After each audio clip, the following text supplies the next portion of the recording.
All right, welcome back to the party, everybody. This is Morty, and I am your host, Lex, aka the Indian Jesus, here to resurrect the second coming of common sense. Everybody hit that like and subscribe. You know I would do it for you. And let's party. Big shout out to the replay gang. Thank you so much for coming back to watch us, even though you missed the live party, guys. That is the best part. So make sure you are here every Monday, Wednesday, Friday, 8 p.m. Eastern, and sometimes whenever I feel like it. So hit that subscribe, ring the bell, and you will never miss an Indian Jesus live party ever again. Let's also say thank you to my6shirt.com, the only place to get your very own The Indian Jesus official merch. More designs coming soon at my6shirt.com. All right. We got Opus in the building, ready for the Civil War stream. What is good? So if you did not see part one, that is no big deal. We are jumping into a part of this Ben Shapiro and Destiny debate on the Lex Fridman platform. We're diving right into it at a point where not too much happened before. So let's just do it. As always, if you cannot hear the video, please do let me know. And I would love if you could hit that like button. Most prescient things that Trump could have probably ever said was that I could kill someone on 5th Street and nobody would hold me accountable. So, and of course, that was super serial. Is it really that Biden is historically divisive, or is it that every single Trump supporter will always say that Trump is great? And no, the reason I would say, is there anything that you could say about every single Trump supporter, every single Biden supporter? Come on, man. That Biden is, in fact, historically divisive is because Republicans felt much more strongly about Barack Obama than Joe Biden, actually. But they didn't feel as strongly about Trump as they did about, like, Romney or McCain, right? In what way? I mean, and like, the allegiance to Trump. Oh, no, there's certainly more allegiance to Trump than there is to Romney or McCain, largely because Trump won in 2016. But beyond that, the point that I'm making is that if you're looking at the stats in terms of divisiveness, which is what they're talking about, who is more divisive, Trump or Biden? Republicans always find the Democratic president divisive. The question is where the rest of the country is. And right now, there are a lot of Democrats who either don't agree with Biden or, find him divisive. There are a lot of independents who find him divisive. So when we're comparing these things, I don't think they're leagues apart in terms of the divisive effects of what they say. Right. And I'm separating that off from like the inherent content of what they say, because obviously what Trump says is more divisive just on like the raw level. I mean, if he's insulting people as opposed to Joe Biden doing MAGA Republicans, like if I were to just, for an alien come down from space and look at these two statements, I'd say this one's more divisive than this one. But then there's the reality of being a human being in the world. And that is everyone has baked Donald Trump into the cake. And Joe Biden, again, started off with a patina of being non-divisive and now has emerged as divisive. If you don't mind, I actually want to get to the foreign policy questions because this one is actually slightly less. Before we get to that, Opus says, if Trump didn't have a stellar track record from his first term, I 100% would not be a supporter. So, I mean, I don't know if stellar is the right word, but I've never voted for the man. I have not voted for the man, and I definitely plan on voting for the man. And the fact that after the last time I voted, for Hillary Clinton, 2016. I know. But the last time I voted and realized how bad of a decision that was, I said, never again will I vote against anybody. I will only vote for somebody. And he did. He absolutely won me over. Every honest middle-class American will tell you life was better. At least if they're being honest, they will. It's interesting to me. Sure. Well, just one quick thing, I guess, like, because we can say the reality of it and we can look at opinion polls. What if we look at like legislative accomplishments? Like Biden is working on a 50-50 divided Senate. Donald Trump had both houses of Congress and the Supreme Court and got like no major legislation passed. Oh, yeah. Well, they all had R's next to their name. So it means they were all working together, right? The simplicity with which you can look at this stuff. And not see that, like, yes, even though the Republicans had the House, there was just like myself, most of the Republican candidates or the Republican politicians needed to be won over. And so for most of the time, everybody was fighting against him, not just the Democrats. Shame. Well, I mean, he did lose Congress in 2018, but but prior to that, because we got the infrastructure bill, I think in 1 year, which Trump promised for his entire presidency, didn't get anywhere on it. I mean, yes, his Republican base was not in favor of mass spending on infrastructure. And again, wait a minute. A president who made a promise that they didn't follow through? No. Oh, well, now if Trump did that, then definitely he should be disqualified and taken off the ballot. Neither am I. So there's that. I think that's mostly a state and local But they issue. were in favor of mass spending for tax cuts? That's not a spending. I mean, effectively it is, right? Like, effectively, it's not. Well, if you're cutting tax receipts, but you're not changing the level of spending, like Biden did with the IRA. Again, we have a fundamental philosophical difference here. I think that when did he just try to say that tax cuts is government spending? I mean, yes, theoretically, there's less money going to the government. I need to hear that again. It's a state and local But they were issue. in favor of mass spending for tax cuts? Mass spending for tax cuts. It's not spending if you're just not taking it.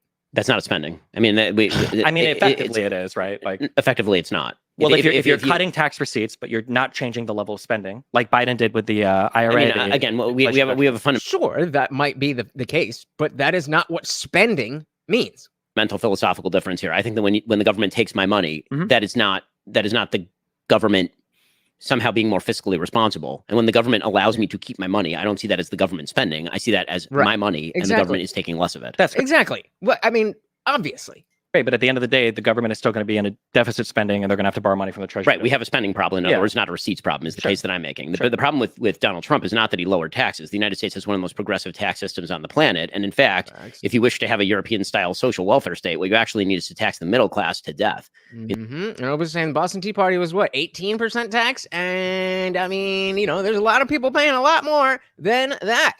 The reality is that the top 20% of the American population pays literally all net taxes in the United States after state benefits and all of this. Sure. So shout out to whoever we got on Rumble. Say hello, say hello. So if you actually wanted to have the kind of social welfare state that many liberals seem to want to have, like Northern Europe, for example, you'd actually have to tax people who make $40,000, $50,000, $60,000. And I don't want that. I agree with that. So but how do you explain the lack of legislation? I mean, if he's like such a uniter, because I think the Republican Party itself is quite divided, and I think that Trump's. But isn't that his job? Exactly. Oh, well, it's his job to fix it. No, Destiny. The entire point is that so many of us hate the Republican Party, the GOP, just as much as you do.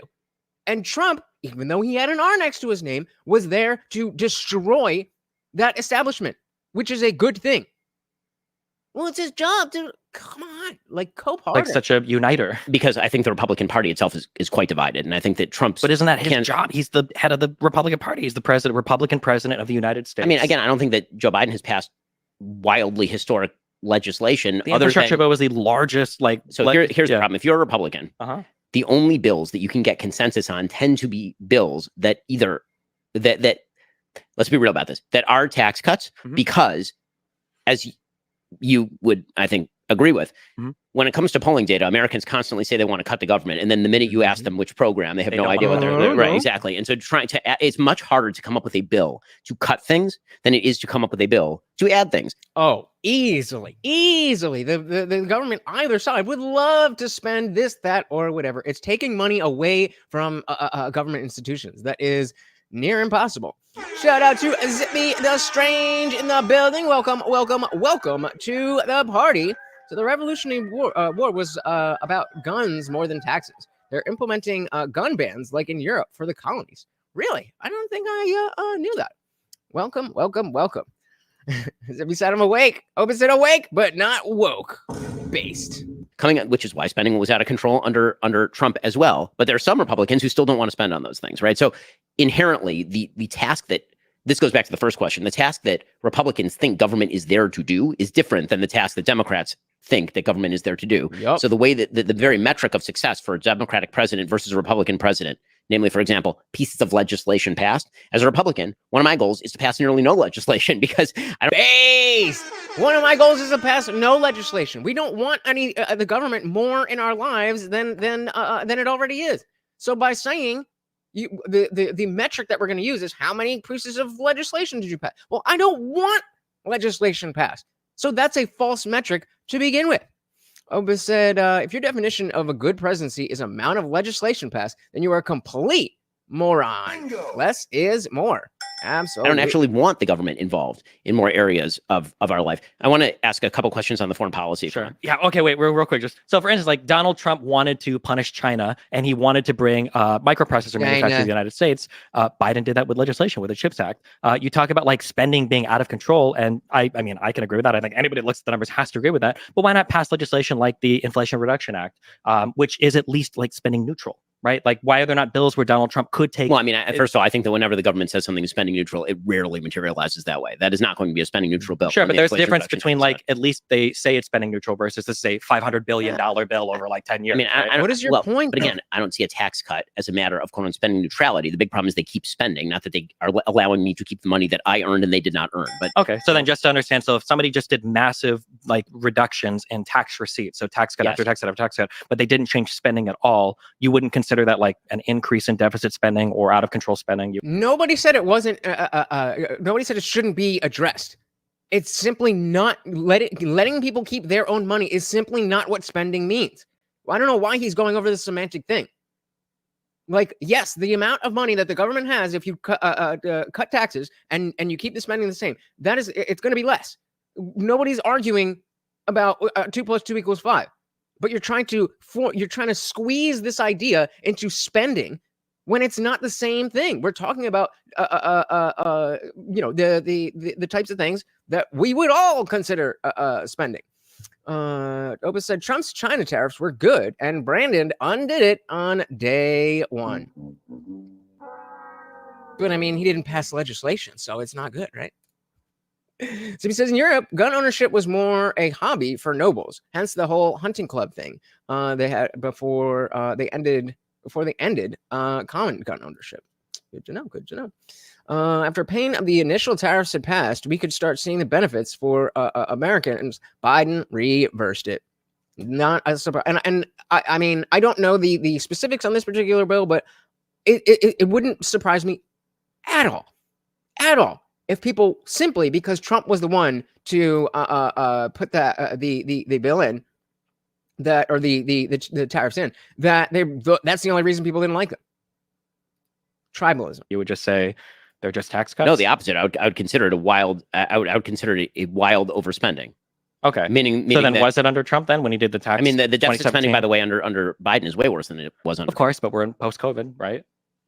COVID ended effectively. I mean, you live in Florida. COVID effectively ended in the state of Florida by the middle of 2021. Yeah. Now he's going to try to play this. COVID is pre-COVID, post-COVID. He's going to try and play it whichever way it works. Because yes, we are post-COVID in the sense that we are no longer in COVID. But this idea of post-COVID is not the same thing as pre-COVID. Now, pre-COVID and during COVID, you can say are very different things. But post-COVID is not the same thing as pre-COVID. You don't just go back to zero. Hey, shout out to Daniel Cabrera. Welcome to the party. Good to see ya, brother. COVID ended effectively. I mean, you live in Florida. COVID effectively ended in the state of Florida by the middle of 2021. Yeah, I mean, even if you're a vaccine fan, by like April, May of 2021, there was wide availability of vaccines, whether or not you like the vaccines. Yeah. And at that point, we were done. I agree, but like we're in a post, like how many trillions of dollars have been dumped in worldwide that are like leading to inflation, right? The inflation is like a worldwide issue right now because of the economy shutting down for a year or two. It's not like those effects are gone in 1 year, right? Well, exactly. That's the point that I'm making. So why are you trying to make it seem like, well, we're post-COVID now. We're post-COVID now. So post-COVID, that doesn't mean anything. That doesn't mean anything. Post-COVID simply means after the 14 days to slow the spread. That's all that post-COVID means. We just had two different worlds. Same thing with pre-Trump and post-Trump. We are in a post-Trump world because the day that he took office was that dividing line. Shout out to Elogen. Welcome to the party. So Destiny is salty about seeing a happily married man. Yep, there it is. Y'all cannot see this man without either talking about his hair or his girl. Rent-free. He's living rent-free in y'all heads. Issue right now because of the economy. I'm just kidding. Well, it's in the party, bro. Shutting down for a year or two. It's not like those effects are gone in 1 year, right? COVID might be gone, but the after effects of all the stimulus spending and the unemployment and everything The else. definition of inflation is too much money chasing too few goods. So pouring more money on top of that makes for more inflation. That's what it does. Sure, I agree. But like there's also the definition of when do you deficit spend is when economies are headed for recessions, right? Rather than when economies are doing really well, like they were under Trump and he was deficit spending. Whereas Biden can at least make the argument that I ought to be deficit spending because the economy is heading for potential recession. So here's the thing. I don't think that the economy was actually headed for recession in fact, if you look at the economic statistics, every economist said that it was. Okay, they're still saying that there's like a recession coming, right? Right, but well, unless Ben's saying unless we did all the stimulus spending. That was largely because of the after effects of inflation, meaning if you inflate the economy, what you're going to end up doing is bursting a bubble. And then when that bubble bursts, you'll get a recession. I mean, that was the basic idea, right? The question was whether you're going to get a soft landing. But if you actually look at, for example, the employment statistics or the economic growth statistics in the United States, what they look like under the last year's Obama and then Trump, I mean, this is what the chart looks like. It looks like this. And then it hits March of 2020. It goes like that. Yeah. Yep. Shout out to Ian Hartman. Welcome to the party. So this is really a debate covering a lot of different things. Right now, they're technically under the which president is more divisive, Trump or Biden. But they're really talking about just like politics in general. So welcome to the party. We also got Virgil Kane, all the way from Manchester, England. Welcome to the party. So we've been in a recession since 2021. They just keep changing the meaning of the word. Yep. And what do we call that? Semantic obfuscation. And then Trump, I mean, this is what the chart looks like. It looks like this. And then it hits March of 2020. It goes like that. Yeah. Right? And then by like September, it bounces back up, right? It's a V-shaped recovery. And then it starts to peter out. Sure. And a lot because of the American Recovery Plan, right? That Biden did as well. I mean, 4 million jobs. Yeah. This is, if you did not see part one, that is basically all that Destiny said about, whether it was, I don't remember what we went over. So they're talking about liberalism versus conservatism. They went to education and they were talking about that. And then we got into this Trump versus Biden, who's more divisive. And that seems to be the default left-wing argument, or excuse me, left-wing argument that these people said it and they are always right. Therefore, I win. It's like, come on, man. Yep, I agree. American Recovery Plan, right? That Biden did as well. I mean, 4 million jobs. Yeah. No, I'm not going to attribute it to that because the rates of growth in job growth from September, October, November were actually very similar to the rates of job growth after Joe Biden took office. What you see is actually kind of a straight line. I mean, what the chart looks like. In any case, okay. Shout out to David. Welcome to the party, sir. Said he's here to party. That is what we are here for as well. And shout out to Guamtech. Welcome. Oh, so glad to see you guys. We even got Soil to Soul in the building. Welcome to the party. I would love to play that song if it wouldn't get me copyright claimed. But you guys, after the show, should definitely check out Facts by Tom McDonald. And yeah, Ben does have his own verse. We also got Animal Instinct in the building. Welcome to the party, guys. Very, very good to see you. Please remember to hit that like button on your way in. And Animal Instinct says, Ben Shapiro is more intelligent than Destiny. This is a good debate, but I love seeing him debate people who can really get under his skin, like Alex Jones, or Alex Jones, Actual Justice Warrior, and Gavin McInnes. You mean that get under Destiny's skin? I agree, because the unfortunately, when you have somebody who's really good at debate, then sometimes other people aren't really a challenge for them because they can use the debate tactics to avoid having to really engage with the points that are being made. And like I've told you guys, it depends on the circumstances. It's not always a bad thing, but it definitely is not the same thing as legitimately having the conversation. Zippy says, if anything, it was an accumulation of issues. Taxes, going back to the Revolutionary War, taxes, more rules to control guns, more rules for every other thing, rules from a place far away that impose on locals, and that's what caused the Revolutionary War. Word up. And people are getting tired of the rules created from the other world called DC. Yep. Oh, well, I got you. You got to, how dare you there? Wow. Coming in hot, Ian. All right. I could not disagree more, but that is cool. Took office. What you see is actually kind of a straight line. I mean, what the chart looks like. In any case. Okay, so on the foreign policy stuff, this is getting abstruse, but on the foreign policy stuff. Lex, it's like, I said I wanted to talk about foreign policy. And they're like, no. This is your show, but we're going to talk about what we're going to talk about. So the questions that I have with regard to Biden on foreign policy, very Very simple question. Do you think that the situation in the Middle East is better now than it was under Donald Trump? No. Probably. No. That's a hard one. The factors that I'm making now Why? are even if you want to say that what is happening in Israel is not as bad, it's better, whatever. The issue itself, and again, this is why I care about the street level cultural issues, is because it bleeds into people like Queers for Palestine. So obviously, if the war itself isn't as bad, certainly the rhetoric and propaganda around it has gotten, I mean, it's not even comparable. Obisa Destiny is skilled at debating and has a midwit level of intelligence. He wins debates because he is good at baiting people into an emotional response. Again, gonna disagree. He is very, very, very intelligent, I would say, and well-read. He knows these. I mean, especially as they're about to go into this stuff, both of these guys know more about any of the more stuff in their pinky than probably any of us know. So I'm excited to see how deep they actually get. But I mean, I disagree. These are just two guys who are intelligent and good at debate. And being good at debate does not take away from your intelligence. To be said, as tired as the people are, they're also out of touch with how civics and the real world works. Yep. Ian said you cannot support Hamas while at the same time supporting Israel. Agreed. Obviously, you've got the Israel-Palestinian war that's going on right now, which is kind of bad. But like broadly speaking, I'm not sure how much that affects the Middle East as much as like the collapse of Syria. 2013 Syrian civil war sent millions of immigrants throughout all of Europe, which was under Obama and continued under Trump. Trump didn't do anything to alleviate any of the Syrian civil war.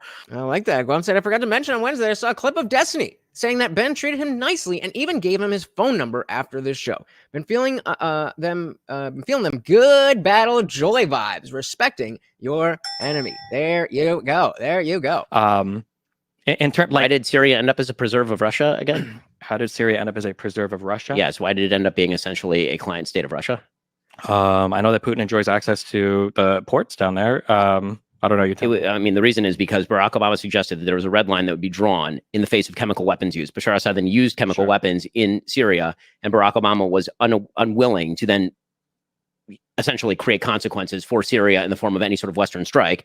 I remember that was this was like right before I started actually paying attention to stuff, and I remember it was Assad, his own people. And then other people would say, no, that's fake. And that was one of the first things that really made me think, like, wait. The news said this thing. How are y'all saying that the news is wrong? Like, what are you, Donald Trump, with this whole fake news stuff?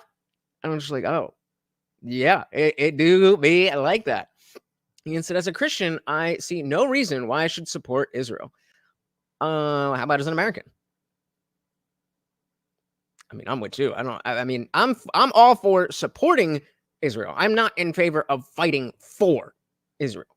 Supporting and fighting for them is two different things. To then essentially create consequences for Syria in the form of any sort of Western strike. And so instead he outsourced it to Russia. This is 2013, 2014. Sure. Right? Do you think there might have been some hesitancy after like seeing how Libya ended up, that maybe us like intervening? Who was president during Libya? Yeah, I mean, like, so sure, he said that real loud. He was like, who was president during? Us, like intervening. Who was president during Libya?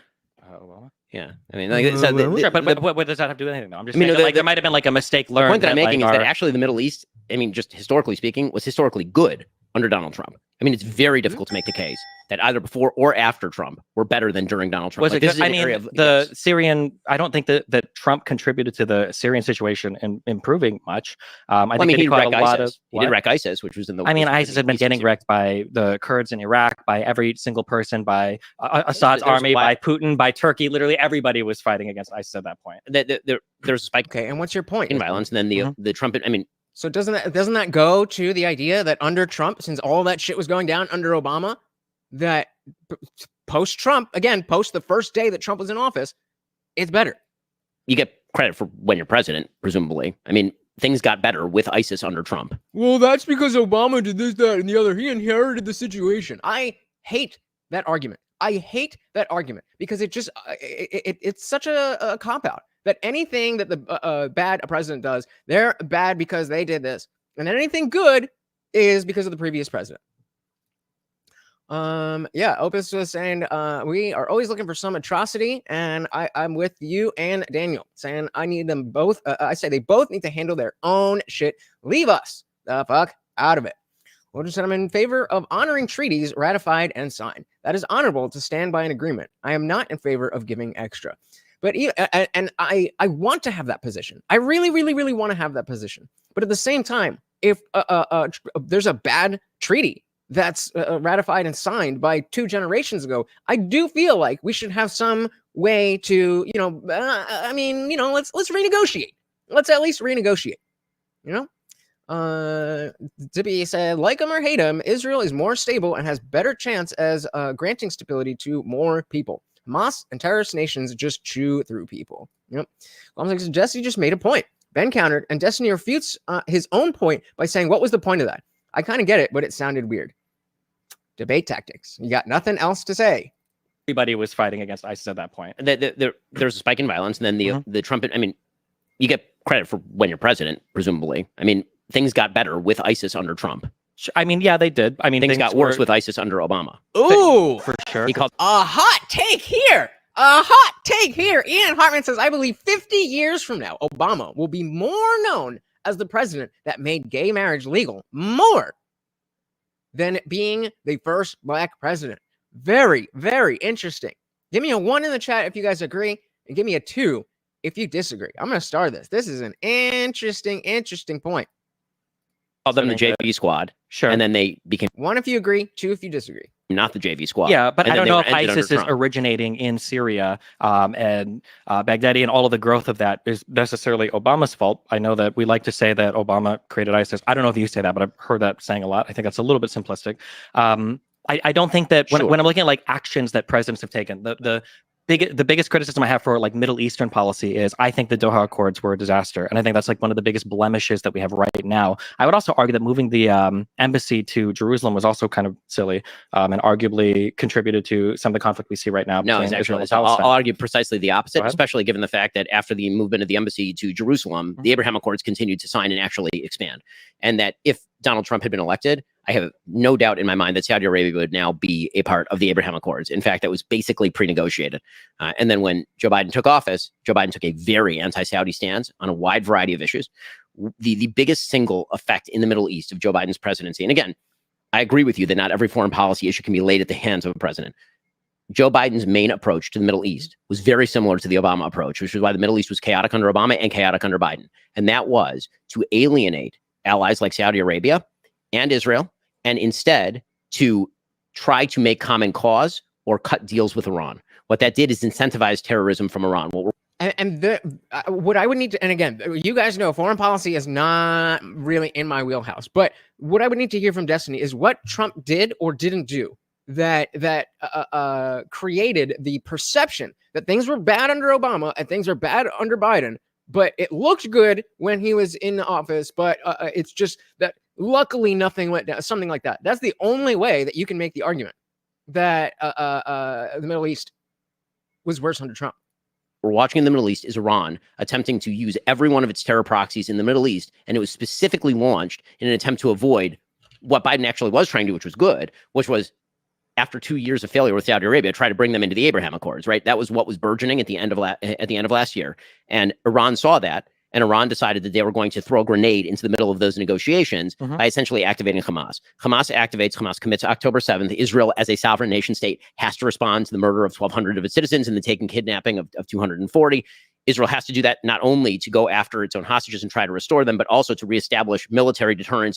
So what will be interesting here as they're talking about the actual conflict is that from what I've seen, Ben is, they both support Israel. I think Destiny is a little bit more open to, a two-state solution and listening to what the Hamas or what Palestine wants, despite the fact that the rep in Hamas. But and again, because this is not my wheelhouse, I'm relying on what other people are saying. But that Ben got way too deep into this, and he hasn't really been the same since. So I'm wondering if Destiny is going to take the position of asking Ben to say like, okay, this is bad that Israel did, or that, and maybe that has something to do with why Hamas and Palestine are doing this, that, and the other. Because I think they're both, I think they're both. I think they're both in favor of Israel. Instead, I'd love to hear Ben Shapiro explain why he believes the UN going to Israel in 1947 with tanks and forcing people to leave can be equated to fulfillment of biblical prophecy. Yeah, exactly. That kind of shit. Anybody we don't like is half funded by the U.S. Oba said Obama will be remembered for the Affordable Care Act. I honestly thought we'd have, for all intents and purposes, socialized medicine by now, but that isn't going so well for a lot of countries. All right. Yep. Hey, shout out to David Banner. Welcome to the party. I have seen it, guys. You obviously, you know that I can't play other people's music, but yes, definitely go check it out. I did just listen to it. Thanks to Stephanie Miller, who dropped the link in the Discord, which is free to join. Welcome to the party, Stephanie Miller. Has to do that not only to go after its own hostages and try to restore them, but also to reestablish military deterrence in the most violent region of the world. Hezbollah gets active on Israel's northern border. Hezbollah is an Iranian proxy. They get active on the northern border. The Houthis in Yemen get active. These are all the only reason all this is happening at the same time is because Iran is doing this, right? And not just that, they are threatening global shipping. Sure. If you're talking about the effects of global supply lines, which I totally agree had a major inflationary effect on the economy thanks to COVID, right now the cost of shipping is nearly double what it was just a few weeks ago, and that is because a ragtag group of Houthi barbarians are attacking international shipping and forcing everybody to stop using the Bab el-Mandeb Strait, instead going around the Cape of Good Hope in Africa. All of that is the result of the fact that Joe Biden reoriented the United States in the very early days in favor of a more pro-Iranian stance. He appointed Robert Malley to negotiate the Iran deal, who, as it turns out, was using proxies. Many of his aides were actually taking money from Iran. The Biden administration, literally one of their first acts was to delist the Houthis as a terror organization and end sanctions against the Houthis. I always thought it was Houthis. These are all moves that Biden made very early on. They were disastrous moves. But when it comes to domestic policy, I think he hasn't been nearly as damaging as domestic policy. So, I mean, Ben was just rattling that stuff off, talking about names and dates and times. And basically what I think he is saying is that, like we said, under Obama, things were, not so great. And we saw what happened in Libya and Syria. And then Trump came in, had the Abraham Accords. And now Biden, like Opus is saying, undid all of that. And has caused all the trouble. So that's what Destiny is basically responding to.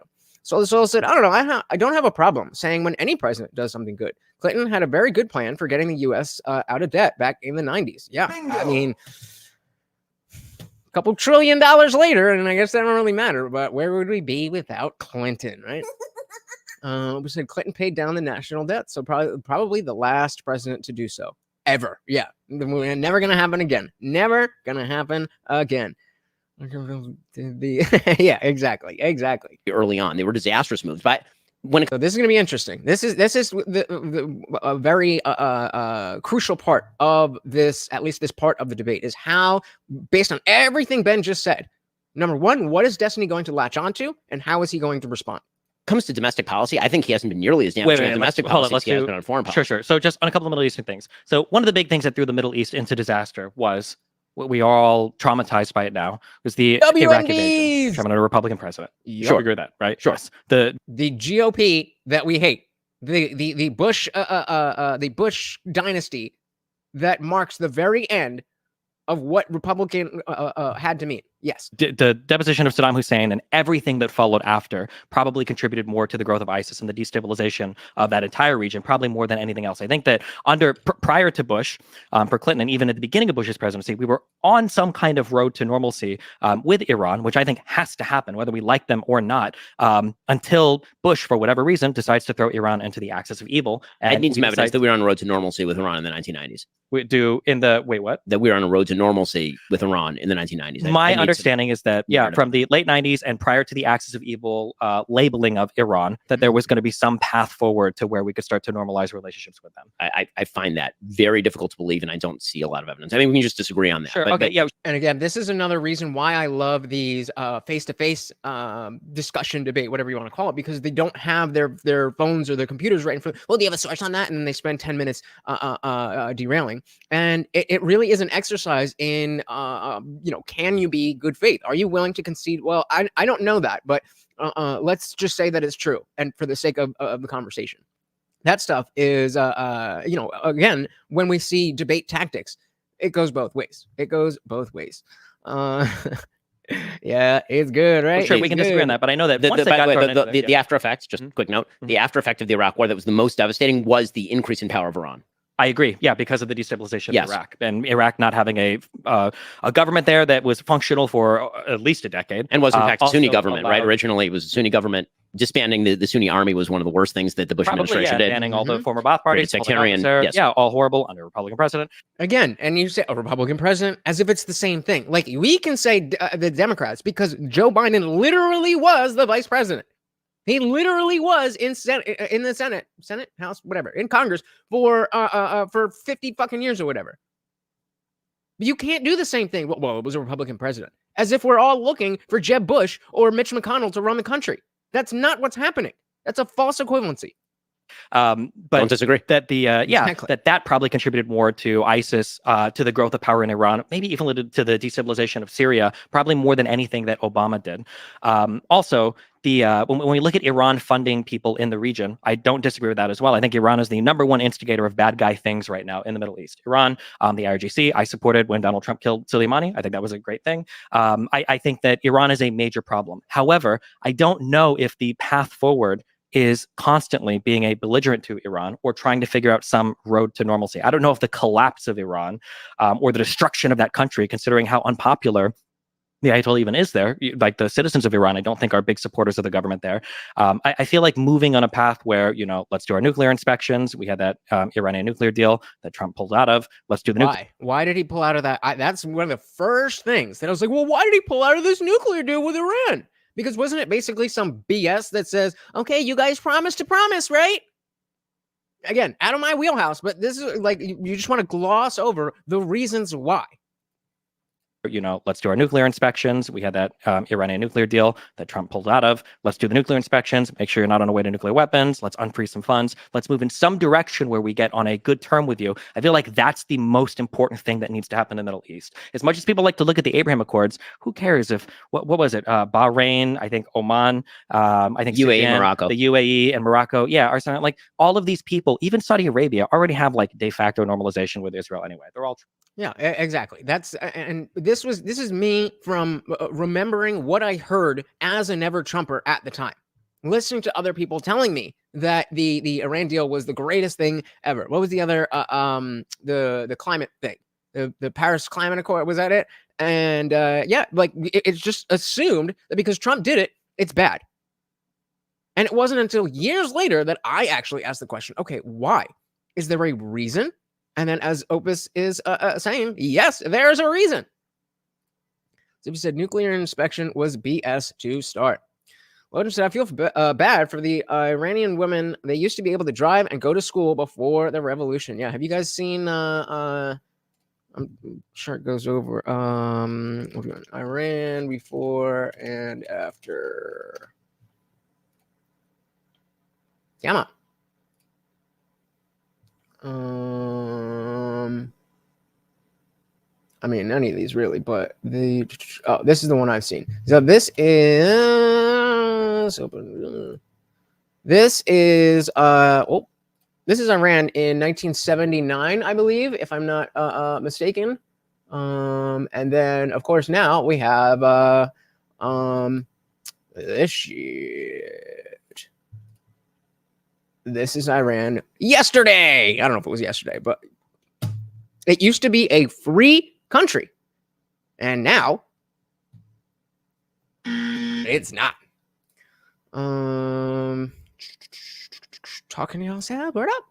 Like all of these people, even Saudi Arabia, already have like de facto normalization with Israel anyway. They're all trading. No, this is, I mean, to pretend that anybody even 15 years ago would have been talking about normalization in Saudi Arabia and Israel is insane. They they were already on that path. They had already been they were already de facto trading partners with each other. Okay, so now that you're bringing this up and you're making a claim that we were on the road to normalcy, now you have to bring evidence.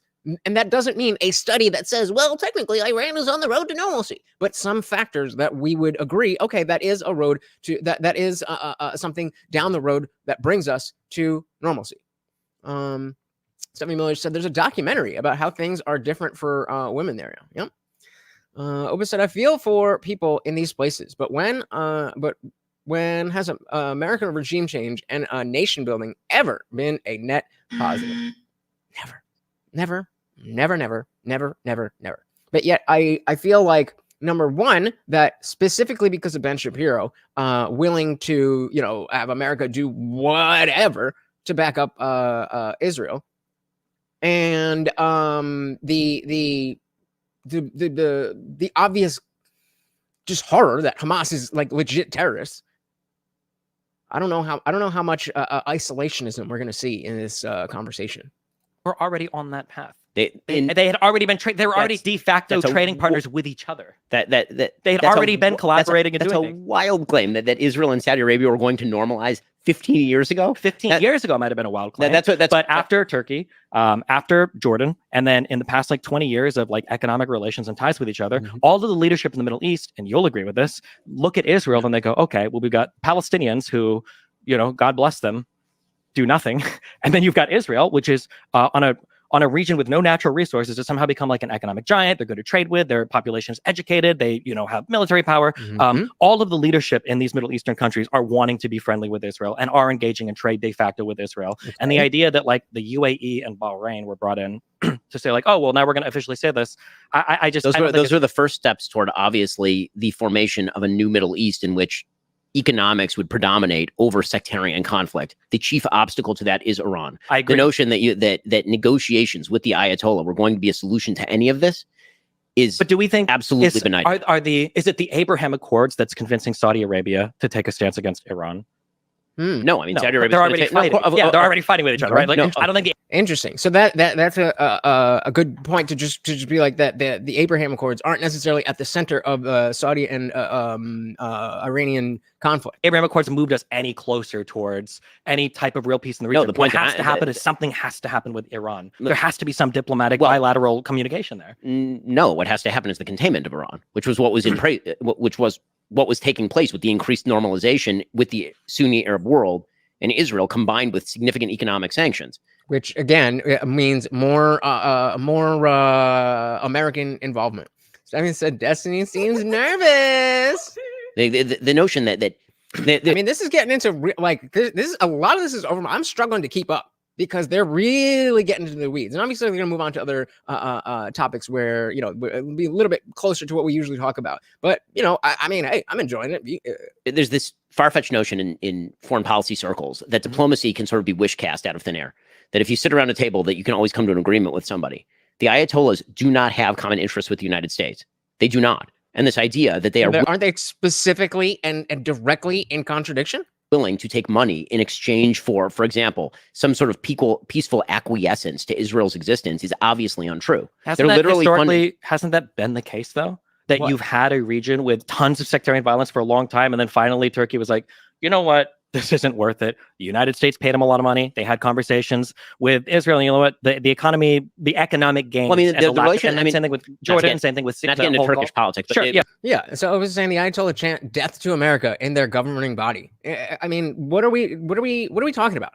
But the situation with Turkey was actually quite warm between Israel and Turkey in the 90s when you had the sort of secular Muslim regime in the 90s, but they signed Kemal Ataturk in place, and now Erdogan has joined in the fray, and Erdogan is significantly more radical. Than what came before. So sorry. If I said Turkey, I meant Egypt. My bad. Yeah. Okay. So Egypt. Yeah. Right. So all right. Put a 1 in the chat because our next topic is never mind. I'm just gonna let it run. In terms of like Egypt and Jordan, right? We're the first two. You need practice. So here's the thing. Is it possible that you could theoretically come to a deal with Iran only with a new leadership crew? Because they're going to focus in on, they're doing foreign policy in where's my notes? Foreign policy in general right now, but they're right back to move specifically to the Israel-Palestine complex. Okay, this is true for every peace agreement. Let it ride. Israel could not have made peace with. Well, they made peace with Egypt, and Sadat was the leader for Yom Kippur, right? They did not make peace with Nasser. Right. Sure. The point is that this is a different regime. You need a different regime. Yeah. But I'm saying the same. Which is, and I don't disagree that you need a different regime than those who are specifically saying we hate you and we want you to be ended. But when you say that as an American, then you're saying, well, America needs to go in and change the, have a regime change. No, I'm good. I'm good. Are you going, Ben? Then I'm good. Same regime that did the part of the Yom Kippur War was the same regime that negotiated peace with Israel. I mean, that's true. It is also true that is a relationship that could be cultivated specifically because it was Sadat who made clear he was going to come to the table. Have the Iranians ever made clear that they would come to the table over, for example, the existence of the state of Israel? No. I mean, that is not a thing that's going to happen. Exactly. But I think people probably felt the same. Every single one of their proxy groups, every one of them, not only calls for the destruction of the state of Israel, they also call for the destruction of America. I mean, this is literally the Houthi slogan. They're busy hitting ships, and their slogan is literally Allahu Akbar, death to America, death to the Jews, death to Israel. It doesn't fit on a bumper sticker, and it's not all that catchy. But yeah, and so I do agree, which is like this is why we should not be involved at all, unless they are trying to knock on our door and come here and kill us because we are on our ground.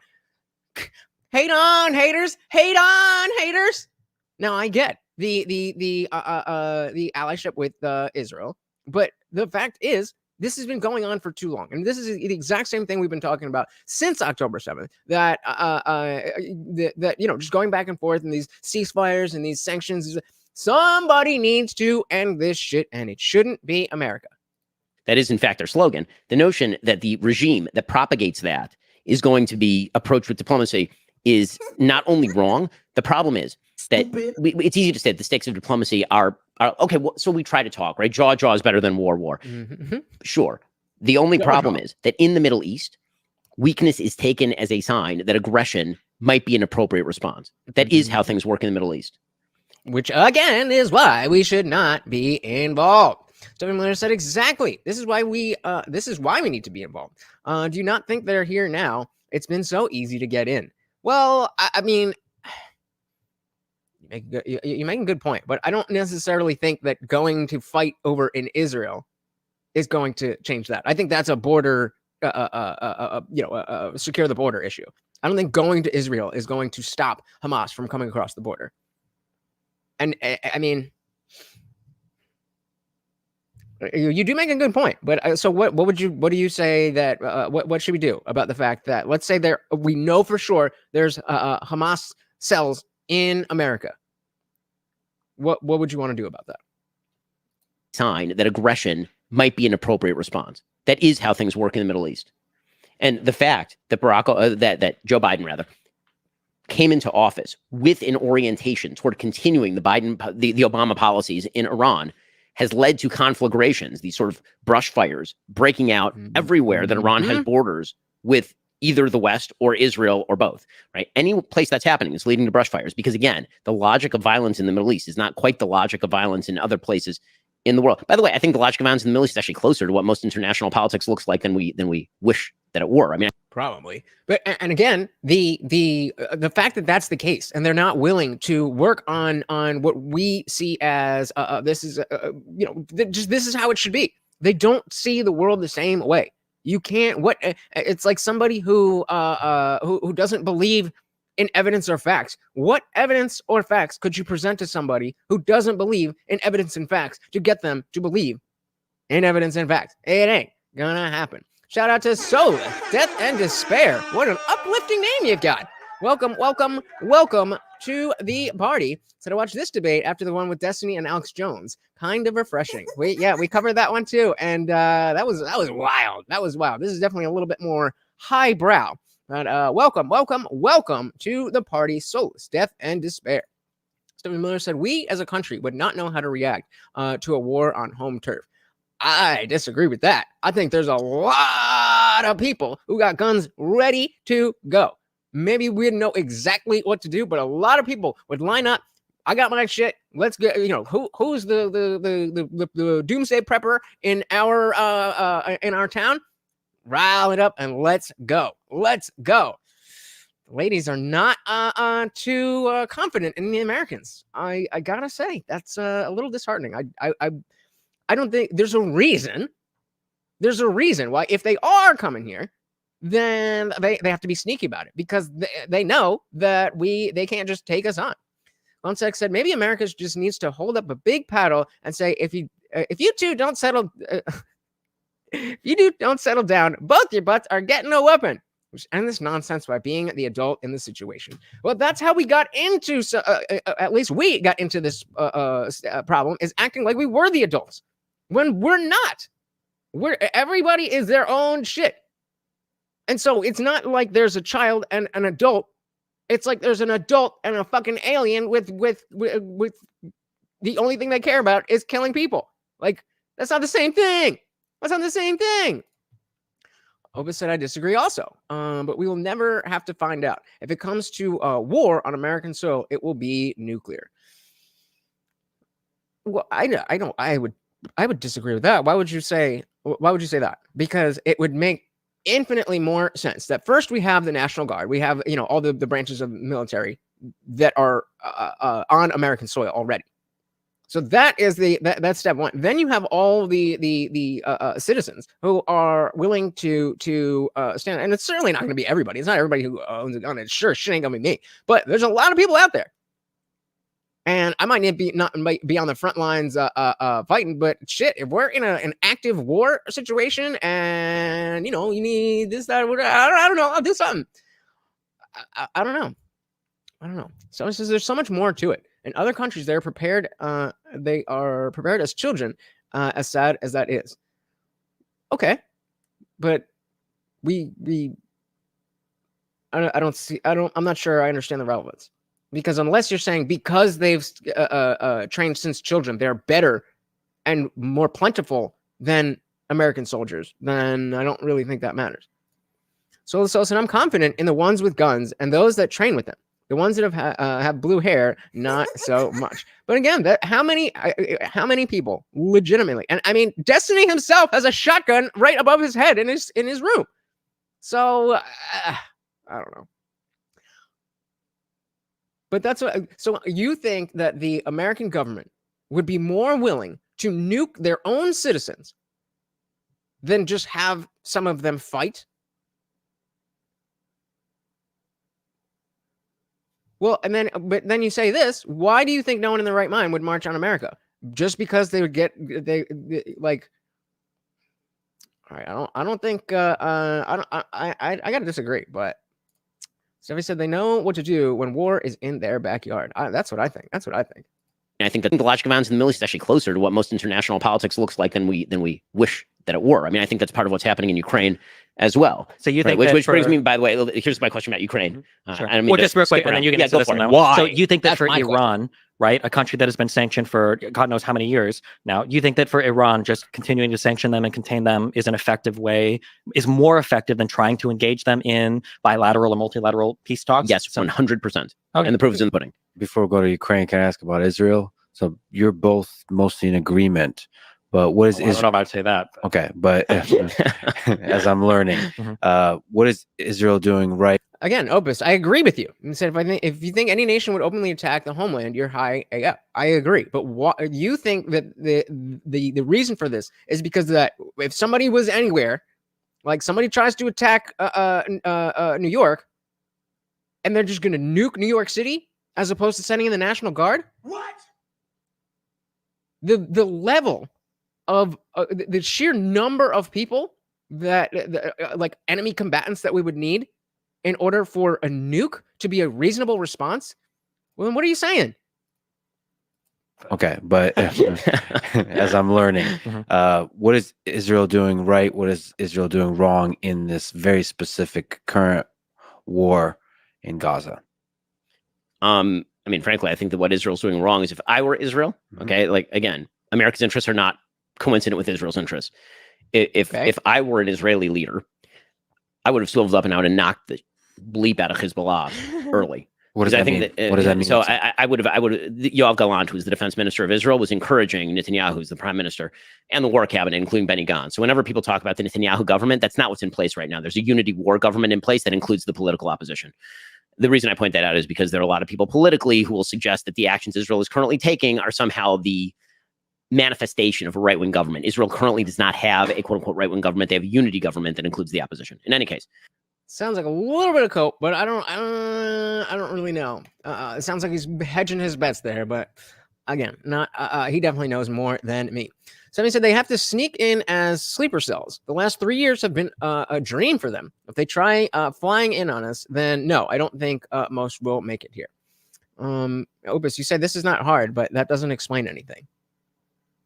I don't know what you are saying. You said no, but you didn't say what it is. Maybe it's not hard to know your own thoughts, but I'm not in your head, sir. So the soul. So you saying, so the soul doesn't get it either. It's not hard, bro. Use your words. Are you saying that most of the rest of the world is still too scared to come to our shores and bring troops for a direct attack and instead would just use nukes? You can censor it. We'll put it in Discord then. Figure it out. Government. Israel currently does not have a quote-unquote right-wing government. They have a unity government that includes the opposition. In any case, Yoav Gallant was urging in the very early days of the war that Israel should turn north, and instead of hitting Hamas, they should actually take the opportunity to knock Hezbollah out, because Hezbollah is significantly more dangerous to the existence of the state of Israel than Hamas. I actually agree with that.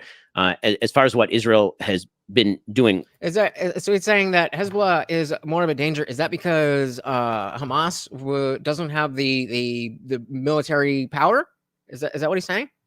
Take the opportunity to knock Hezbollah out, because Hezbollah is significantly more dangerous to the existence of the state of Israel than Hamas. I actually agree with that. As far as what Israel has been doing wrong in the actual war, I mean, I think that, again, from an American perspective, I think that Israel is doing pretty well. From an Israeli perspective, if I were Israeli, I would actually want Israel to be less loose about sending its soldiers in on the ground level. So Israel's attempting to minimize civilian casualties, and the cost of that has been the highest military death toll that Israel has had since the 1973 Yom Kippur War. I mean, I personally know, through 1 degree of separation, 3 separate people have been killed in Gaza, and that's because they're going in door to door. It's because they're attempting to minimize civilian casualties, and they're losing a lot of guys in this particular war. You know, the problem that Israel has had, historically speaking, is that Israel got very complacent about its own security situation. They believed the technology was going to somehow correct for the hatred on the other side of the wall. Okay, I thought he was going to talk more about the because of America having their back. And one said Destiny and Ben Shapiro could literally be cousins. They're the same personality, just opposite political views. I mean, I don't hate it. I don't hate it. Because of geography and logistics. Yes, Opus, that's why 5 times 2 of us are asking you, what do you mean? Why would I waste my time asking you a question if I knew what the fuck you meant? Okay, so our people have to live underground. Oh, add somebody else who doesn't know what the fuck you're talking about. Down for 2 weeks. I guess we're all stupid, right? Time, well, some rockets fall, but at least it's not a war. And that complacence, bred what happened on October 7th. So to me, what Israel did wrong was years and years and years of complacence and belief in an Oslo system that is at root a failure. Wow. Okay. So I didn't follow a lot of what Ben said because on this particular thing, because one, I heard his basic position. 2, I know that he is very Jewish, so I assumed that he'd be Israel no matter what. But I like this. I like that he's saying that the fact that, same thing that we're saying, that these ceasefires and these sanctions and stuff, it's a half measure, and you have to do the thing. You have to end it. And as he's saying, a root failure, you have to get to the root. And years of complacence and belief in an Oslo system that is at root a failure. It might be basic, Opus, but we don't know what you are saying. I don't know what it is that you are saying. It might be very, very simple. I just don't know what it is. Maybe he'll decide to tell us instead of grandstanding on how smart he is and how dumb we are. And years of complacence and belief in an Oslo system that is at root a failure, because you cannot make a peace agreement with people who do not want to make peace with you. So that's what I think Israel is doing wrong. I have a feeling that there's going to be wide divergence on this point. No, I would think that I guess I don't need to guess, but I like that. I like that. They just letting this shit go on too long. End it. Maybe. In terms of no, Zippy, you never call me dumb when I don't know what you're saying. Broadly speaking, I generally oppose settlement expansion. Is a thing that Israel does incorrectly that I think is kind of like provocative to at least all the Palestinians in the West Bank, and it probably energizes hatred in the Gaza Strip for them as well. In terms of conducting warfare, the one thing that I always say to everybody, especially Americans, is you can't evaluate things from an American perspective. It's very stupid. It happened a lot with Ukraine, where people are like, oh, well, didn't they work with the Nazis? And like, weren't the Soviets the good guys? And it's like, well, in other parts of the world, it's not quite as simple. And I think the same is true for Israel-Palestine, that a lot of Americans will analyze the conflict as just being one between only Israel and Palestine, which it's not. It's a conflict between Israel and then Palestine, Hezbollah, the Houthis, and Iran. And that's why it's so frustrating when you see people who are so ready on October, the evening of October 7th, they're ready to never thinking about this before, never looking at what's going on, and just like, oh, okay, well, these are the good guys and these are the bad guys, end of story. Right now it is.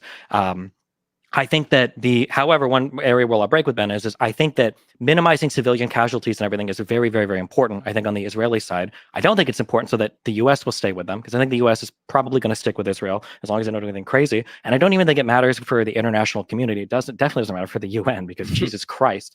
However, I think it's really, really, really important that I think that in the Middle East, broadly speaking, I think that leadership, especially in the Gulf, has gotten over the Palestinian issue. I think that leadership is kind of like, they don't care as much anymore, but the populations still care quite a bit. And I think that the main issue that Israel could run into is if the civilian death toll does climb too high, and if they start to hit this 40, 50, 60,000 number of civilian casualties, they run the risk of the civilian populations in the surrounding Middle Eastern states becoming so antagonistic towards Israel that they start to take steps back towards normalization in the region. So for instance, I know that Bahrain, I think, already pulled out their ambassador to Israel. My guess is going to be it's temporary. I know that on the public speaking side, Zova said another nation would nuke us through a proxy. So again, the question that you're saying is that, so the claim that you're making, you said that nobody would attack America. I agree with you. I'm trying to ask you, from what angle are you saying that? Another nation would nuke us through. Again, the question is, why are you saying that they wouldn't attack us? I'm not saying that they would. I'm just asking for what your specific point is. That's all. Side, you've got a lot of people condemning Israel for the attacks, and on the private side, you've got people telling Israel, please kill all of Hamas because this is untenable and nobody wants to work in this situation. I don't know if this ended up being true or not. I'm guessing it didn't, but I saw on a couple of Twitter accounts it was leaked that potentially Saudi Arabia was considering installing a government in the West Bank that they would run. No, I mean, I think Israel would love nothing better than that, but that is for not sure. Something the Saudis, okay. One of the big problems in the Middle East is literally no one wants to preside over the Palestinians. Yes. No one. So in the Arab states, Israel, no one. That's why you need to get rid of them. Yeah. So I think the issue is, and I'm largely, actually, I'm very sympathetic towards the. And when I say get rid of them, I don't mean a G side. I mean, get rid of the people who are supporting Hamas and say, hey, this is Israel now. You want to be, if you want to be part of this, cool. But this whole Palestinian experiment has failed for 100 years. For this, okay, Opus, whatever you say, bro. Palestinians, because I think that for since 48 and onwards, what reason?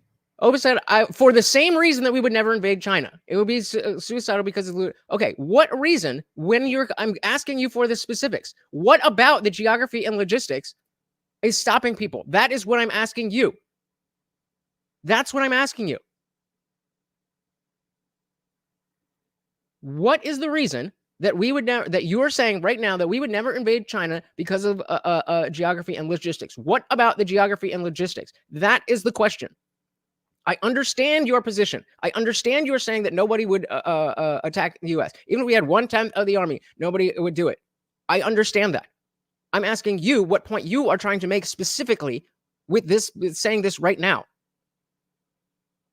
I think that all of the Arab states super gassed them up on that. They wanted the Palestinians to fight because they wanted to fight with Israel. However, as time has gone on and they realized that it's kind of a lost cause, states have started to drop out. So you're getting these bilateral peace treaties with Egypt and with Jordan. You're getting multilateral agreements like the Abraham Accords. And now the Palestinians are looking around and like, okay, well, you guys told us to fight all this time. And now the only people that we have supporting us are Iranian proxies. So the Palestinians are in a very weird spot where they've like lost all their support. I think that Israel, what I would say to be quote unquote critical of Israel is Israel needs to take strong steps towards peace that probably involves them enduring some undue hardship. Mm-hmm. So not the October 7th attacks, because Jesus, that's way too much, but other types of attacks that they might have to deal with that might cause some civilians to die that they don't come out over the top with and retaliate with if there's ever going to be peace in that region. However, another thing that I've always said is a huge problem between Israel and Palestine is I think that both sides think that if they continue to fight, it will be good for them. But the problem is one side is delusional. I think Israel wants to continue to fight because they get justifications for the annexation of the Golan Heights. They get justifications for expansions, especially in Area C, that I think they're probably going to try to annex soon. So again, I don't know specifically what he's talking about, but he's saying, as long as we're fighting, then we have reason to say, we need more here, and we need more there, and we need more there. It's never about the solving the conflict. It's always about what can we get out of this. They get justifications for the increased military posturing towards the Gaza Strip and the embargoes. And Israel is right that if the conflict continues, really the situation only improves for Israel over time. But the Palestinians also all believe that if they keep fighting, they thought this since 2000 under Arafat, that if they just keep fighting, they'll get better gains too. Right. But that's not the case. All right, I think we basically get it. And, this is over my head. So we're going to jump ahead to J6. One of the big issues in this presidential election is going to be January 6th. It's in the news now. Yeah, that's I mean, it sounds horrible. It sounds terrible to say an entire population of people needs to go away, but they don't need to be ended. They just need to be Israelis. Two-state, we tried it, didn't work. So to be fair, Destiny's, he sounds more educated than many who argue. He, he does entire days of Glomtech was talking about it. There were entire days where he will just do like his stream is just him researching this stuff and reading up like, oh, okay, what happened here? Oh, okay, what happened here? So like that's why it's like when people are saying, oh, he's stupid, and he's like, no, he's not, and he knows a lot more about it than any at least than I do. So if you think he's stupid, then I'm dumb as shit. Stephanie Miller said also, our tech is tops. Well, now Afghanistan has some of it. Thanks, Biden. Come on, man. Yeah, right. And so that's why I was trying to bore that conversation out, because I think that is an interesting conversation, but I didn't know where it was coming from. So, but whatever. Here we go. Oh, and I think it's going to become bigger and bigger and bigger. So, question for Destiny first. Did Donald Trump incite an insurrection on January 6th? Yes, of course. Obviously, there's no way you can say otherwise. 2021. Absolutely. This is probably ignoring every other issue we've talked about, of which I think there are plenty that I would say disqualify Trump from holding office. I think that the conduct and the behavior leading up to and including January 6th, I think is wildly indefensible. I am excited to see Ben try to the 3 to 4 stages are the taking what I think any reasonable person would say knowingly false information about elections being rigged or ballot boxes being stuffed or Ruby Freeman running ballots 3 times in Georgia, taking that knowingly false information and trying to call state secretaries and stuff to have them flip their electoral vote. That was horrible. The plot that Eastman. So what I want you to pay attention to as we're moving into this new topic here is that, again, Destiny he's spent days crafting out his entire narrative and rebuttals to inconsistencies and things. Well, why would the FBI do this?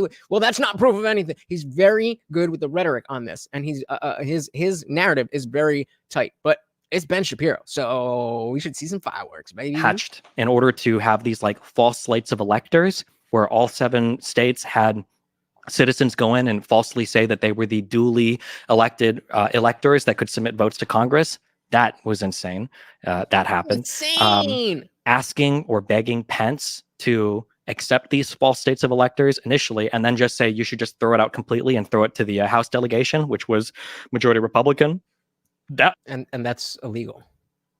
Oh, it was absolutely unbelievable. And then on the day of January 6th, trying to capitalize on the violence by him, Giuliani, and Eastman making phone calls to senators and congressmen saying, well, don't you think maybe you guys should delay the vote a little bit? You know, don't you think they're just really mad about the election? I think he said to McCarthy, they're more upset than you. And his utter dereliction of duty in not doing anything to stop the rioting that happened on January 6th because he was too busy taking advantage of it. I think all of these things are horrible.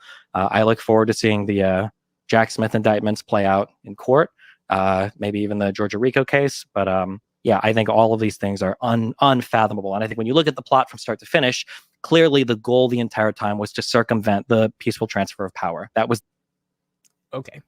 So and this is where I'll definitely disagree with Destiny and even possibly Ben on a couple of things. Ben has a light case of never Trump again until very recently. Well, yeah, the whole Daily Wire was all about DeSantis, and then that didn't really work out. And they specifically Ben was on the DeSantis train for way too goddamn long. But so yeah, that's you know the typical J6 story that we all hear, that we all know, and that CNN has ran with for 3 years. Let's see how Ben refutes it. So he says Hunter Biden's laptop and Hillary Clinton Russiagate is the real insurrection. There you go. There you go. It was the goal from start to finish, whether it was through false claims, whether it was through illegal schemes, or whether it was through violence at the Capitol to delay the certification of the vote. Ben. All right. So, I'm glad you're excited. It's always fun. So there are 2 elements to incitement of insurrection. One is incitement. The other is insurrection.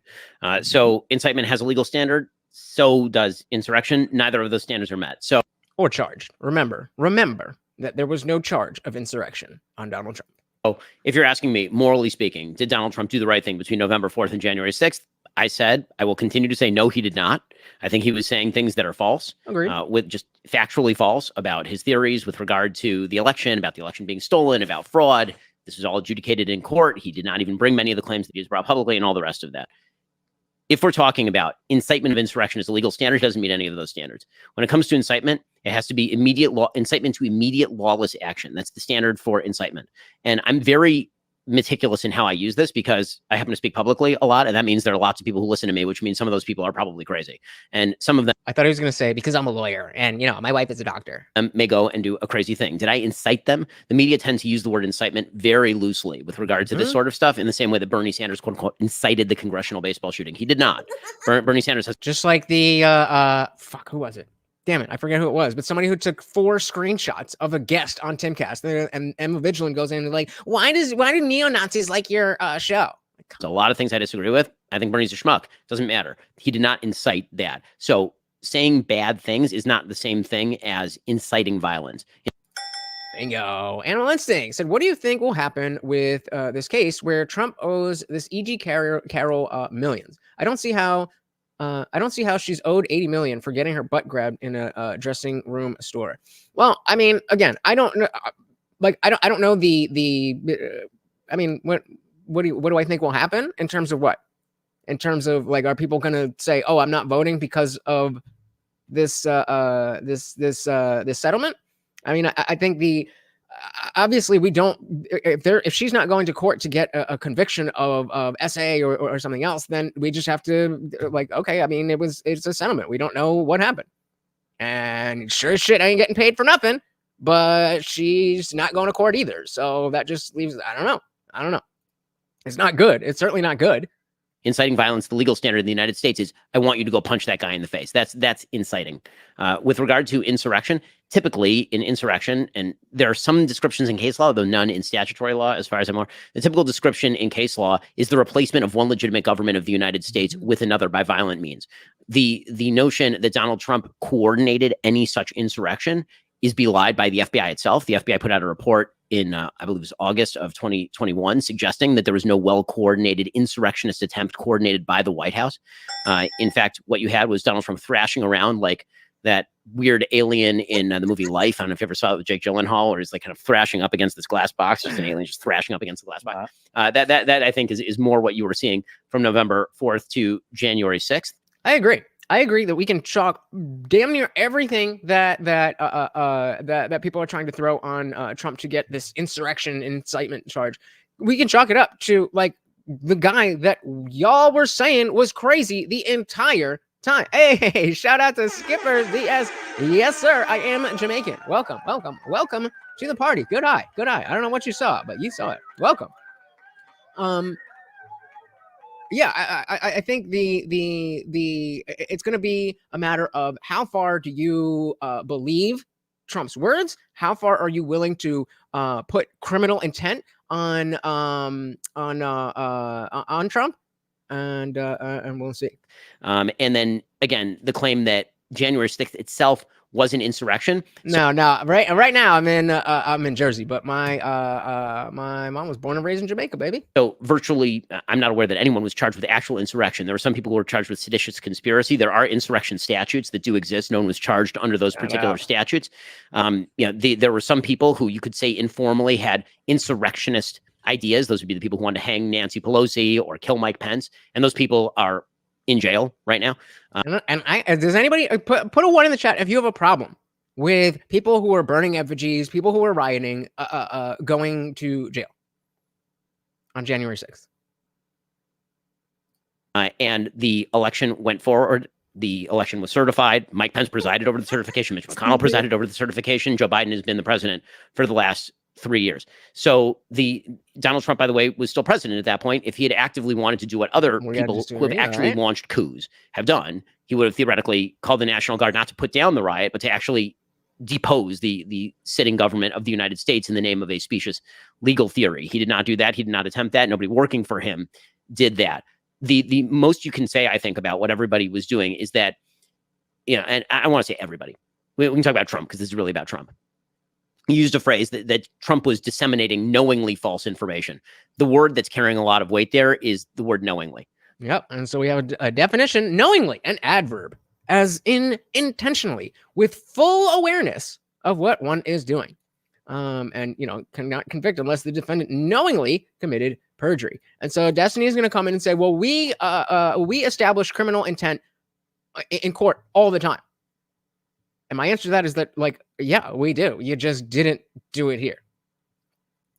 Who you got in the debate? So my thing is not really to pick either side. I like both of them, but the purpose is really to look at how these people are debating and discuss the whether the tactics that they're using or where they are kind of leaning more on rhetoric and propaganda, or maybe they're doing something a little underhanded.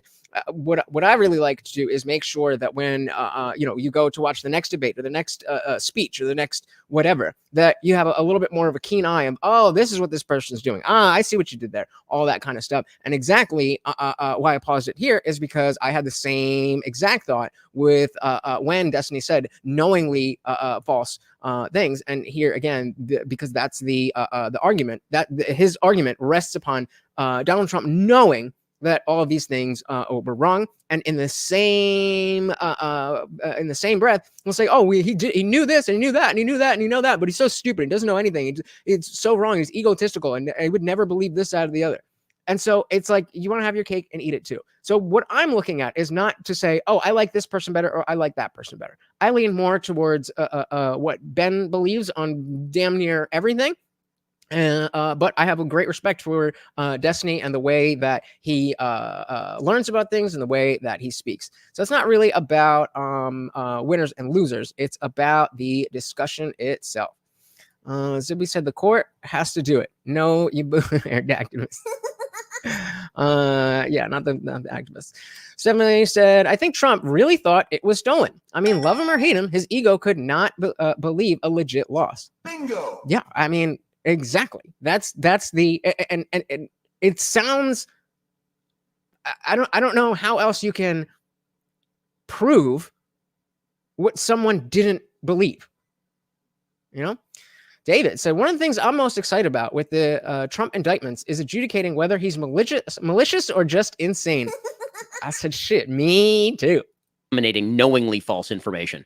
The word that's carrying a lot of weight there is the word knowingly. So knowingly implies a knower. Do I think the information who's disseminating was false? Yes. Do I think that Donald Trump is going to say no. Has unique capacity to convince himself of nearly anything that is to his own benefit? Absolutely. And I think that that's actually what Donald Trump was doing there. And the evidence of that is Donald Trump being a human and all of us watching him for the last several years. Yeah. So with the, I might have confused with the buzz there a little bit. Do I think the information who's disseminating was false? Yes. Do I think that Donald Trump has unique capacity to convince himself of nearly anything that is to his own benefit? Absolutely. And I think that that's actually what Donald Trump was doing there. And the evidence of that is Donald Trump being a human and all of us watching him for the last several years. So, you know, the idea. And again, it's the liberal narrative that he's so dumb and he's so egotistical and he's so this and he's so that. It's us who said, yeah, but we like him better anyway. Despite that, we agree with that. And yet, Biden is still worse. Idea that he knew it to be false. I'm not even sure those standards apply in any, like, and just assessing him as a human, which is really what we're being asked to do because there's an intent element to this crime. Does Donald Trump, do you think that today Donald Trump knows that he lost the election? Absolutely. So I don't actually. I think but so I'm glad that. Yeah, I agree. I think that he legitimately has, and don't get me wrong. I'm not saying that that's not insane. What I'm saying is that dogmatic beliefs are a part of politics. Despite what I want, one of my other goals here is to get rid of dogmatic beliefs in politics and allow everything to be on the table, to be questioned. But if you're just going to assume that this, that, or the other, then I don't know. We can't have the conversation. Skipper said, what are your faults with Biden? Sorry if you said it already, just found you. So, I mean, you know, one of the biggest things is obviously that he is overturned all of the stuff that we liked with Trump. He has just created a horrible situation at the border, refuses to acknowledge it. He's been extremely divisive in terms of his rhetoric. Not that Trump hasn't, but for the other side to be, oh, we're not Trump. We're going to be, everybody voted for Biden because he wasn't Trump and yet still doing the same shit. I mean, off the top of my head, I mean, he can't speak very well. And shout out to David. Next week, he and I are going to do a side-by-side speech. We're going to watch a Biden speech and we're going to watch a Trump speech. And we're going to both together see like what do we think? I think it'll be fun. And shout out to David for a great idea. Zippy said Trump has too much swagger. I do not think he cares either way. It's just a thing he can use for popularity. Yeah, that's more in line with. It's important that you said this because I think it's less that he is convinced that he lost or is convinced that he won. I think Zippy's actually absolutely correct that, especially if you think about in the world of business. Doesn't really matter.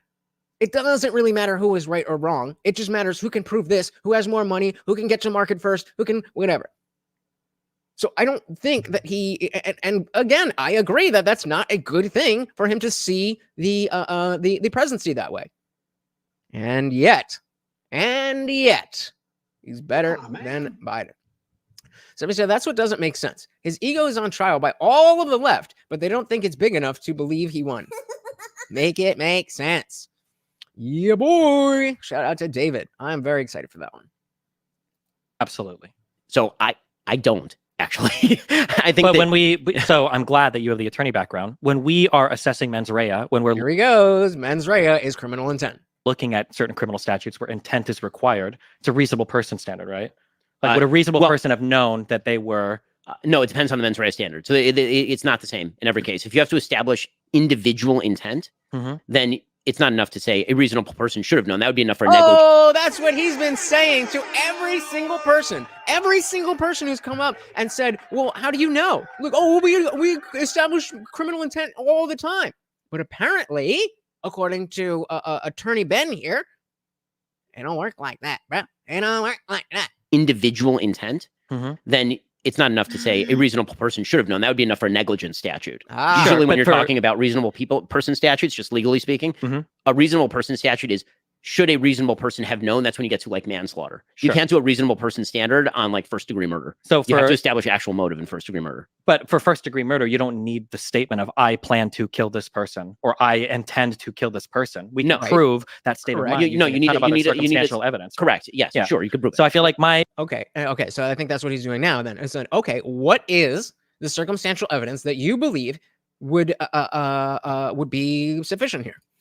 So maybe a fun thing to do with David would be for both of you to choose the worst speeches from each president that shows what you dislike most about them. I think David picked out 2 already, and I trust his fairness. I think he was looking more in terms of the time, but yeah, we'll take a look. And I honestly don't have a specific speech in mind, nor do I really think that any particular speech is going to make or break the arguments that, when it comes to specifically the speeches, I don't see how anything that Trump says or anything that Biden says is going to affect that the presidential, the strength, all that stuff. That's what I'm looking for in a speech.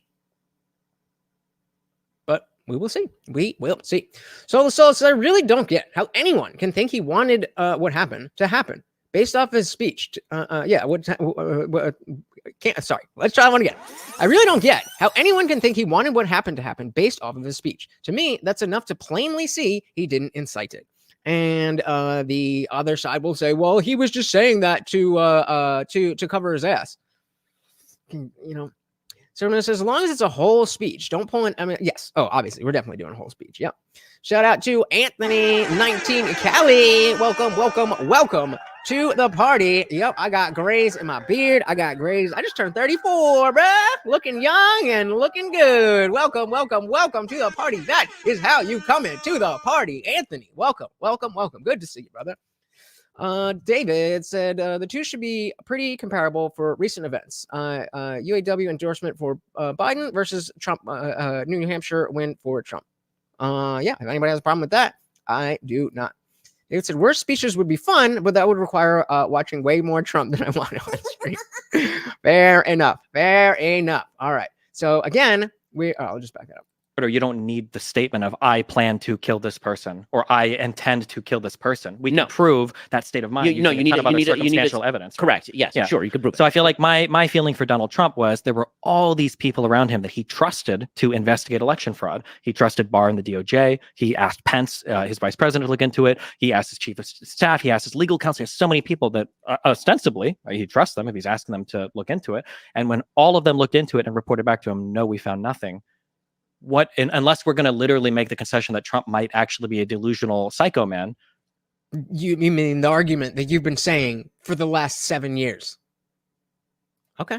At that point, should he not have realized, like, well, okay, maybe that's not. I think he should realize the day of the election that he lost the election. But that's not. But that's sure. But I'm just asking. I'm saying that, like, at that point, should he not have known that for him to go and propagate those claims that he'd asked all of the people he trusted to research, and then for him to take those claims to Michigan and to Georgia, and then publicly and to try to convince people to throw out the election? You don't think that? But you're doing the same thing. You're reverting to, should a reasonable person have known? Yes, a reasonable person should have known.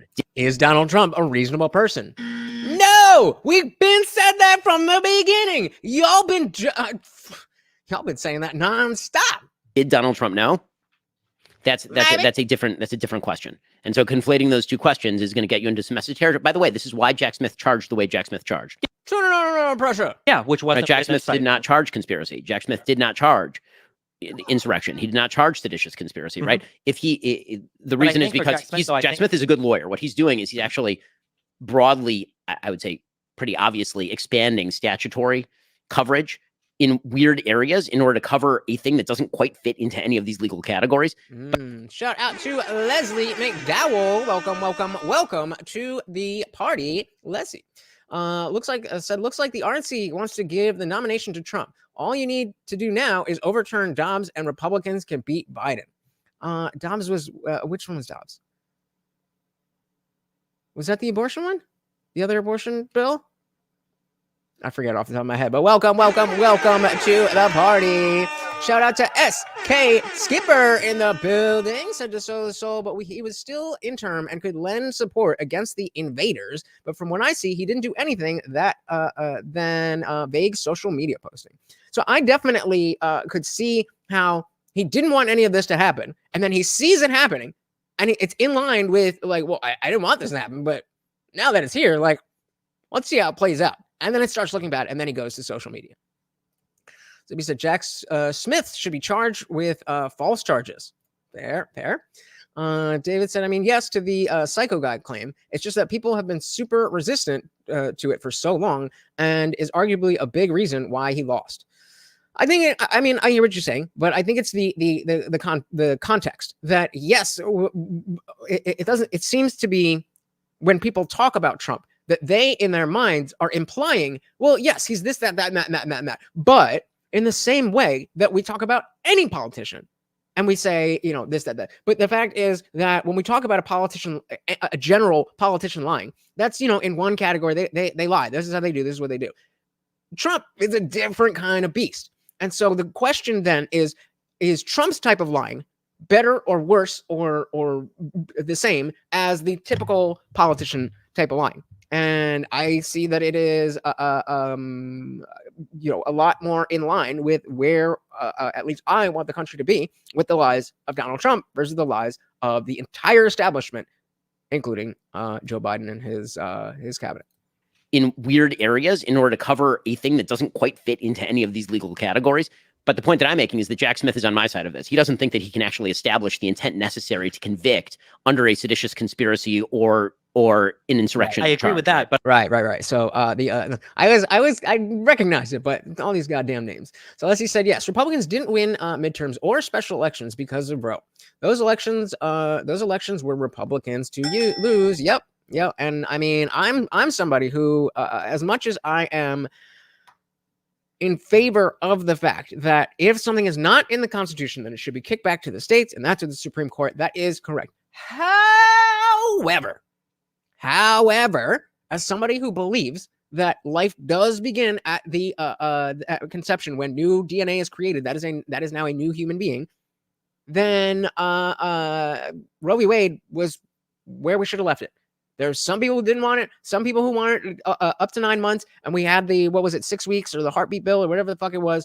And now we have some states where you can go to jail and some states where you can go and walk in at 9 months. That's not good for anybody. I completely agree with you. I think that the Republican push for that since the initial ruling on Roe v. Wade and Dobbs came down, they should have left it. You should have known. You should have known that you're not going to get 100% on this. It's just not going to happen. But they tried. And now some states, you can't have any abortion, but cars exist. And so do planes and trains. So did nothing. Well, like I said, maybe it's that Biden stabs you in the back, but Trump stabs you in the front. Yes. The devil I know versus the devil I don't. Exactly. Shout out to that. Because again, remember, we're not talking about somebody that we want to be friends with. We're not talking about somebody I want to go hang out with. We're not even talking about somebody that I want to watch my dog Morty while I go on vacation or something. We are talking about somebody who's going to run the world, but run the country. There are 0 people who are up for running the country who do not lie every other fucking word they say. None. So again, the question is, whose lies work out better for us? So the bottom line is, whatever you think about him personally, compare his term to Biden's. I don't know how anyone can think this is better. I don't get it. Well, what I do get is that there's a bunch of numbers that are better in certain metrics. Certain metrics are better. Therefore, Biden wins.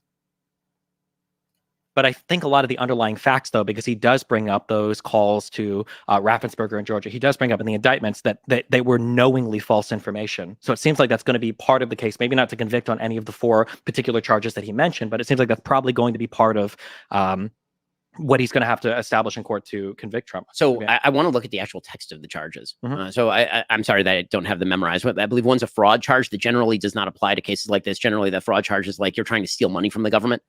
Sure, Broad has been used pretty broadly in the past, though. It doesn't have to just be because Smith has done oral arguments in response to a lot of the claims by Trump's lawyers. This was one of them. The infinite civil and criminal immunity was another one of them, where he cites past cases where these types of things, because I think it was to defraud of civil rights, I think was the fourth charge. Right. So the defraud of civil rights is usually somebody standing in the actual voting house door and preventing you from voting. Or pulling the fire alarm. Not you have a specious legal theory that you espouse in court about whether those votes should be thrown out. Sure. Although I don't like when we say specious legal theory and novel application, which I do agree some of these in some ways is novel. I don't think we've ever also had a president try to do this before. It is right. That's what novel means. New.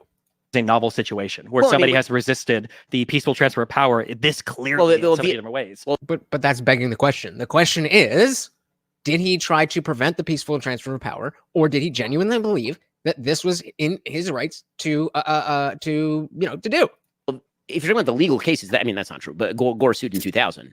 Right? I mean, if we're talking about the legal cases, comparable to Gore, if this was comparable to Gore, then I'm not saying it's comparable to Gore. I'm saying that if the idea is that espousing a legal theory in court amounts to de facto some form of election denial or interference in some way, that's not, as a general principle, it's over-inclusive. Sure. Yeah, so it's just saying that, just because I was talking about, hey, they're doing the mail-in ballots, hey, there's might be fraud here, that doesn't necessarily go under, what was the thing that he was just saying? And so, if the idea is that if this was comparable to Gore, if this was comparable to Gore, then not de facto some form of election denial or interference. So yeah, in some way that's not, as a general principle, it's over-inclusive. Yeah, so just questioning things is not election denialism. Sure. Gore wasn't trying to decertify the vote, though, for states, right? They challenged their thing to the Supreme Court. They lost their case in the Supreme Court, and then power transfer happened. Right, and Donald Trump had a bunch of legal challenges, and then he had a rally, and then there was a riot, and then he left power. Yeah, but the Eastman theory of what Pence could do in Congress is a far cry away. A truly shitty theory. I mean, make no mistake. But not really just shitty. I think that if any Democrat had done this, I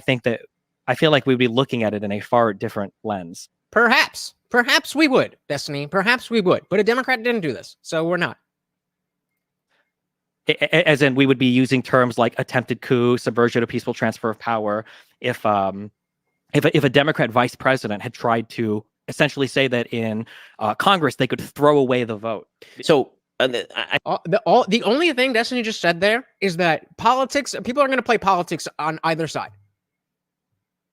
Yeah, I think that if a Democrat were to do it, then a lot more Republicans would be more willing to look at the specious legal theories.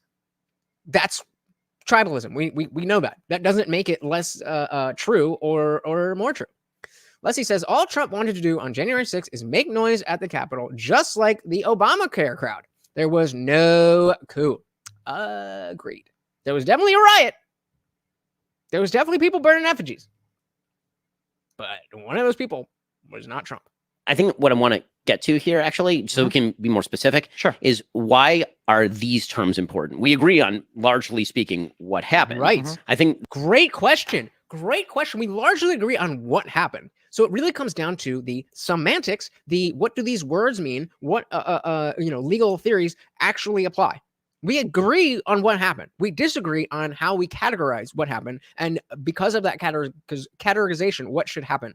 That's what we disagree on. The characterization of the term, we keep kind of bouncing around between two different categories. And I want to make sure we dump the legal stuff. Okay, so we're not looking at incite, because like you said, Jack Smith, nobody's charging with incitement, and I don't believe insurrection. Right. Does anybody disagree that the people who were rioting should be charged? I think they should be charged. Not people like Owen Schreier, who were not in the building. Not people like Enrico Antorio, who was not even in DC. But no, the people who were rioting, the law should apply to them just like anybody else. Action is a part of it. So legal. Just in terms of like a president that is trying to prevent the peaceful transfer of power. So we do call that a bloodless coup or whatever contemporaneous term you want to use. No, because again, you are begging the question that he was trying to prevent the peaceful transfer of power when eventually he peacefully transferred the power. Unless you think him and Biden went to fisticuffs, and then the peaceful transfer of power did happen. use. Right. So prevent the peaceful transfer of power with all means, or using means that are inappropriate, not quite the same thing. Using means that are inappropriate or illegal. Okay. Inappropriate. Okay. So inappropriate and illegal are very, very different categorizations. Well, I don't think so. I don't think that these charges actually meet the criteria for the various charges, and we can discuss each case if you want. Sure. As far as inappropriate, sure, I think tons of inappropriate stuff. I mean, inappropriate seems. The reason I don't like the word inappropriate, though, is because then conservatives are very quick to say, well, sure, he was inappropriate, but everybody was inappropriate. Yeah. I know you don't like that because it's a very reasonable point that you can't just say orange man bad because all politician man bad. We get that you don't like that. The truth hurts, baby. The truth hurts. Stephen Miller said if they found out, I don't know what is wrong with my reading tonight. If they find out for sure that the FBI got everyone stirred up, then I don't think most of them should be arrested or charged. I would have to see the specifics on this because, when it comes to like the Marjorie Taylor Greene kidnapping thing, the level of what's the word? Entrapment. I have to see it because I kind of think entrapment is a little bit of a bullshit thing. Like, unless somebody literally made you do some shit, in which case it's not a crime. You did what you did. But I mean, I hear you. I hear you. There's definitely it materially changes the discussion. If it was let's say there was 5 FBI agents in the entire crowd. That's a very different conversation than if there was 105 or 500. So the Soul said rioters should be charged across the board, including the ones who participated in the Summer of Love. Those fiery but mostly peaceful protests. Agreed. If you weren't violent, you weren't rioting. Yup. I don't like the word inappropriate, though, is because then conservatives are very quick to say, well, sure, he was inappropriate, but everybody was inappropriate. I mean, I'll concede. Oh, you don't like it. That he's more inappropriate than others. I just don't see the most inappropriate. Sure. And I don't even care, but sure. Take that win. He's the most inappropriate president ever, who has also been the best president ever. I'm not saying correlation is causation. Sure. Okay. I mean, that's important to me, though. Does it not? Why? Why is that important to you? Bother you that, Yes, it does bother us, but the alternatives are the alternatives. Donald Trump sought through legal and extra legal and Trump magical ways of trying to entrench his power as president past when he should have been able to. Is that not something that is incredibly troublesome? I mean, if you believe that he was doing that, then yes. But if you believe that he believes that he won and he was trying to go through all the legal avenues and maybe, move a little bit around, it's not legal, but it's not illegal. That's Donald Trump. That's always who he's been. Guess what? That's also how Biden is, how Obama was, the Bushes, the Clintons. This is politics. Yes, it is worrisome that this is how politics works, Destiny. But singling out one man, exactly what Guantek is saying, is that Trump is inappropriate in your face. And the other politicians are inappropriate, it's not in your face. Out of sight. There you go. Like, I don't get it. It says, well, over 1,000 people were arrested in connection with the 2020 riots. Are we saying that? So how many people were rioting, though? It was definitely more than 1,000 people. Stephen Miller says, if they reached out to the extreme nut jobs to get a reaction, then I'd say it's entrapment. I agree. However, I just have a lot. I don't have very much. What's the word? I just don't have much sympathy. If you like, why are you kidnapping people? Why are you trying to start a riot? Like, no matter who's telling you what, then that's wrong. Don't be doing that shit. And exactly because we're in the fucking position that we are right now. So the Soul said he did use the legal means. As you're saying, he wasn't asking for keys to be fabricated. If I tell you to find my keys, do you think that means that I'm asking you to fabricate keys that will work with my car? Or do you think it means that there are keys somewhere that will work with my car and I don't know where they are? Based. How many did Kamala bail out? Yep. Oppressed minorities, and that's a good question. Let's get a full. How many people in total were arrested for the January 6th Capitol riots? By end of 2021, 725 people have been charged with federal crimes. That number rose to 1,000 by the second anniversary and 1,200 by the third, at which point 890 people had been found guilty of federal crimes. So just looking at the fact that this was a one-day event inside a particular building versus months and months and months and months and months of riots spread out across cities and towns. I don't have the numbers. I don't know the numbers. But a reasonable person could see that there's probably more than 1,000 people who need to be arrested if 1,200 people were arrested for January 6th. That's math, baby. That's math. As president passed when he should have been able to? Is that not something that was incredibly troublesome? I mean, the question to me is the bigger question that I think the Democrats are trying to promote in this election cycle, which is this means he is a threat to democracy sufficient that if he were to win the election, there would not be another. Is that not? But he tried to do that last time. Could he not try to next time? And I mean, he could try to do whatever he wants, presumably, and he would fail the same way that he did last time. Why do we think that? Because he failed.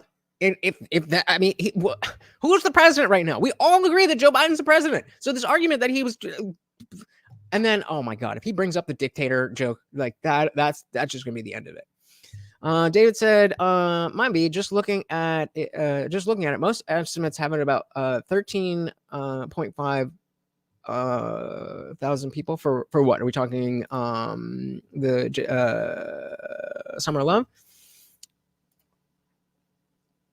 at arrests or people rioting. Somebody said there was an actual insurrection attempt in Portland, but we never hear the word used. 529 at St. John's Church. That was an insurrection. For the 2020 federal arrest, so 13K. Okay, well, yeah. So then sounds like that sounds like it makes sense. Seismic, welcome to the party. I don't know what that is, so I'm not gonna say it out loud, but welcome to the party. So the dictator thing is just the latest in mainstream media taking anything they possibly can completely out of context when Trump says it. Was that before or after the get over it line? I don't remember which is the latest. They'll just find it with anything. He could try to do whatever he wants, presumably, and he would fail the same way that he did last time. Why do we think that? Because he failed. Because there was a riot and within 3 hours. Yes. Like, let's say hypothetically, Lord, save me. Wait. You really didn't think about that line of logic? That if he was to do it again, he would fail? Because the first time, when nobody knew what was going on, that failed. But he would be successful because...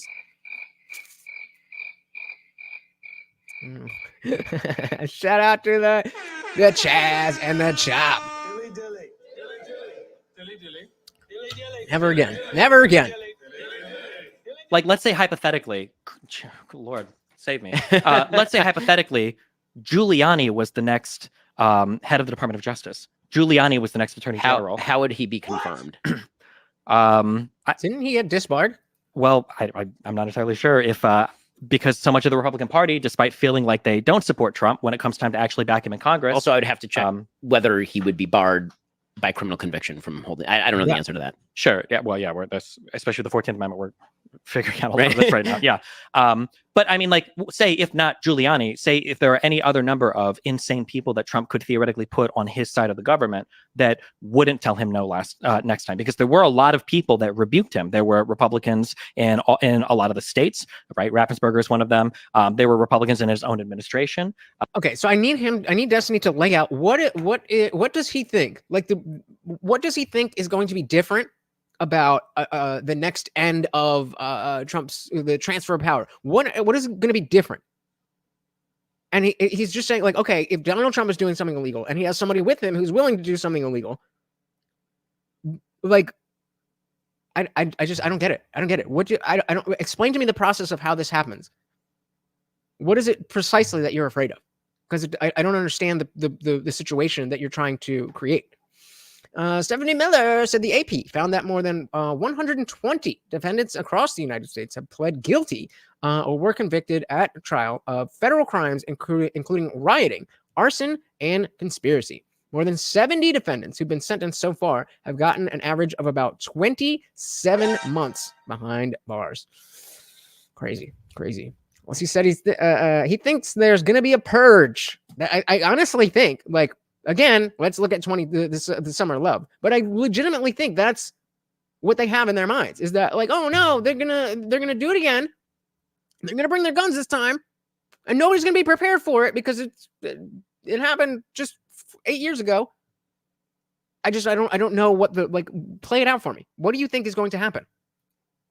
You've got Rosen, you've got Barr, there was his own vice president, but like theoretically next time, and I feel like last time going in, I'm going to do a little bit of mind reading and macro. Maybe you agree, maybe disagree. I think that yeah. So let's just before we move on from that, we were saying 1,200 for J6, and AP found that. Oh well, wait. Is this is for 2020? You're talking about? Yeah. So I mean, literally 10%. 10%. If we're just looking at the 120 defendants. That's 10% of the people who were even charged in the first place for an entire summer, multiple cities, multiple days, as opposed to a couple hours. Make it make sense. Make it make sense. Rosen, you've got Barr, there was his own vice president, but like theoretically next time, and I feel like last time going in, I'm going to do a little bit of mind reading and macro. Maybe you agree, maybe disagree. I think that Trump kind of a lot, and let's not forget about the biased courts, the biased judges, the biased people who already have this idea of what happened on January 6th because of people saying it was an insurrection, it was a coup, it was this, it was that. The same way that there was no chance, there was no shot that Derek Chauvin was not going to get charged. There was no shot.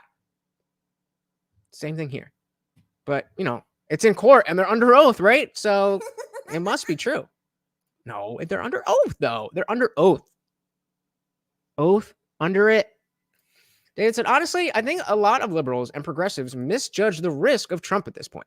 I don't think he could become dictator for life. But I think if he loses again doing what he did the last time, it could do a lot of damage to the idea of American democracy because some will absolutely never accept elections again. I agree. You know what else could do that? Arresting your chief political opponent.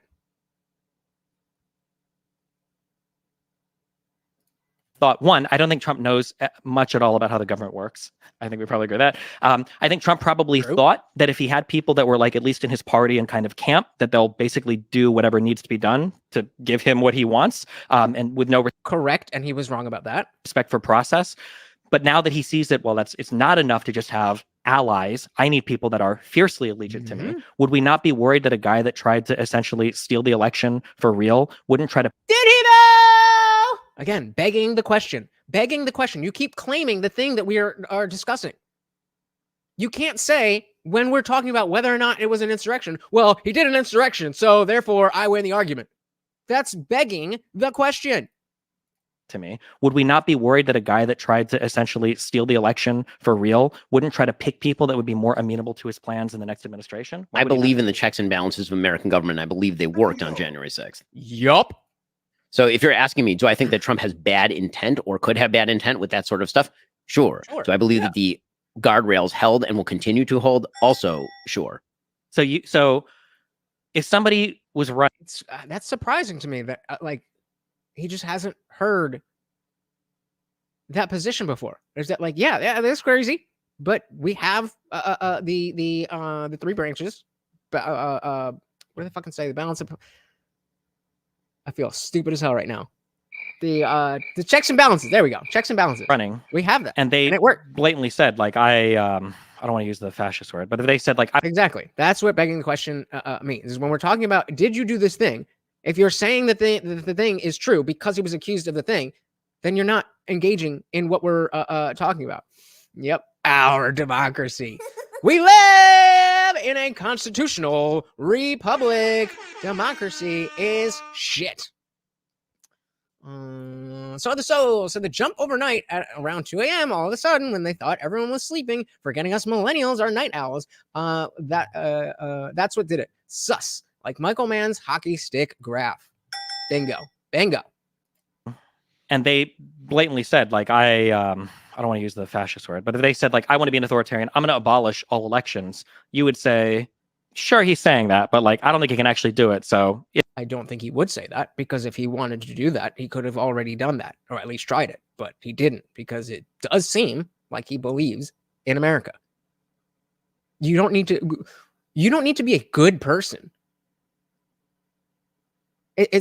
I wonder if that's what they think. Do you think you have to be a good person to believe in America? Like, there's some shitty people who want what's best for America. Those are two different things, whether you're a good person, whether you care about America. Just in case anybody didn't know that. It's okay if he runs for president. You don't care at all as long as you feel like the guardrails. I mean, I might prefer other candidates, but I think that also one of the things that you do is that politicians, again, this would be an exceptional circumstance, but politicians constantly make promises about the things that they are going to do and then don't fulfill. And we tend to take those out in the wash, meaning that, or don't forget about when they were counting the votes in, was it Georgia? Not Georgia, Pennsylvania. And they had stopped the counting, and overnight the numbers just jumped up. Hey, shout out to Dietrich. Welcome to the party. Good to see ya. So Destiny has TDS to the point he goes worst case scenario on like a 4-year-old, asking every possible way their mind can imagine the boogeyman could get him. It's unrealistic and is really aggravating. Well, shit. Welcome to the party. David is giving us a definition of democracy, a system of government by the whole population or all eligible members of a state, typically through elected representatives. Yep, that's not a constitutional republic. So the souls, allowing shitty people to be shitty as long as they hurt only themselves is part of the ugly beauty of an idea of freedom that American ideals gives us. Yeah, it's not all pretty. Freedom ain't free. And it ain't pretty all the time either. If I promise that day one, as Donald Trump has pledged to do, that he's going to deport literally every illegal immigrant to the country, do I think he's actually going to do that? I mean, no, obviously not. I really highly doubt it. He didn't do it last time he was in office. That's just, there are many examples of this. I agree. Do I think, here's my question. Okay, but I mean, I'm sure Ben understands this, but the sentiment that we want to get legal people who are not legally citizens or have green card, whatever, to get them out of the country. That is a sentiment that, okay, maybe, again, we talk about setting our ideals. What is the ideal thing that happens with immigration? Is that we close the border and get every single immigrant out. That would be ideal. I don't think it's a good idea to promise that because of how unrealistic it is. But I'd rather that you're talking about that then you're saying, well, there's no problem, and these people are migrants, and this and that, and da. Let's see. Said the ancient Roman fasces, a symbol of communion of elite families, had nothing to do with authoritarianism. The fasces family would actually appoint a dictator for half the length of a consul. In other words, ancient Romans hated authoritarianism. Mussolini, however, loved it. No, love it, he did. Love it, he did. Do it last time he was in office. That's just, there are many examples of this. I agree. Do I think, here's my question. Do you think the guardrails are going to fail to hold? I'm not sure. Really? Yeah, because I think the issue is one, when it's election time, Republicans are spineless in office. And I don't know how many congressmen would support what he wants just because they want to win re-election or because they think it's inevitable anyway. Well, I mean, I think that one of the things that happened in 2022 is Democrats ran directly on this platform and a bunch of Republicans lost who were running on this platform. Literally every Secretary of State who ran on the Donald Trump, we should deny elections platform lost in every state. Yeah. Sure, but other Republicans that have been office is this. Sure, but I mean, like, look. So I feel like, again, Destiny's going to gloss over that as if it's like, yes, Trump is Trump. He's that personality. He's that brash. He's that whatever. Just because we're here saying, yes, I'm going to cast a vote for this person doesn't mean in the same way that you're not over here licking the taint of Biden. We're, yes, there are crazy people who treat Trump like a god, but most average people who are casting a vote for Trump just think he's a slightly better option. That's it. That's it. Look at what happened with like Kinzinger and Cheney, right? Who were very like staunchly anti-Trump after J6 for that select committee, right? Kinzinger didn't even run again, and Cheney lost her election by I think the widest margin that anybody has ever lost an election ever. Yeah, because everybody hates Liz Cheney. Stephen Bonnell said he's not really brainwashing us through the wait. What? And Right, yeah, yeah. like all of U.S. politics. People who were not Gotcha. I thought you were making a joke about something else, but yeah. Warren voted against. Yeah, it, yes. I guess it's a surprising position to me for. I mean, some people. Let's keep it a buck. Some people definitely have been brainwashed. I think most of us are just kind of normal people. If we're looking at like principled stances of government, the idea that a man who has, and I think we both agree on this, that Donald Trump's only allegiance is to Donald Trump, right? We agree. Yes. So then we take that. Donald Trump's only allegiance is to Donald Trump. Okay. Where's Biden's allegiance? Where's the allegiance of any particular person in Congress? Oh, they all only care about themselves. So trying to single Trump out is disingenuous. That's a given. So the soul says, David, if that's the wait, I'll let you go. Stephanie said they could be brainwashed by a big bird. They are on both sides. Facts. Guantag said, would anyone say that it could possibly be dangerous to vote for Trump because he's not Biden? Would anyone say it could possibly be dangerous to vote for Trump because he's not Biden? Like, it seems like if we keep falling into voting for one person who isn't the other person we dislike lately. Yeah, the difference is we know what to expect from Trump now. Yeah, I mean, I would not cast a vote for Trump against Biden. I'm casting my vote for Trump because I want Trump to be the president. Now, do I think he's the best person on earth to be the president? Of course not. But in terms of the choices that I've been given, he has done enough. He has shown me enough that he is different from the entire establishment uniparty, that if there's any chance of normal people living this American dream, it's him or it's nothing. That's it. On that, the only thing he cares about is Donald Trump. I don't think it's the only thing he cares about. I think it's certainly the largest thing he cares about. It's the largest thing he cares about, right? So if you've got a man who only cares about himself. Welcome to politics. I mean, it may be more, but that's not even. It may be more with Trump, but it's certainly not unique to Trump. I think. Bingo. That the issue with Trump too, though, is I think he's even a threat to the Republican Party. In which, yes, again, that's a good thing. That's why the fuck we're voting for him. We hate the Republican Party. What is it? I'm getting triggered. It's like, yes, the GOP sucks. That's why so many Guamtag. Weren't we just talking about this the other day about how when we were talking about 2015 liberals, and it's all of those people who were like, I don't really know about this Obama guy, but I am a liberal person. I'm certainly not a Republican. And then Trump comes around, and it's like, well, looky here. Somebody who at least has the same types of ideas of what direction the country should be moving in, talking about something that makes sense to me. Stephanie Miller said, right? I thought voting not Trump was wrong, and I feel the same about voting not Biden. If you don't know anything about either side, don't vote. Well, I mean, it's not even just people who don't know.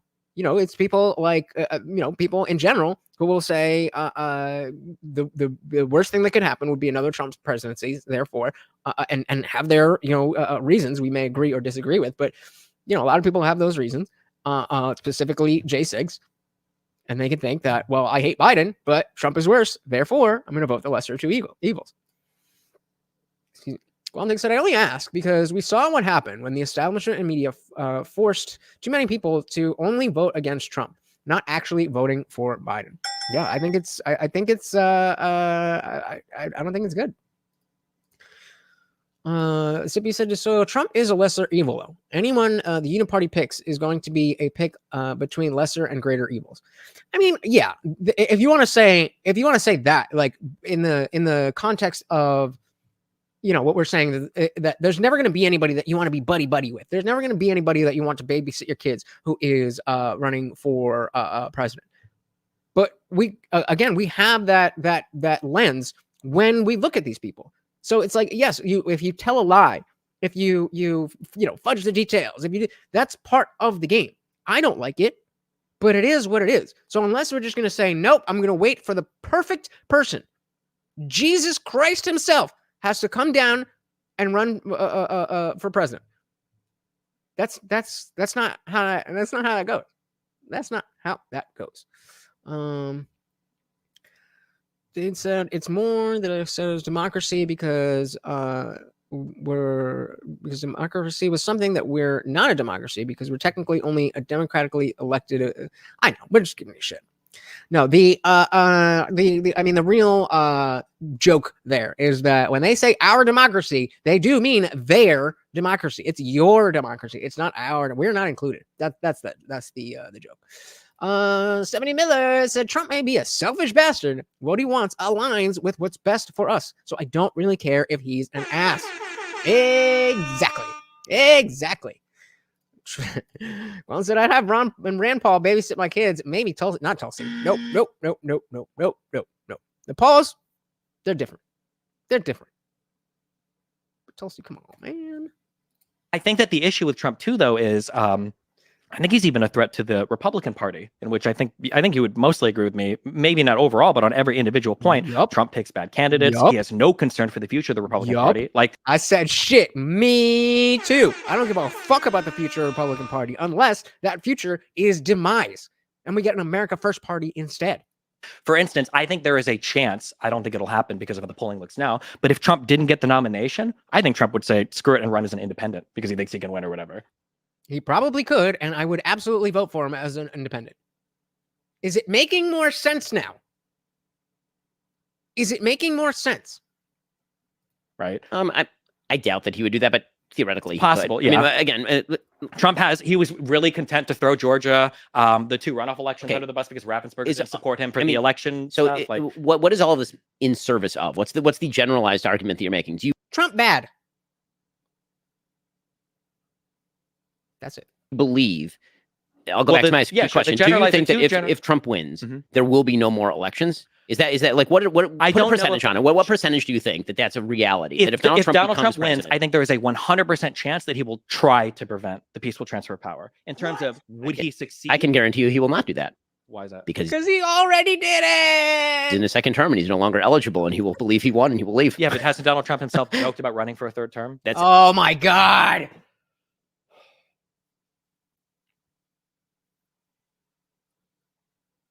Really, bro? Come on, bro. You know better than that. Oh, well, didn't he say he would run for a third term? Stupid. I think that having a third term. What has Donald Trump not joked about? I mean, for God's sake. I don't. Okay, hold on. If you want to prevent him from creating a revolution, you probably should actually just appoint him president, and then he can't run again. Here's another broad argument that I don't like in favor of Trump, and this was brought up earlier in terms of like we talk about like not grading presidents on a curve, but then earlier we said we take Biden's rhetoric. Oh no, I totally grade Trump. I 100% grade presidents on a curve. Are you kidding? Oh, okay. I grade pretty much everybody on a curve. Then I feel like I don't treat my 7-year-old the same way that I treat my 9-year-old. Okay, yeah, I wasn't sure exactly what he meant by that, but exactly what we talk about when we're saying we're not looking at a friend, we're not looking at a babysitter, we're grading. I guess that's grading them on a curve. I think that's fair. Dietrich said Trump just got another corrupt jury that and has to pay 83.3 million. Demis's aren't our pay fantasies exciting for defamation? Go figure. And of course, because the court said it, now he's an awful horrible person, right? Sure, but I don't like that Obama. It feels like we're treating Donald Trump like a 7-year-old or a 9-year-old. I think we should treat him like the president of the United States. I don't think having a president that has taken like concrete steps to prevent the transfer of power, which he did with the electorate's sham, which he did with Pence, and which he did with trying to capitalize on the Jason. Begging the question on all three counts. On all three counts, you're just saying things. You're just saying what you think is right, which is fair, but you're not providing any reason that any of us should follow you. 6 violence, a president that's taken concrete steps towards cooing the government, essentially. I don't know why that guy begging the question. Say, well, you know, it's Trump, he does Trump things. The guardrails held, I'll probably hold next time. So, I mean, when we say we shouldn't, do you mean that he should be actually barred from office? I'm just talking about support for him. I don't even think Republicans should support Trump. You lose your... Yeah, so and so then I'm going to echo Ben's question. Is it what is it that you're doing here? What do you think is going to come out of this? In your best case scenario, what is this conversation for? Context said, for trusting the system so much, does Destiny actually believe Trump could run for a third term? Back and forth, back and forth, back and forth. Semantic obfuscation. When it works for me, it's true. When it works for you, it's not. When it works for me, it makes sense. When it works for you, it does not. It doesn't just have to do with changing words. It has to do with changing the entire phrase, the entire message.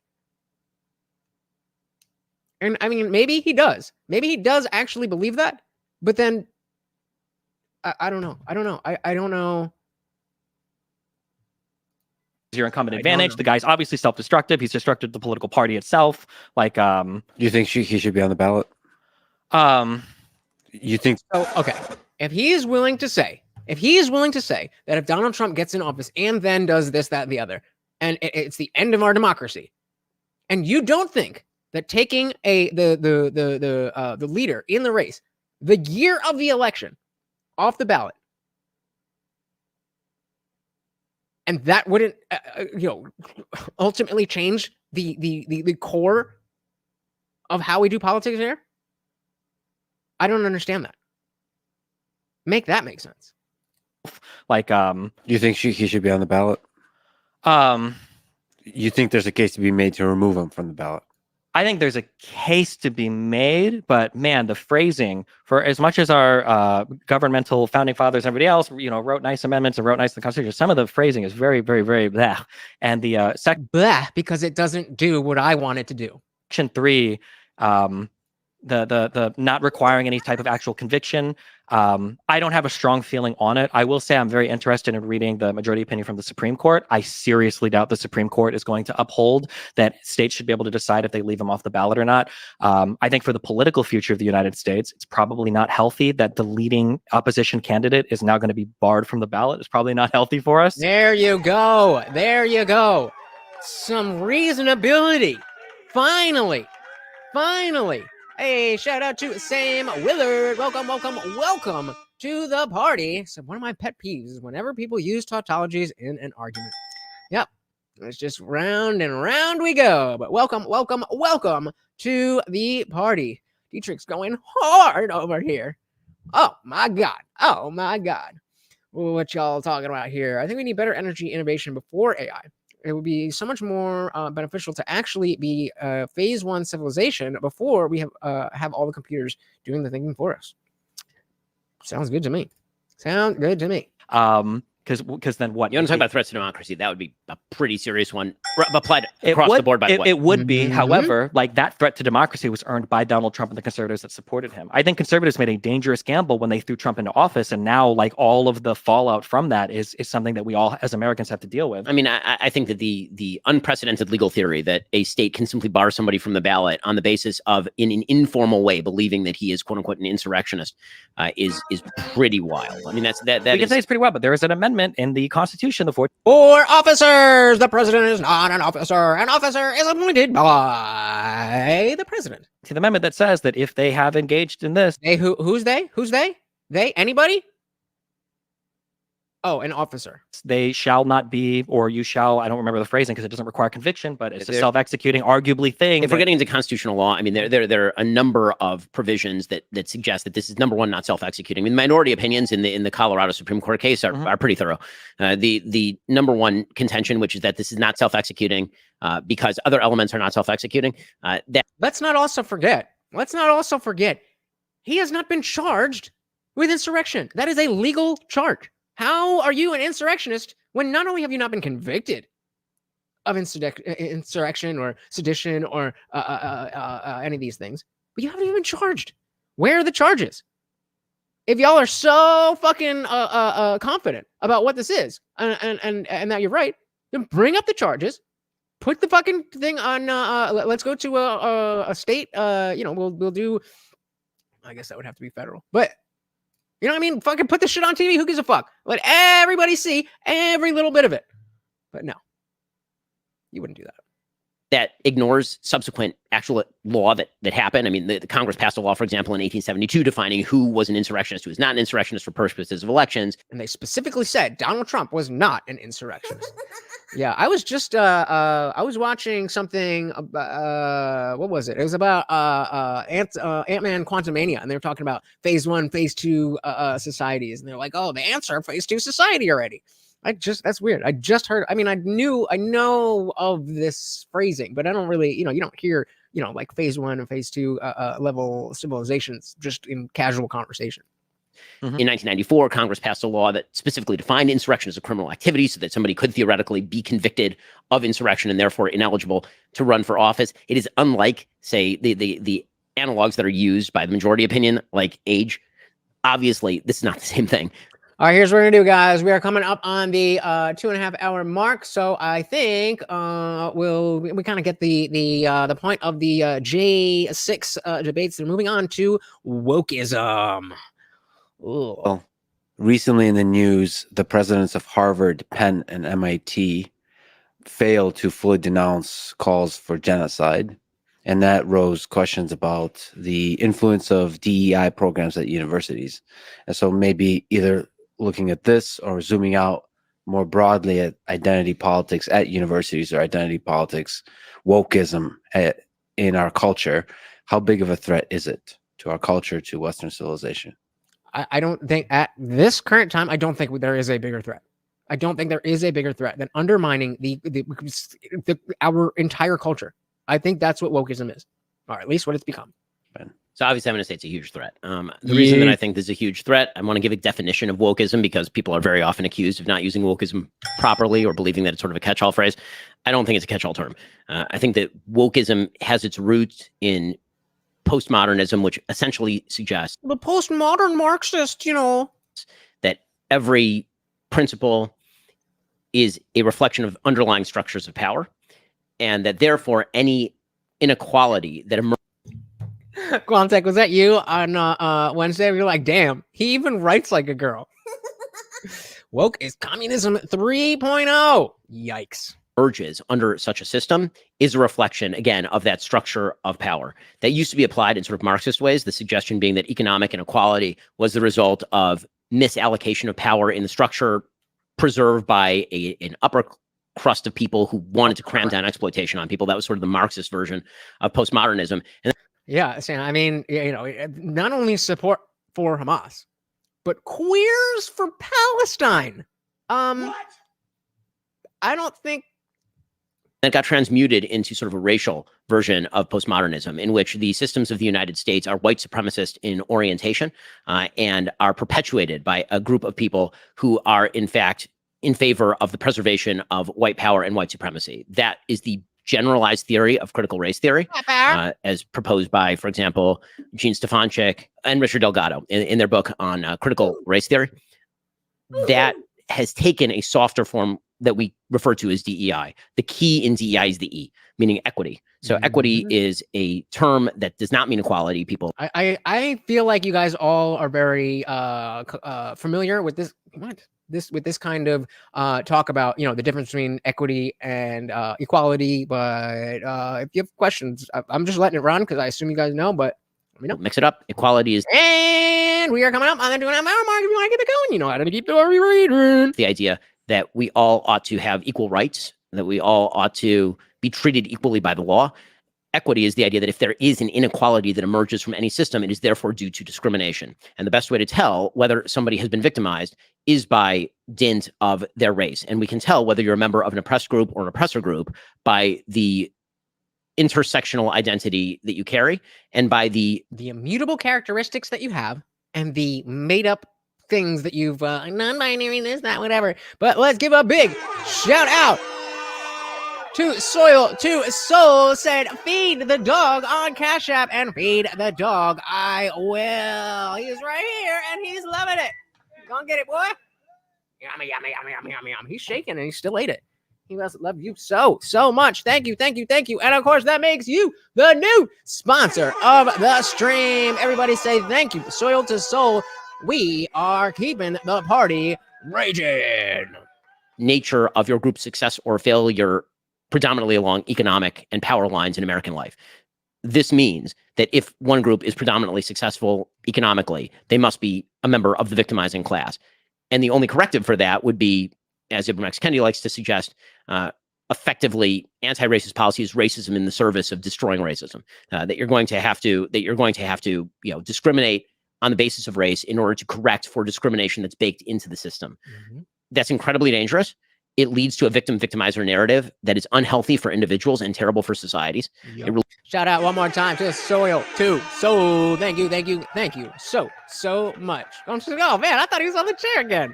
Freaking chameleon dog. Yeah, I figured it's better that, like, I don't want to get people confused. So if you just see something black there, then you're not really thinking about it. Whereas if you see that there's no black there, you can be like, hey, where's the dog? Focus on my beautiful face.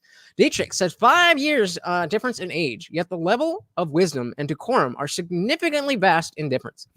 This was a graceful debate compared to Destiny's horrifying date with Alex Jones, but Ben won this. Yeah, I mean, I definitely agree. But who do you, if you had to pick one person out of the three between Ben, Destiny, and Alex Jones, who is the reason or who is the reason that this debate was better? Was it Ben's because of Ben? Was it because of Destiny? Or was it because of Alex Jones? You better what? You good? Yeah, I mean, they say, we're calling it a debate. I put it in my debate breakdowns playlist. So that relieves people of individual responsibility, and it destroys the very notion of an objective metric by which we can decide meritocracy. And meritocracy is the only system human beings have ever devised that has positive externalities in literally any area of life. Every other distribution of wealth, power, done along other lines that is not having to do with merit has negative externalities. Every system having to do with merit has positive externalities because presumably the most effective and useful people are going to succeed under those systems. That's the very basis of meritocracy.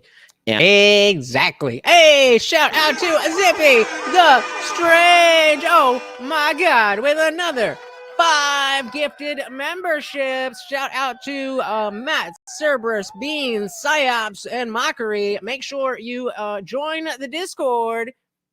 You guys know come on. There you go. Every donation comes with a treat for Morty. Thank you.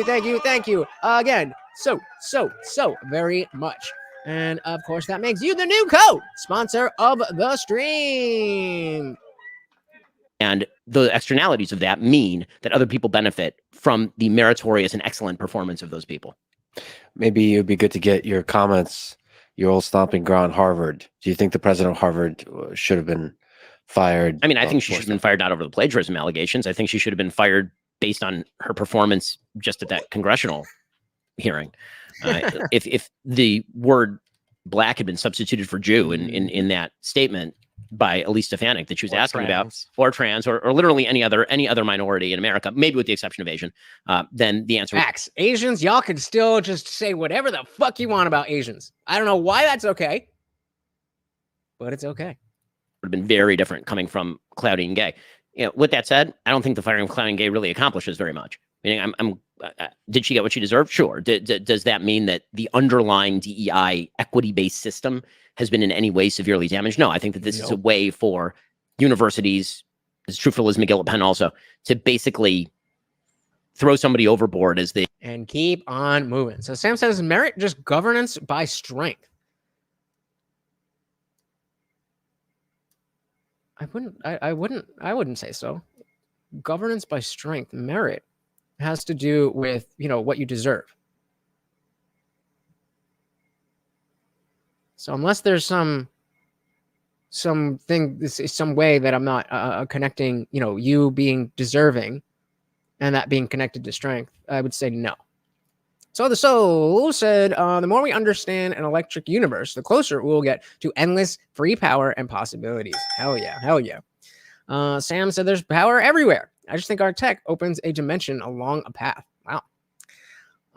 Y'all are getting into it over here, aren't you? Guantag said, remember to write off all Morty's treats on my taxes. Yes, I will. I will have to do that. I will have to remember that. So the songs that Asians have work ethic. That's why. So do Mexicans. We can't say that shit about Mexicans. Right. Did I just get canceled? It's true for Liz McGill-Pen also, to basically throw somebody overboard as the sacrifice to maintain the underlying system that continues to predominate at American universities, where they spend literally billions of dollars every year on DEI initiatives and diversity hires and diversity administrators and all of this. I mean, one of the costs of education. And they will spend money on literally anything and everything besides the education of the children. And of course, that's not even bringing into the fact that, oh, when the government says they're going to pay for it, but, you know, they're loaning you out the money, then the colleges are like, all right, well, I mean, if y'all are going to pay for it, let's make it 10 times the price. Crazy. Dietrich said, Alex made it fun. Ben made it understandable. Destiny made an ass out of himself, but I'm biased because Destiny and I have very different views. And his absolutism is lefter than liberalish ideas. I don't know what PMO means, but fair enough. Sam said, I mean, I'm being devil's advocate here. Merit being strength because you must win. I mean, I sure, I could see it that way. I think if we're talking on like the global level, then yes. Then it does come down to strength. But I think when it comes to, you know, like, how are we choosing who's going to run, like who are the people who are running for like mayor or something? Merit is you know, we just want to look at how much are you doing, how much do you deserve this? That's really what it means. So we said that's Mexicans, not other SA peoples. What? I don't know what's happening. I'm getting lost here. City hires and diversity administrators and all of this. I mean, one of the costs of education escalating is in the massive administrative function that is now undertaken by universities, as opposed to teaching and you know, cost of dorms and such. You guys probably agree on a lot of this, right? Kind of, maybe, yeah. I don't know. I don't know what makes things do this, but it feels like we can never like have a good thing and then have it end as a good thing. Mm-hmm. Things always get taken to their extreme, and then we have to fight on those extremes. Like, wait, before he goes there, deserving isn't merit or merited. I don't know what you mean by this, because that's precisely, or unless you're saying on that global scale, if we're saying might makes right, then merit, it's not on merit. Yeah, I think they're talking about a different context. I think they're talking about more like when we, again, when we're casting a vote for anything mayor up to president within our own system, that we want, who deserves it the most. That's what they're talking about. Like, I would argue that back in my day, we called it SJW, social justice warriors, before it became woke. I think like 2013 onwards, whatever. Like, there are aspects to wokeism that I think are good. Like, I like the additional representation that we have in media now. I like how, as much as people complain about the internet and how it's regulated, that there are way more groups that are represented on the internet, whether we're talking X, the platform formerly known as Twitter. That's Twitter. Oh, my goodness. Oh, my goodness gracious. Stephanie Miller says, give Marty a cookie with a $15 PayPal. Oh my God. For $15 and becoming the new sponsor of the stream. Thank you so much, Stephanie Miller. Oh my goodness. I am speechless. Thank you so much. I'm just looking for one of your chats here that I can star so that I don't forget, because I'm retarded. But thank you so much. That means the world to me, guys. Thank you so much. I don't know. You guys always, I never know what to say. I know you guys don't like when I get all mushy, but that really does mean a lot to me. Thank you so much. Talking about merit, if that's what you guys are saying, I merit, then works for me. Thank you so much. Twitter or Facebook or whatever. I think in some ways, or whether we're pushing, like women's achievements in school and in the wider workforce, I think that these are all good things. the issue that you run into is people don't ever have a stopping point. And I think people kind of get lost in this woke for woke's sake thing, where we start to see these very weird warpings of these like academic, I guess, arguments that are used for really horrible things. Semantic obfuscation. That's what you're trying to say, buddy. Semantic obfuscation. Guamtex. Oh, did I miss something? Guamtex. And considering Morty is basically a co-host / prop, you might be able to write off everything for him, including food, grooming, and vet visits. Feels weird calling a dog a prop, but we are definitely going to figure that out. Thank you again, Stephanie Miller. Where are we? Is it be said there's no additional representation? I'm just gonna dive back in.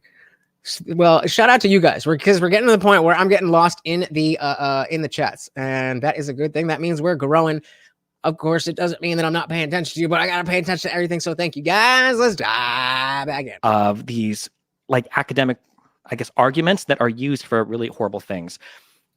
So, for instance, I think that you can talk about in the United States things like white supremacy or things like oppression of certain demographics, especially with like Jim Crow laws and pre-Jim Crow. And you can even talk about effects from that. But then when you run into this weird world where we've kind of warped these things so that like not only is white supremacy still as present today as it ever has been, well, actually, Black people and other minorities can't even be racist. They don't have the power to, because we're going to use a different definition of racism. And we can only talk about punching up as opposed to punching down. And we're actually going to say it's totally okay for these people to say or do whatever they want, and it's never bad. But like white people who have always been the oppressors, even if you're like a trailer park guy whose family's addicted to meth, you know, you have all this privilege, et cetera, et cetera. I think that you run into these issues where wokeism, it starts off as like a really good idea, and I would argue has achieved really good things, especially in regards to like women's education and everything. And then it just gets so academia-ized, so there's a word there, academic, whatever, where you take something and you put it in school too much, and then it comes out as some Frankenstein, you know, cancer baby of like horrible things, such that today when I'm reading stuff, and I know Ben is the same way. So how come you can see that that's what's happening?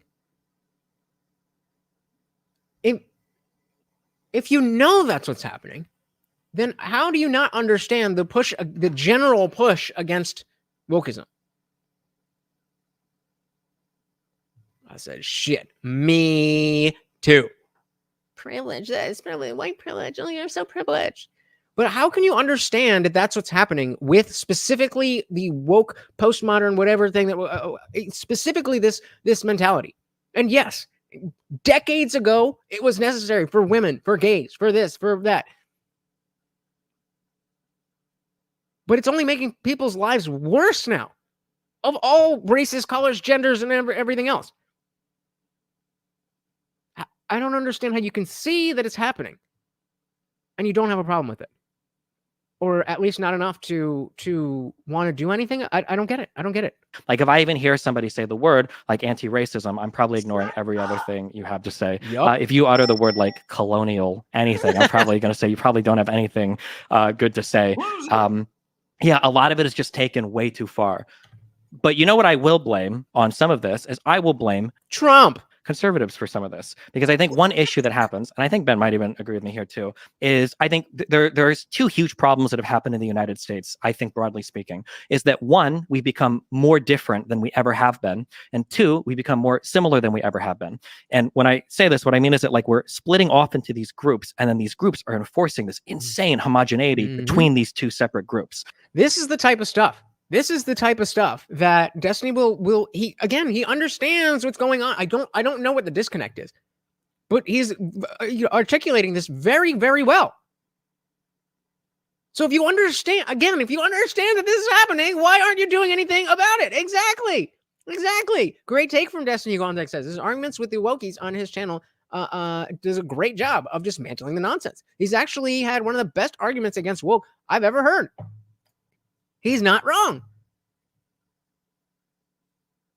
You're so close, but you get it, but you don't. What is it what is that needs to be added to everything that he just said for him to understand that like he's just like one click away,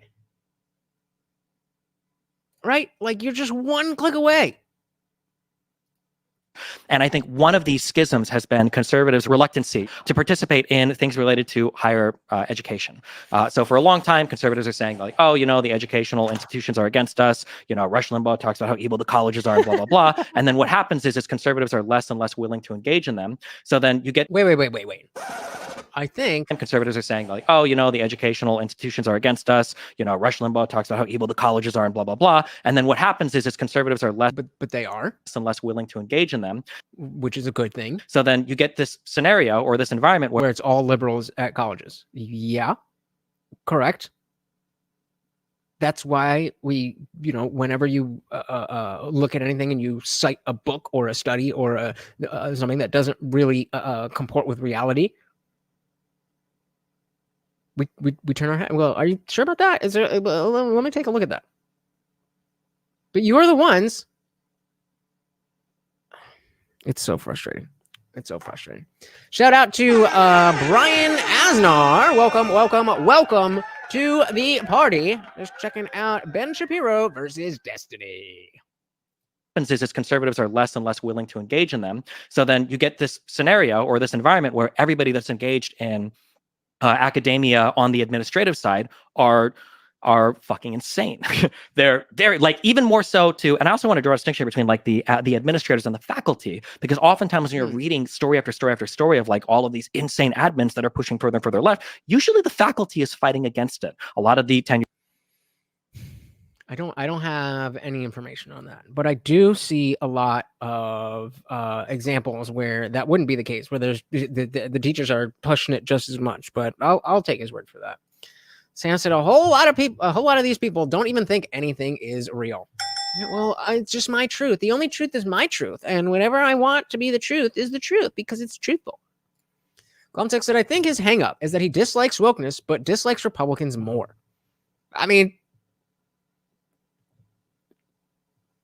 I was going to say me too, but I really don't know. Glumtex said it's unfortunate for him that it's only the Republicans that fight back against wokeness. Good point. Brian said Ben Shapiro's outrageous views really never failed to make me put a pew pew in my mouth. Such as what? What's an outrageous view? Because they seem to be agreeing a lot.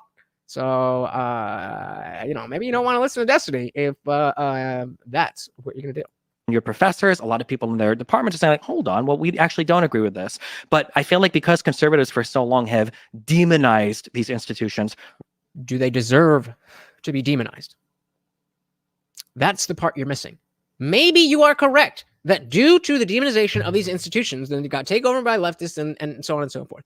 The initial question there is, do these institutions deserve to be demonized in the first place? If yes, then you don't have a point at all.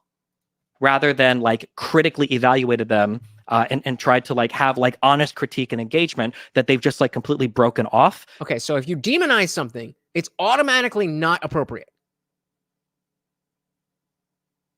According to Destiny, there is no thing that can be demonized and that deserves to be demonized. It should be calculated and whatever.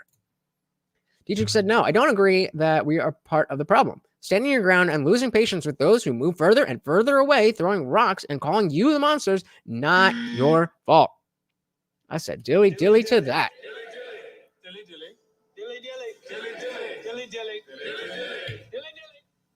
This is cope. I am like, if he was going to say that in the 90s, that the religious right started this puritanical thing and that wokeness was a pushback to that, I'd be like, finally, somebody is saying what needs to be said. But of course, no, it's just your fault. Like, you were so bad, so you were bad, and now we're bad. But it's not as bad because you started the badness. What? And when you only have a bunch of lefties or righties together, all they'll do is they'll veer off like even more into their insane directions. I feel like that's a big... If Ben doesn't do something to dissuade whatever notion Destiny's trying to say right now, I'm gonna be upset. Problem that we run into in the country to where conservatives have totally broken off some conversations, broken away from where they won't participate in them anymore, and then the people that you have left just run as far to the left as possible. Well, certainly, when you look at All right, Ben, let's go. This is it. This is the rebuttal to why wokeness is bad and not the fault of conservatives. certain institutions, I think that one of the things that people on both sides of the aisle are constantly looking at is, has the institution suffered such capture that there is just no capacity to fix it? Or another way to ask that would be, do the institutions deserve to be demonized? That's a big old yes. And when you talk about the universities, I'm not going to blame conservatives for the failure of the universities because they haven't been present in major positions at universities since effectively the late 1960s. And you can go read Shelby Steele's work on this, where he talks about. Yeah, it's like the entire education, or the entire what am I trying to say? Not education, but the higher education apparatus is extremely liberal, but it's the conservatives' fault because they weren't there to be not liberal. What? Samson is actually disappointed in Ben here. He is not strong enough with him. Come on, Ben. How, he's now a conservative black person. He was a liberal black person at the time. He was actually quite a radical black activist at the time in the 60s. And he talks about walking into the office of liberal administrators who are largely on his side with regard to civil rights, and being a radical, him claiming that the systems of the university were inherently broken, were inherently wrong, unfixable.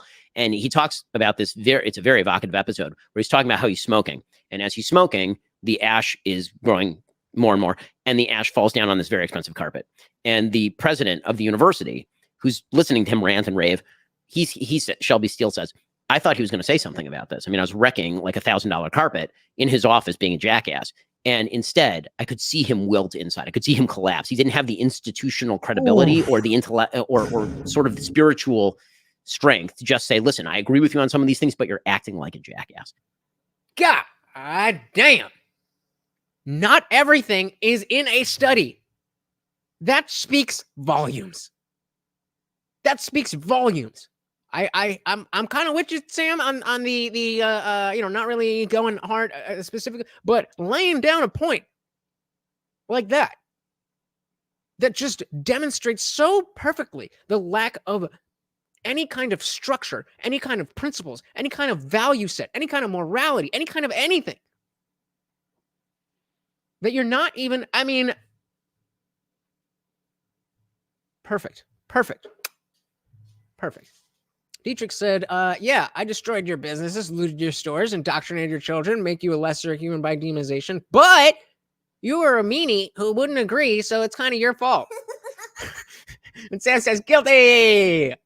And what you see in the late 1960s and early 1970s is, in fact, the collapse of these institutions, to the point where by the time I was going to college, there was this radical disproportion between conservatives and liberals. And the problem is that when it comes to a system like the universities, basically you have to separate the universities off into two separate categories. One is STEM, where the universities are still pretty damn good. American universities, when it comes to STEM, are still... Well, that's what they say, right? I would have thought that, going to Harvard or Stanford or something, even in STEM, would be great, but I don't know. Is it?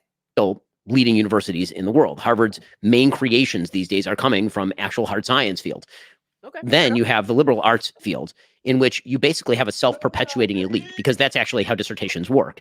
If you have somebody who's very far to the left and you decide that you're going to write a dissertation on the history of American gun rights, the chances that that is going to be approved by your dissertation advisor are much lower than if you happen to write something that tends to agree with the political positions of your dissertation advisor. Now, listen, I think there are open and tolerant professors, even in the liberal arts at these universities.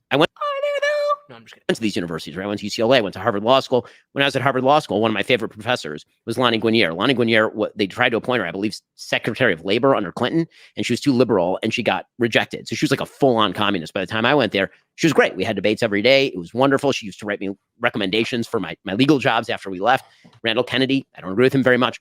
Randall Kennedy was a terrific professor. There are some professors who are like this. Unfortunately, there tends to be, in these echo chambers, more and more ideological conformity that is rigorously enforced, and it is by left on left. So, for example, when I was at Harvard Law School, the president of the university was another president who ended up being ousted, Larry Summers. Larry Summers had been the Secretary of Treasury under Bill Clinton, and he made the critical error of suggesting that perhaps the dearth of women in hard sciences in prestigious positions was due to possibly two factors that people were refusing to talk about. One was the possibility that women actually didn't want to be in hard sciences at nearly the rates that men do. Yeah, they don't. Which happens to be true.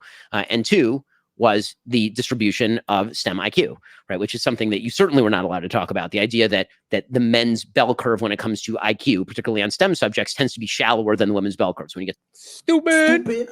Sam says, I am 50, not really that old. Used to be that it was hard to have a conversation with an MIT grad because they were so smart. Now they just have no arguments. They not only have no arguments, but they have no values. They have no values. They're intelligent people. They just don't have any values. So their brain, when it comes to how should people be, there's just not anything. There's just not anything there. Facts. If we said it's cheaper in education to make people dumb, it means less work for more money. At the very end of the bell curve, what you tend to see is a lot of really dumb guys and a lot of really smart guys. And so when you're talking about the top universities, maybe that has something to do with the disproportion. And he's trying to...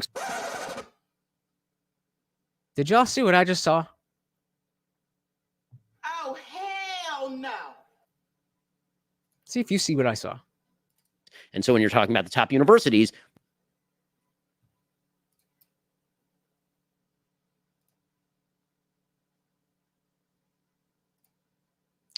His shirt says, not a cult. Okay, bro. Maybe that has something to do with the disproportion. And he's trying to explain that to say that our systems are not discriminating. If we end up with more men than women, maybe more men are applying and more men are qualified. That's quite he was ousted for that by a left-wing faculty and general alum network at Harvard University. Exactly. Dietrich said the truth is sexist, but sexism isn't the truth. I broke my mental calculator. I don't know, man. I don't know. It's hard to keep up these days. It is hard to keep up. Zibby said, same for corporations. They can inflate prices via waste and profit off the whole insanity. It's terrible. Terrible. David said, this isn't a debate. Destiny is so pacified for some reason. Well, I mean, because, Ben's not yelling, so he doesn't need to yell. Just because they're not yelling doesn't mean it's not a debate. There's a lot to blame conservatives. Me? I broke your brain? Your what? Your fucking, what is it? Oh, gotcha. Oh, I thought that was you. Okay, so I broke, I didn't break it. Destiny doth protest too much with that shirt. Yup. It was for surrendering the playing field. I totally agree that conservatives should not have surrendered the playing field in some institutions. Colleges were surrendered a lot earlier than 20 years ago. They were surrendered in the late 1960s, early 1970s.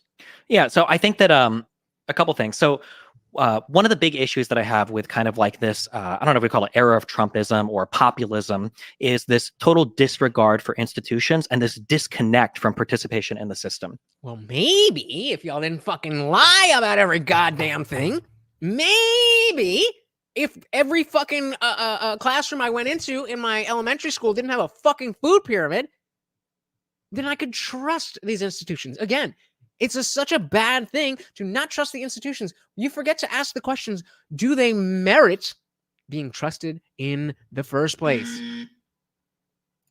Sam said, that's because there's more in heaven and earth than he's dreamt of. Zibby said, is sexism just about things not being equal, or is it supposed to be intentionally unequal? What do you... I mean, like, equal under the law, meaning that, like, not equity, that everybody gets to do the same thing because you're a person, but you have the equal opportunity to go to school or to get a job or whatever. I don't know what you mean by intentionally unequal. The institutions have become more corrupt than the corporations. I mean, I don't know about more, but certainly as much. So it's one of the big things that I fight with progressives about, who cares, because they're all 20 years old, they don't vote anyway. But it's another thing that I noticed with a lot of people that are Trump voters, Trump fans or whatever, is this idea where we say this institution is irrevocably destroyed. It's irredeemable. It can't be saved. Nothing that we do can fix it.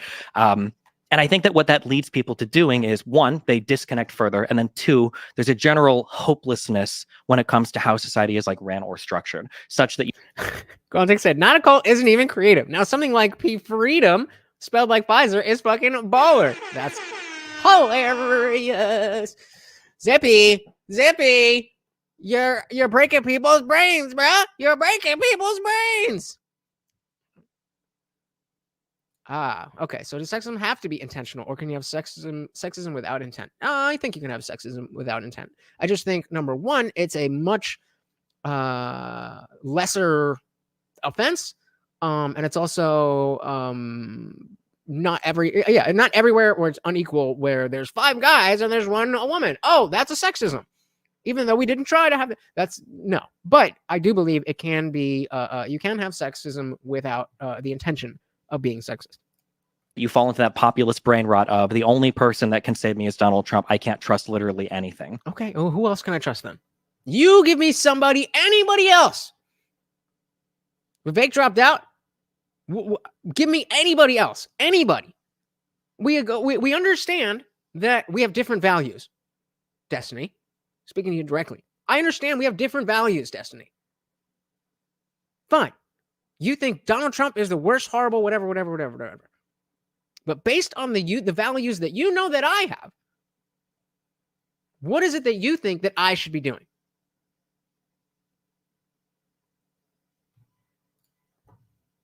Black and white. Black and white. I'm going to hope this is a joke. Sam said if it's unequal, it is intentional. If you're woke. And facts. We do know Trump. It's not, I mean. You fall into that populist brain rot of the only person that can save me is Donald Trump. I can't trust literally anything. And I think that when you start driving people into that. And so I'll play the Uno reverse. Whose fault is it, as you've just laid out for the last 15 minutes, that I don't feel like I can trust anything? I'll remind you all. At the beginning of lockdown, my position was, okay, I guess whenever the jab comes out and it becomes inconvenient to go around because you need it everywhere, I'll just get it because I don't give a shit. That was my position. And now, I don't like to use the word hate. But if I did, Anthony Fauci, who I refuse to call a doctor, would be that one person at the top of the list who destroyed our culture for the second time. But yeah, let's just trust. G-Chick says, I trust my grandma. My grandma trusts Trump. Are you talking shit about my grandma, Destiny? I think he is. Zibby said, sounds like the definition in wrong, at least in how we use racism and sexism. Things being unintentionally unfair cannot have the same connotation or power as things intentionally done. I agree. But if you if you unintentionally hire only men and you see a woman, it's your job to hire people, and you specifically but unintentionally choose all men, and you see chick, she's probably not going to be good enough. That's not necessarily intentional. In the same way you look at some dude who has one job and whatever, you're like, okay, he's not going to work. That would be an example of unintentional sexism. Sam said the left has very intentionally changed meanings. Say it with me, guys. Semantic obfuscation. Semantic obfuscation. Changing the meanings of words and phrases specifically to change the bearing in the conversation. Shout out to Vesta Mortis. Welcome to the party. Said, I withstood propaganda. I am jabless. My sausage is pure. Shout out to the pure bloods. Put a 1 in the chat if you are a pure blood.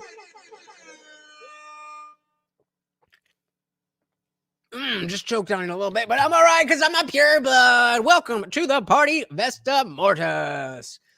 David said we should follow up after Trump and Biden with Fauci. What do you mean? Follow up what? You mean do a Fauci speech? No, I will not listen to that man speak. I will not even give him views on YouTube. Context is remember to wear your masks, everyone. Gotta protect yourself from the droplets. Okay, you don't need to be wearing 2 masks. Okay, 1 mask. Well, if you want to wear a second mask, CNN. All right, but you guys, maybe a little bit extra, but the droplets are gonna come in. Just don't touch the mask. Oh my God. We got pure blood, pure blood, pure blood, pure blooded. Let's go.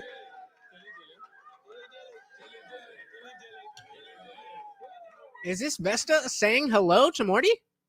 I don't know how you knew what you knew, but shout out to you, and that'll get Morty a little something. Welcome to the party. Vesta said I would view the actual of Dr. Anthony, not doctor. He's not a doctor in my eyes. He's a piece of shit in my eyes. I don't know. I was gonna go harder, but you got it. That direction, all it does is it further amplifies all the problems that you're complaining about. So that's one of the reasons why when we talk about like conservative participation, I want there to be more conservatives that are trying to participate in academia, but I feel like the leading thought or the leading speaking out. Why do you want more conservatives going into an institution that does not work for liberals or conservatives? Why would you want that? I don't understand that. Instead of trying to understand why people are maybe not going to college as much, well, I wish they'd be more part of what I want everybody to do, without thinking about why they're not in the first place. I don't get it. He's so intelligent. He's so logical. But dogma ruins your ability to think. Whether it's dogma that Trump is bad, whether it's dogma that God exists, whether it's dogma that a man can transform into a female, whether it's dogma that anything else, dogmatic beliefs may as well just set your brain on fire. That's a cool band name. Zippy said, I'm hiring people that want to do the job. No woman wants to do the job. Whoa. No one wants to do the job or can do the job because they do not have the strength or skill. That's sexism. Well, we're obviously, if we're talking about a job that a woman can do, and you say that they can't. Now, if they can't do the job, then it's not sexism. Dietrich said, occupationally compromised. Please forgive me, Jesus. I was jabbed, but I have a healthy baby on the way, so it is what it is. All right, well, dilly to that. Fair enough. Gotta do what you gotta do. Gotta do what you gotta do. I mean, all I'll say is that this time around, they cannot get to a vaccine mandate if you don't put on a mask. They cannot get to a vaccine mandate if you don't put on a mask. So as much as I generalize, I am whining about how racism and sexism is used. Since I'd like to see more conservatives participating in academia so that we can make it fun in person too. So the Soul says, what I don't understand about much of the left. Protest on the fact that the institutions are racist, ineffective, etc., and then say the institutions have authoritarian power over everyone. You know, like, no sense. It doesn't make sense.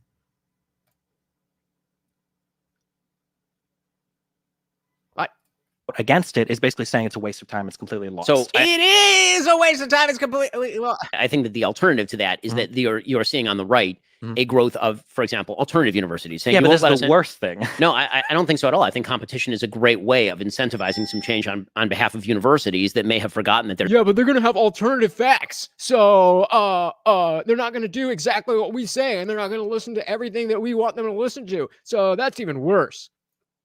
Esther Morna says the institutions are thousands of years old. It'd be a shame if we got to current year and decided now that they were too damaged by idealists and require destruction. Much better to repair the broken institutions. That would have been a good plan if we understood what was happening 50 years ago. Unless you are willing to say that because something existed for thousands of years, it cannot be destroyed, then that boat has left the station. David said, yeah, who cares about spreading a life-threatening virus? Do nothing instead. Bingo. Yep. That's my position.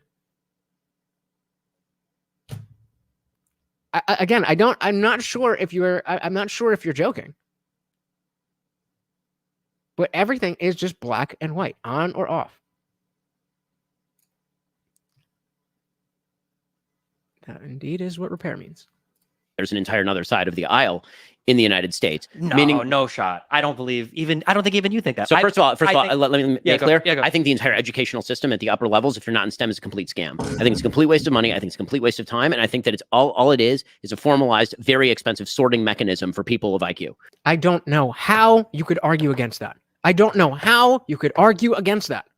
That's all it is. People take an SAT, you go to a good school, you take 4 years of bullshit. I know, I did it at UCLA, and then I did it righter. And we analyze based on your degree where you should go to law school. I could have gone directly from high school to law school with maybe 1 year of training and then done 1 year of law school and been done. Okay, the reality is that this is a giant scam. And this, again, is a bipartisan problem, but it's just a generalized problem. We have, you want to talk about things that hurt the lower classes in the United States? Right. That's exactly where I was going to go. Like, if it's not the case that these institutions are so bullshit, then why do we have a billion different useless degrees and everybody saying, oh, no, I can't make money and I need you to pay for all my schooling? I thought the entire point of going to college was to make more money, not less. And whether you like it or not, whether you're making money or not, you fucking spent that money. So I don't know how it can make sense to you to say, well, I'm privileged enough to be in a situation where I can go to a 4-year university where other people can't. Other people have to, do whatever they can, and they graduate high school, if that, and, good luck. But I go to an esteemed university and get a degree that says I'm proficient in this, that, the other, and everything. But the plumber's making bank. You're driving Uber, asking the plumber to pay for your school. How does that make sense? Facts. Vesta Morton said colleges are companies. They only accept your application, which you have to pay for, by the way, because they think they can get you to pay for 4 or more years. Colleges care nothing for the product being education. Well said. Well said. Contact going hard to get a jab and wear a helmet. All the protection you need. If vaccines work the way vaccines have always worked. Bingo. Yep. Vesta goes on. As long as the colleges are making money and their reputation isn't hurt. Yep. That's all they care about. Because what? They are companies. They are corporations. It used to be a market. But then the government came in and was like, let's just fuck this up. So he said, much like big business, college is a wasteland of waste and incompetence. The generalized problem. We have, you want to talk about things that hurt the lower classes in the United States? The bleeding of degrees up is so wild and crazy. There's so many jobs in the United States that should not require a college degree that we now require a college degree to do, because there was this weird idea that came over Americans where they mistook correlation for causation. They would say, oh, look, people who go to college are making more money than people who don't go to college. Therefore, everyone should go to college. Well, maybe the reason is because people who are going to college were better qualified for particular jobs because on average, not all the time, but on average, a lot of those people were smarter and making more money because of that. And so I notice he's very, very quiet at this point, but he's writing. All right, maybe he's going to bring back some amazing argument about why gender studies is so worth $70,000 or whatever the fuck it is. So my problem with the vax is that it contained RNA, which hadn't been tested enough. I agree. I think that just in general, if there's not long-term studies on something, I'm not putting it in my body. And end of story. David Seguantex, are you saying vaccines don't work? A little confused about your statement. He's saying if the vaccines worked the way they said it worked, then it wouldn't matter whether I had a vaccine or not, because your vaccine would work. But that's not how it works. Therefore, you need us to take the vaccine because your vaccine isn't strong enough to do anything. As I said, I actually think colleges are pretty neat. It can be difficult to get all those little...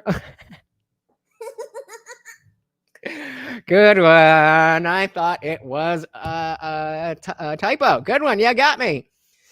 Guamtek said vaccines worked. Not so much mRNA vax, though. At least not the way they are used. So I don't, this is no way a vax in the traditional sense. I mean, we definitely have our mRNA vaccines or inoculation. That technology is not new. The use for it was absolutely brand new, which is why Trump was like, I couldn't give you the best thing, warp speed, this, that. That's why even years after we were like, bro, like, yes, you did a good thing, but then the establishment fucked us with it. Maybe chill on the warp speed shit. And he didn't. I mean, now he has. He finally figured out. But like, Sam said, a virus is an RNA carrier. That's all it is. Vestimortis said, the vaccine works about as well as the McDouble. 100% beef.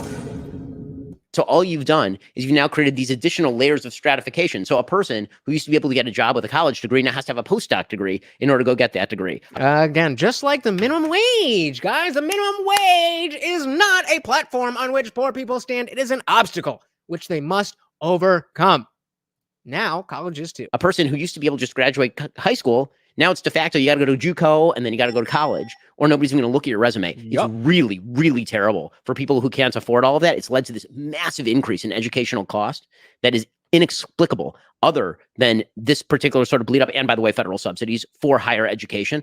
Again, one of my problems with federal subsidies for higher education, I'd love for everyone to be able to go to college if qualified to do so and if it is productive. But one of the things I did when I went to law school is I took loans because a bank said I was going to get my money back if I got a law degree from Harvard. But you know when you're not going to get your money back? If you're a bank, you're not going to lend to some dude who wants to major in, art theory, because is that a good bet? There's no collateral, right? If I give a loan for a house, I can go repossess the house. How do I repossess your garbage? Destiny's been quiet for a long time, and we are nearing the end, at least, of this this section. So he's going to say something. He's going to say something. Zippy said minimum wage is a downward force on wages. Yep. College degree from UCLA. Yeah, there's no way to do that. So, one of my, this is the broader conversation about education in general. I think the educational system is cruising for a bruising. And I think all that's necessary for it to completely collapse on the non-STEM side where you actually learn things is for people who employ to simply say, give me your SAT score and I will hire you for an apprenticeship directly out of high school. That it would cut out so much of the middleman. But as far as the general point that you're making about institutions, I may disagree on the education and how far it's gone. In general, I agree with you. So it's in general, I agree. And I get to use my favorite longest word in the English language here. I would consider myself in many cases an anti-disestablishmentarianist. No. Why did I know that word as a grade schooler? That was like, I know this word, anti-disestablishmentarianism. That's really weird. Was that like a word that like a lot of people said, or is it like from a movie or something? That's fucking weird. That's fucking weird. I don't even know what he said. I got to run that back a little bit. But Vesta said, there's no collateral for your law degree either, which is why you can't file bankruptcy and clear your college debt. The bank can't just go yoink. The bank can't just go yoink your 4 years out of your head if you default. Yep. But again, it's I'm surprised that he's not even talking about the student loan forgiveness. I mean, maybe they'll get into it, but I don't know. Then he said a rather minimum wage is a downward force on skill, which then lowers wages, as less skill and effort on levels creates inefficiencies in the market. There you go. I didn't really watch spelling bees. I know I'm Indian, but I didn't really watch that shit. I don't know. Maybe it was just a word that was around in the zeitgeist. Longest word in the English language here. I would consider myself in many cases an anti-disestablishmentarianist. Nice. Right? See, I like to drop it. That's it, because if you're an establishmentarian, that means you like the disestablishmentarianism. Right. So I'm an anti. So can you say that word, Dustin? That's the one we all learned growing up. Anti-disestablishmentarianism. Okay. See, I knew it. I knew it wasn't just me. Y'all trying to fucking gaslight me. I knew it was a thing. Fuck you. Right. So I'm an anti. So can you say that word, Dustin? That's the one we all learned growing up. Anti-disestablishmentarianism. There you go. Longest word in the dictionary. So he is also. Is it the longest word in the dictionary? But and then some Canadian group would say, "What about supercalifragilistic?" And then you're what about ultramicroscopic? Or the science terms. Yeah, exactly. Or what about the 7,000 letter thing that's from part of biochemistry? I got my education in the Soviet Union, so we just did math. In Soviet Union establishment, this is you. That's why you're a useful person. Soviet Union math was that 1 + 1, how to make that equal 3. We know long words, and he streams on the internet, and I talk for a living. So anyway, the point is that I don't disagree that there is a general populist tendency on all sides of the aisle to look at the institutions and then throw them overboard. I think that some of that is earned by people who are in positions of power at institutions who have completely undermined the faith and credibility of those institutions. I think that you have to examine institution by institutions, which ones are salvageable and which ones are not. So I'm not a full anti-disestablishmentarianism. I'd be partially in that camp. There are certain institutions like higher education in the liberal arts that I think we may be better off without. And then there are certain institutions like, say, participation in American government, where when people talk about we need a revolution, I'm like, no, we don't. That's not a thing. We need an evolution. We need change. We can use the system.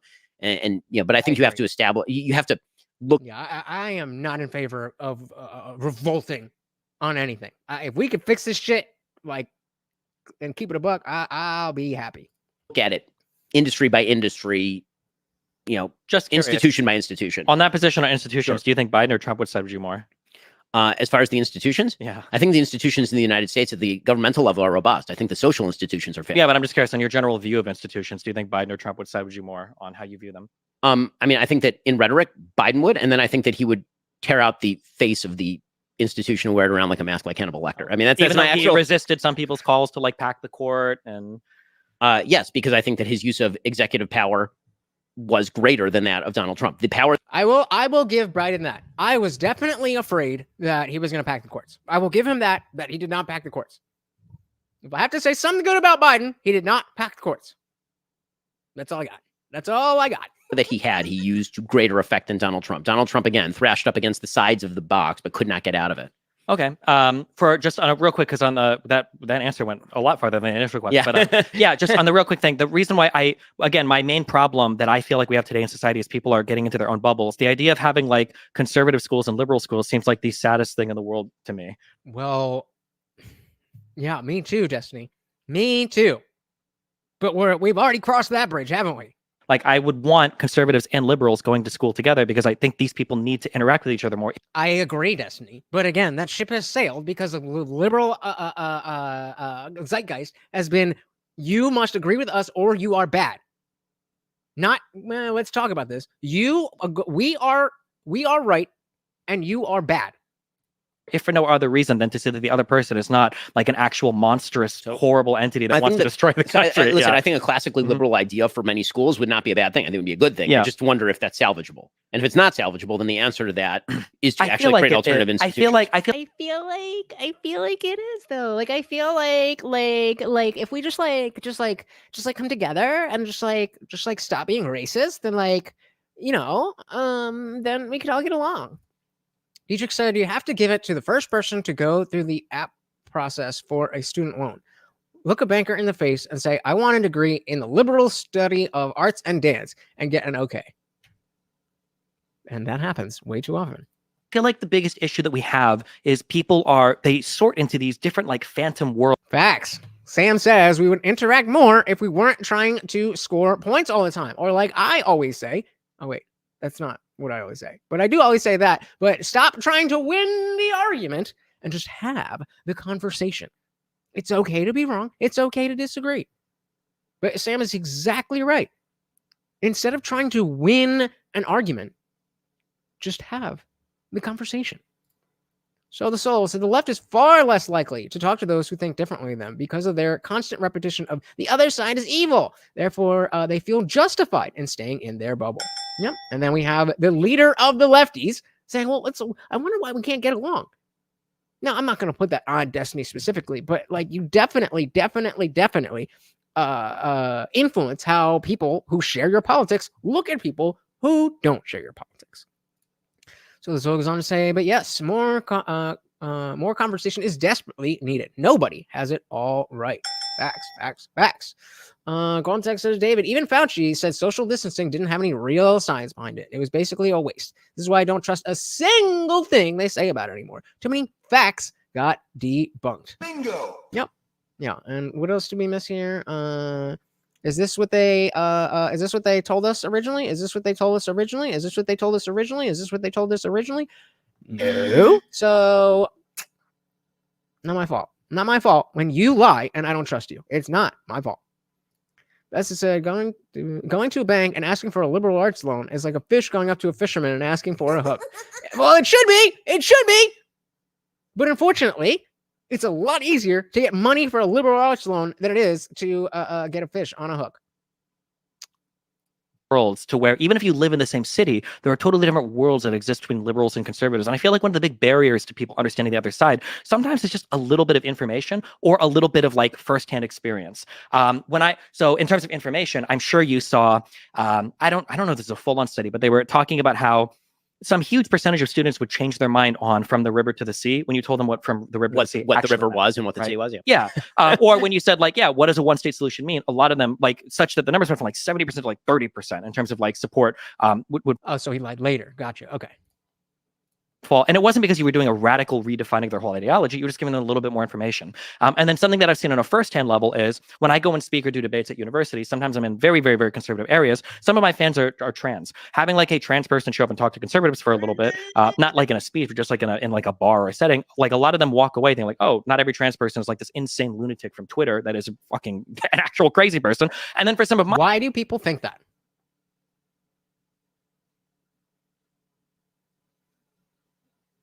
Is it conservatives' fault that conservatives have a misunderstanding of the trans community?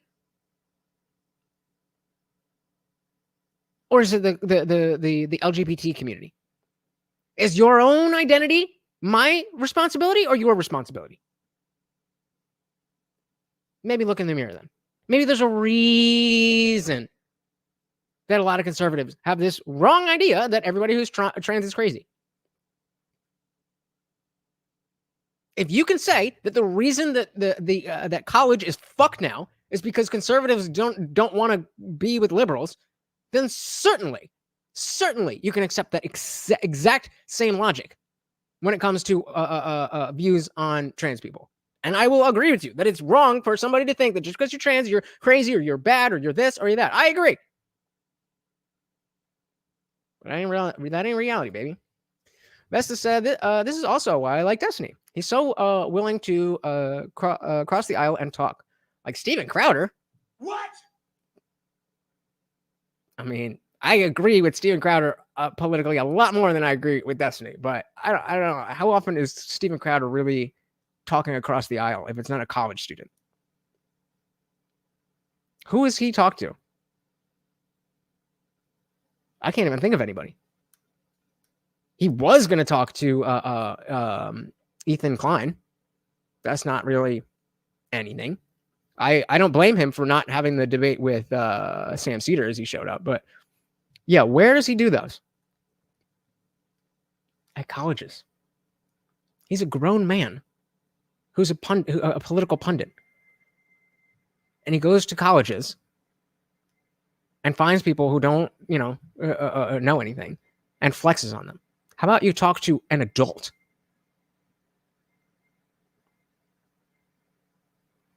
I don't know. I've also, ever since the Daily Wire shit, I have lost so much respect for Steven Crowder. But this is 1% of Twitter lefties that make the rest look bad. Yep, most trans just want to live their lives and be left alone. So then it's the 1% Twitter lefties' fault, not mine. All I know is what y'all show me. If y'all show me my pronouns are this, and if you don't do this, and you're transphobic, if you don't want to fuck me, even though I got a dick. What? Okay. Sam Mueller said Greenwald and Weiss I can respect. Me too. So the Soul said he talks to his alter ego dressed as a lefty. That's who. He hasn't done one of those in a while that I know of. Yep. It's been, I mean, the last thing that he did that was at all worth covering was when he was talking to black people about race relations. And that was cool.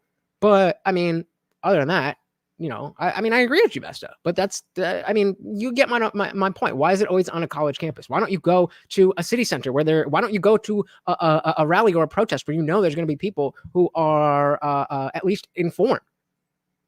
We know that college kids are uninformed. Yeah, so I don't watch him nearly as much as I used to either. He's just, I've always said that Steven Crowder is more entertainment for people who already agree with him. I don't think he is, like outwardly wrong about so many things, but he just he's not adding anything. You're not learning anything new from Steven Crowder.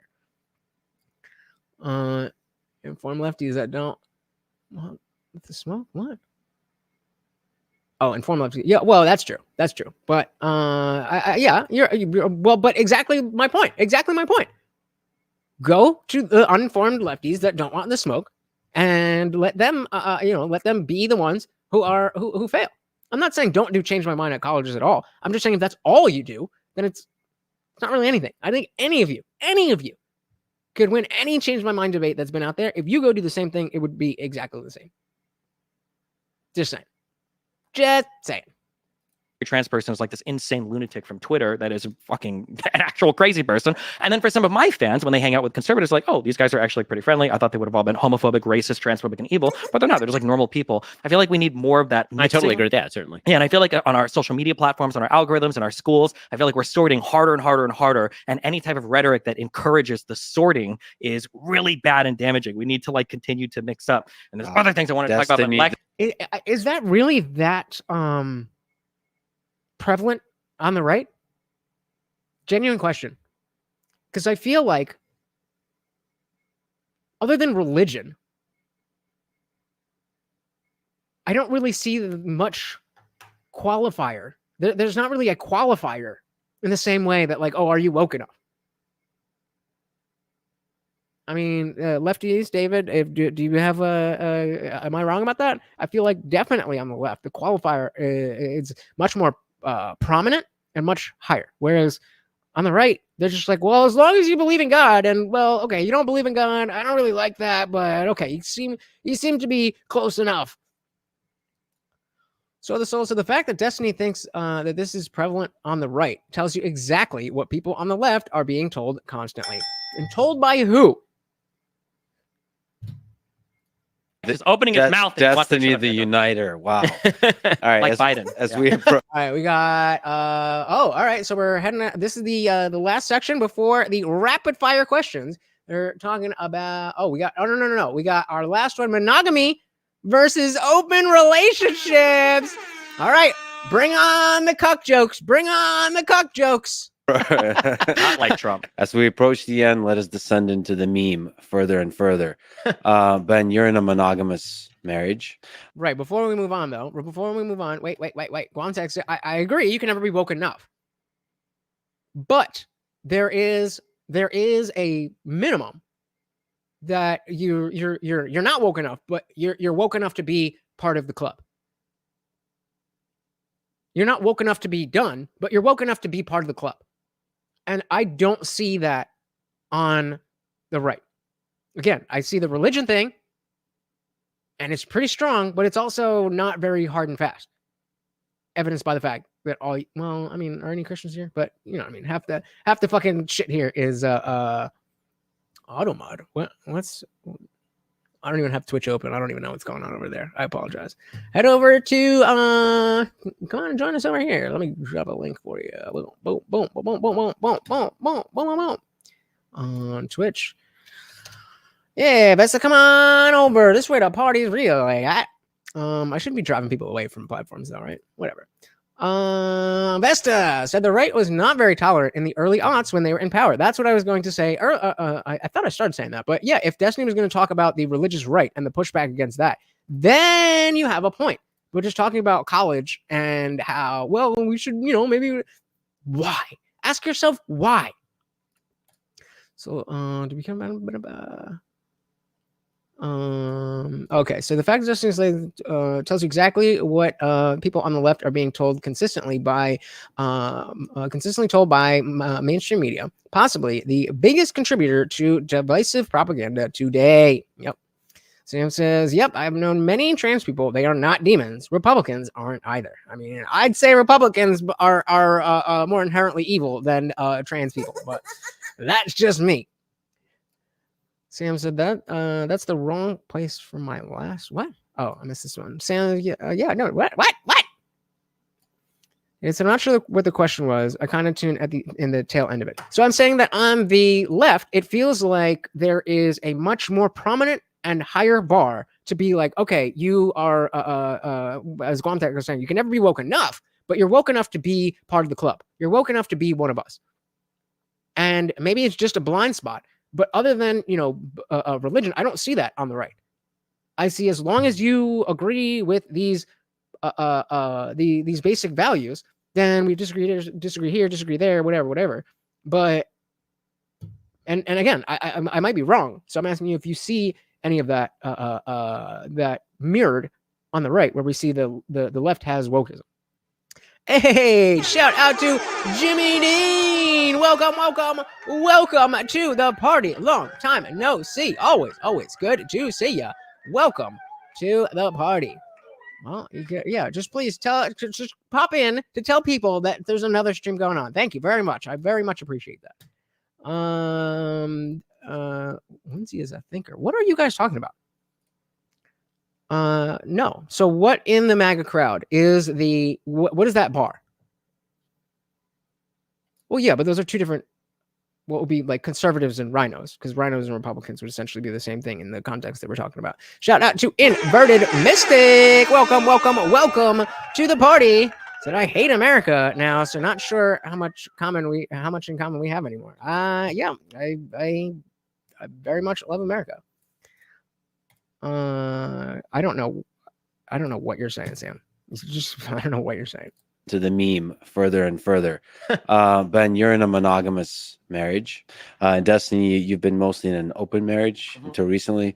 How foundational is monogamous marriage to the United States of America? Can open marriages work? Are they harmful to society? Ben. Well, we obviously know that Ben's going to be like, well, marriage is marriage. And marriages are the single most important thing that people can do in the United States, because the things within your control are easier to control than the things outside your control. People tend to think about big political change, obviously, about things they can do to change the entire system. But the reality is the thing that you can do that best changes society is to get married and have kids and raise your kids responsibly. That is the single best thing that you can do. Yep. Can an open marriage work? I mean, I think that it depends on your definition of work. So in my version of work, the answer is no, because what you actually need in order to facilitate the healthy growing of a child is a father and mother who are committed to each other. All ideas about there being no emotional component to sexual activity are completely specious. Wait, what did you just say? To committed to each other. All ideas about there being no emotional component to sexual activity are completely specious. Okay, I'll give him that, but there's no what did he specifically say? There's no emotional component. Yeah, the idea that there's no emotional component, I'll agree with that. But to say that everybody sees sex the same way you do, for better or worse, is not true. Jimmy Dean says it's really easy to say as long as you abide by these core values. But a lot of core values of the right is anti-gay, trans, liberal. It's, I assume, pretty damn alienating to be told that. I know, just within like this, what? Sure, there's definitely anti-gay people and anti-trans people and anti-liberal people. That's not what I'm asking, though. Because there's plenty of gay and trans conservatives. So that's not a qualifier. Whereas you can't say that there are two genders and be accepted by the woke left. You can be gay and be accepted by the MAGA crowd. There's a bunch of gays in the Timcast server. There's a bunch of gays in the Outcast server. That's a subsidy of the Timcast server. I mean, oh, is that what yeah, I was asking the question. Okay, so if you're just saying that, then I mean, I disagree that this is that prevalent in the right at all. This is right. Like, you can be too MAGA. If someone isn't MAGA enough, then they are part of the uniparty deep state who plots in favor of the downfall of the U.S. But I don't think that's true. I definitely take that. But I'm saying in terms of the culture war, like, what are the what's the analog to I can't be on your team because I say there are only two genders? What is the analog to that? That I can't be part of the right. The cultural right, because I say this. What is that? Gontex, a kind of a low blow subject considering what Destiny just went through. Look at his face. He's basically seething inside. Hey, when you make your life now, I mean, I give you guys shit whenever it's not relevant. You guys bring, oh, blue hair, oh, you got cucked, oh, this. But when we're talking about society and we're talking about how families are built, That's completely relevant. He was the one who blasted his whole life out there. So, I mean, if you didn't want it to be brought up, then don't bring it up. You should bear in mind that the right has fractured between the new right and the conservatives. Exactly. That's what I was saying in response to like Republicans versus rhinos, where I would say conservatives versus rhinos, because the conservatives, the America First, the more conservative, in the same way that I like to separate the Democrat politicians and the liberal voters. Like, there's two very different groups of people. And liberals do vote for Democrats, but that doesn't make you a Democrat by being liberal. Same as being conservative, at least the way that I use the word. Being conservative doesn't mean that you are a Republican. Doesn't mean that you hold the same values as people who are in office as Republicans. David said, I don't really get how that's different. That there's a cultural push to reject anyone who doesn't pledge strictly to this new conservative ideology, but that's not happening. That's what I'm saying. What is the thing that's being rejected? Again, you can be gay and you can be conservative. You can be you can be trans and be conservative. Nobody is going to say, "Oh, you're trans? Well, you're not one of us." Unless they're specifically that bigoted person. But we're talking about the group. I mean, Lady MAGA is fucking huge with conservatives. Fucking drag queen. So again, the question is there a particular sentiment? Let's just say a particular sentiment. Let's widen it to, is there a particular sentiment that if you hold this sentiment, that you are going to be rejected by the average conservative voter? Gay? No. Trans? No. So what else? What else is there? And I'm genuinely asking. Maybe there is. I just don't see it because, and again, I already brought up the religious part, but I am still, I'm with you guys there, how stupid religion is. So if we want to agree that it's just religion, then it's just religion. But I don't know. Jimmy Dean said, I disagree that there's no emotional component to sex. Otherwise, when me and the boys get together, it would be gay.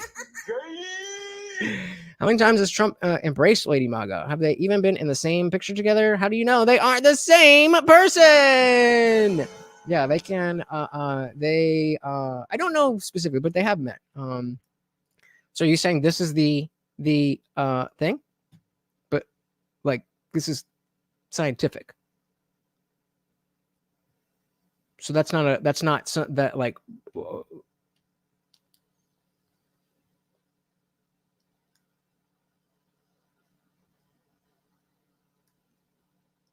I don't know.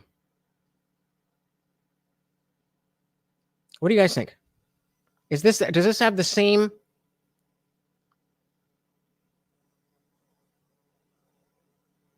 I don't think so. I disagree. Emotional component. Wait. You're throwing me for a loop.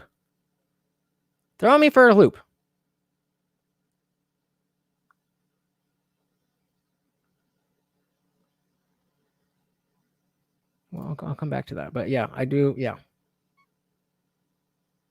And it's like, I don't know anyone in my personal life who is like straight up, I won't, no gays, no trans. I won't talk to you if you're liberal. I don't know any of those people.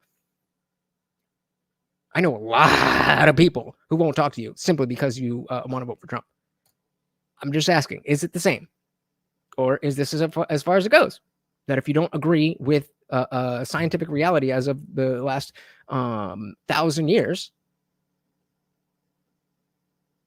without any way to debunk that, I struggle to see how this is the same. But to sexual activity are completely specious. That it is truer for men than it is for women, but it's not true for either. The idea of a full commitment to a human being with whom you genetically create children, which is typically how we've done it throughout human existence. Yeah, that's where I was going. That's what was throwing me for a loop, because yes, I do think that you would be, that if you are among a bunch of conservatives and you say, well, actually, I do believe that men can be women, then you like, I would understand that you're saying that gender is different from sex and that you accept that definition and whatever. But I don't like, that wouldn't be like, oh, okay, you're not one of us. I don't think it happens. I reject the notion until somebody can point out otherwise. I reject the notion that it's the same. There's definitely things on either side, but the point being, is it the same? Stephanie Miller said the difference is that most of the right does not believe most of these things should have been politicized to begin with. Bingo. So how we feel about them is not the point. 100%. Absolutely agree. Is genetically create children, which is typically how we've done it throughout human existence, is in fact the fundamental basis for any functional civilization. It allows for the transmission of culture and values. It allows for the transmission of beliefs and responsibility. You sure about that? You're sure about that? You're sure about that? This is what we mean. This is exactly what we're talking about. This is, Goantek just said it. A conservative person is very uncomfortable in the presence of, no, wrong. Who name a conservative person who's uncomfortable in the presence of trans people?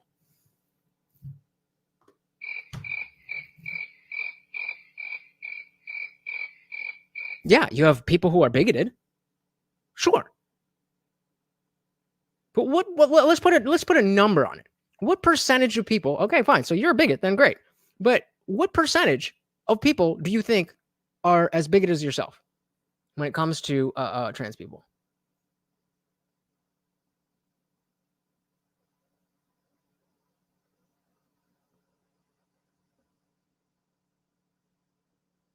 Go ahead. What percentage? Holding up the show, bro. Let's go. People are waiting. We're here to have fun. Let's go.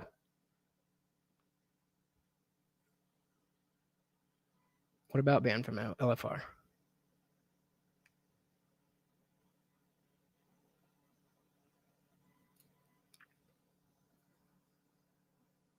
Okay, so yeah, then you and so if you're saying Van is uncomfortable, then yes, Sam and Van are in the group of people who are uncomfortable with trans people. That has absolutely nothing to do with their political leanings,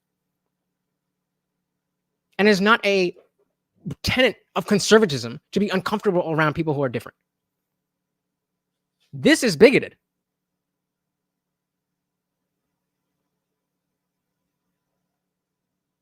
I think you have the right to be uncomfortable with whatever, as long as you're not going out and be like, oh, you're fucking different.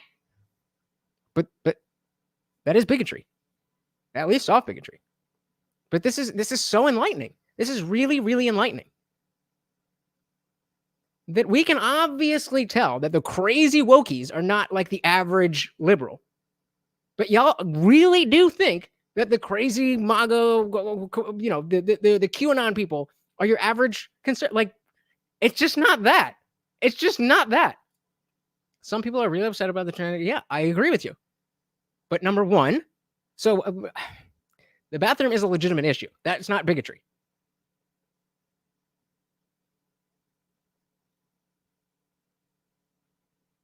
This is going off the fucking rails. Holy shit. Holy shit. We're going to finish this up, but this is, I think everybody here is kind of, you can see what's going on. You see how uninformed.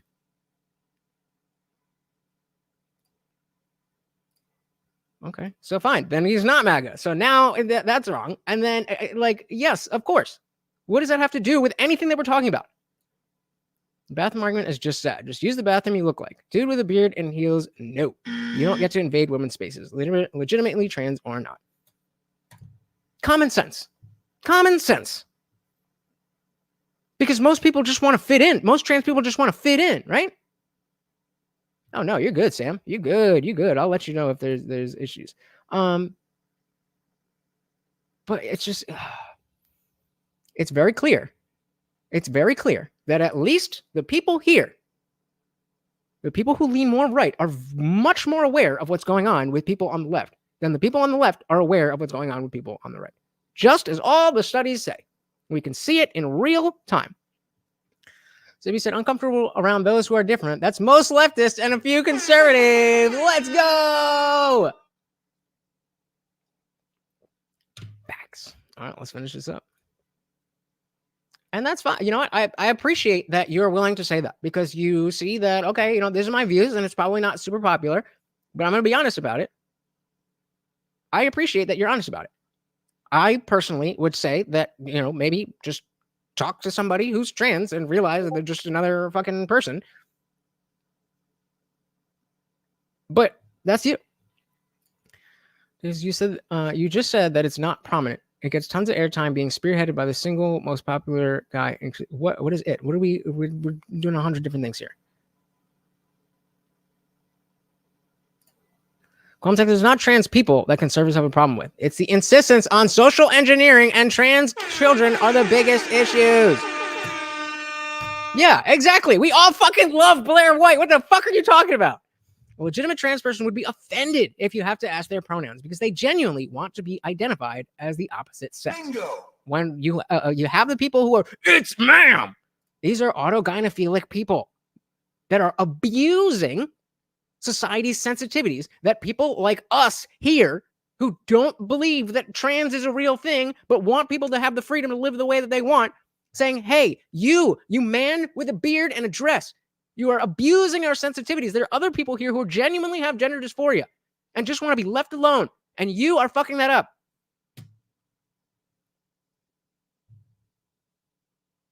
It's really disheartening, and it really shows how far we have to go.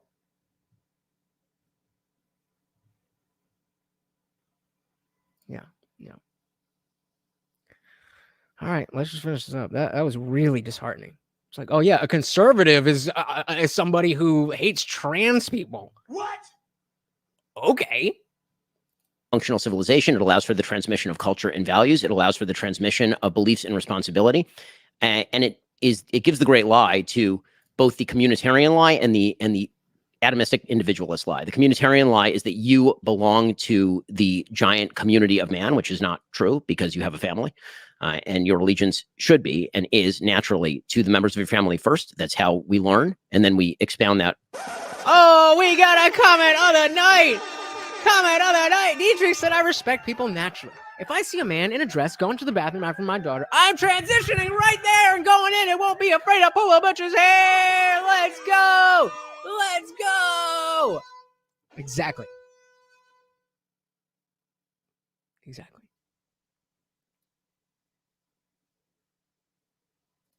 What are you talking about, Sam? Nobody said Sam said anything.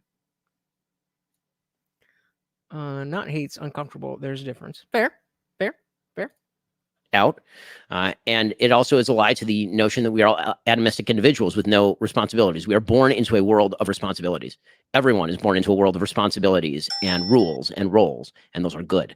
And if we do not actually socialize our children that way, there will be, number one, no children. Number one, there will be no healthy children. Number two, there will be no healthy children. Number three, there will be not the foundation for either social fabric, which is the real glue that holds together society, or for a functional government. So, yes, monogamous marriage. I'm a fan. 15 years married, 4 kids. Yes. Destiny, what do you think? I think that when we talk about like relationships or marriage, I am so excited to hear, because this is the first time he's been directly asked about monogamy versus whatever else, polygamy, polyamory, whatever the fuck you want to call it. This is the first I've heard him directly asked since the divorce. I think something that's really important is we have to talk about whether or not children are being discussed or not. Because I think once you introduce the child aspect, I think very fair, very, very, very, very, very, very fair. If you're 3 adults and you have no plans on having kids, go to town. Don't give a fuck. style or the type of relationship that you do is going to become way more important than whatever exists prior to that. Like I would agree, for instance, in terms of what Ben is saying, that there's probably going to be some structure that is ideal for the care and the raising of a child. I think that having a child gives you a much bigger buy-in to society, because now all of a sudden you care about a lot of things that you might not have before, because not only do you exist in society, you can't just run. Now you've got a child that exists there, and you've got to ensure that everything functions smoothly, not just for you, but for that child as well. I mean, there is no way that's illegal. There is no way that's illegal. There is no way. It's their rules that it's self-ID. At the moment you decide you are a woman, that's their rules. So if I had a daughter and I see her walk into a bathroom and then a burly ass dude, I'm not trying to fight anybody, but you sure as shit, I'm walking in there. I'm a woman now too. Absolutely. Hey, shout out to Captain Gooby. Welcome, welcome, welcome to the party. Good to see ya. No, David, you didn't, but Sam did. Yeah. No, Sam said it. Sam said a conservative. What is it?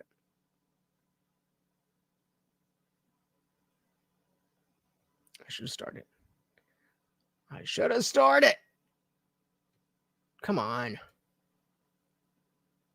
I don't know. It's up there. I don't know where it is. But Sam said that, not you.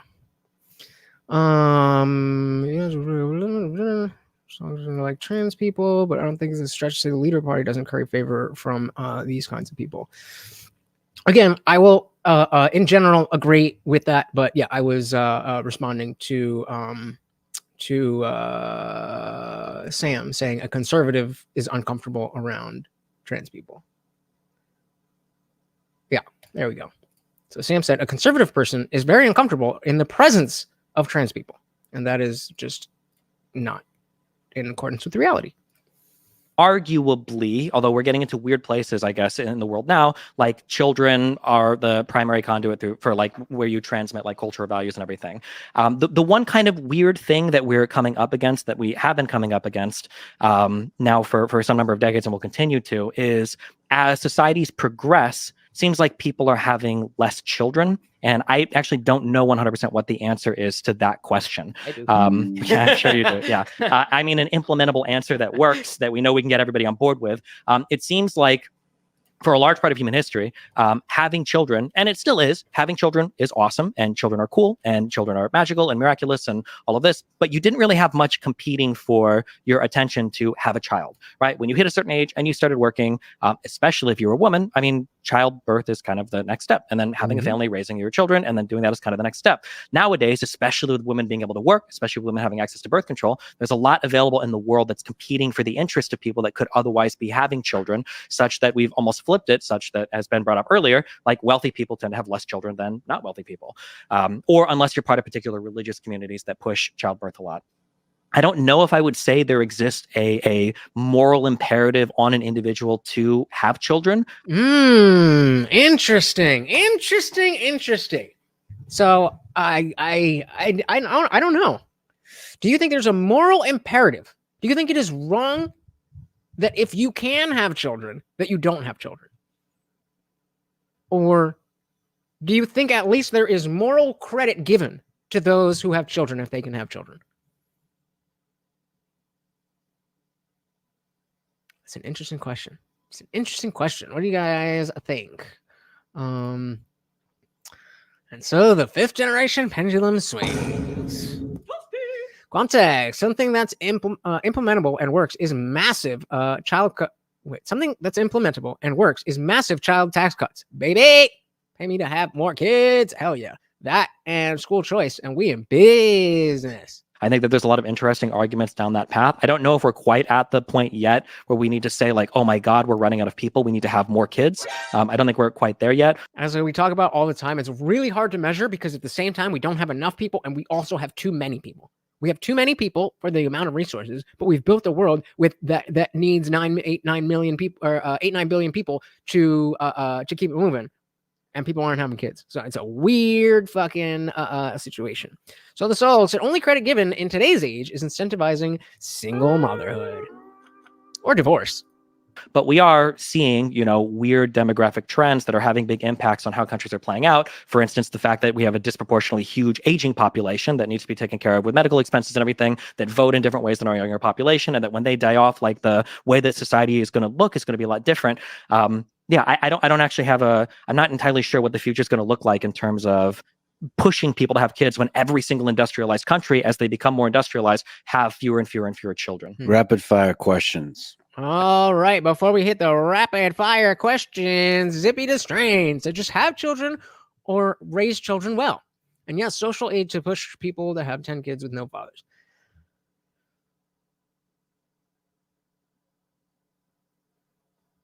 Well, that would definitely have to be a, what's the word? A stipulation that like y'all stay together. You're like, if you break up, then you ain't getting tax credits. That would be bad. But what was I doing? Oh, the first part. To just have children or to raise children well. I'm trying to think, because obviously if you do have children, then the raising them well is implied. So, okay. So yes, if we were to say that not just having children, but to raise children well, is there a moral imperative? Maybe not a moral obligation, but is there a moral imperative to say that this is morally something that you should do or not? Zimmy says, just having kids is a dead end. Yikes. Yeah, don't do that. All right, rapid fire questions, and let me know what you think about the morality of having children. As they become more industrialized, have fewer and fewer and fewer children. Rapid fire questions. And the answer, my answer was go to church. Religion, yeah. I figured. Yeah. Well, we could talk about religion, but that's not rapid fire at all. Let me ask, this is from the internet. Does body count matter? Jesus Christ. Lex, how did we get here? You're really bringing up the red pill stuff. Are you avoiding answering? I mean, it depends on who you are. Oh, if you're somebody that doesn't care about it, it doesn't. If you're somebody that does care about it, yeah, it does, of course. Depends on the... I'll take that. Yes. Okay. Should porn be banned? Nope. No. Ooh, okay. Put a guess. What do you think Ben is going to say? Should porn be banned? I don't know why I'm playing games when we're fucking 5 minutes from the end of this and I want to go to sleep, but will Ben say that he wants porn banned? Somebody give me an answer. We will never find out. We're just going to sit here and stare at my face until the end of time.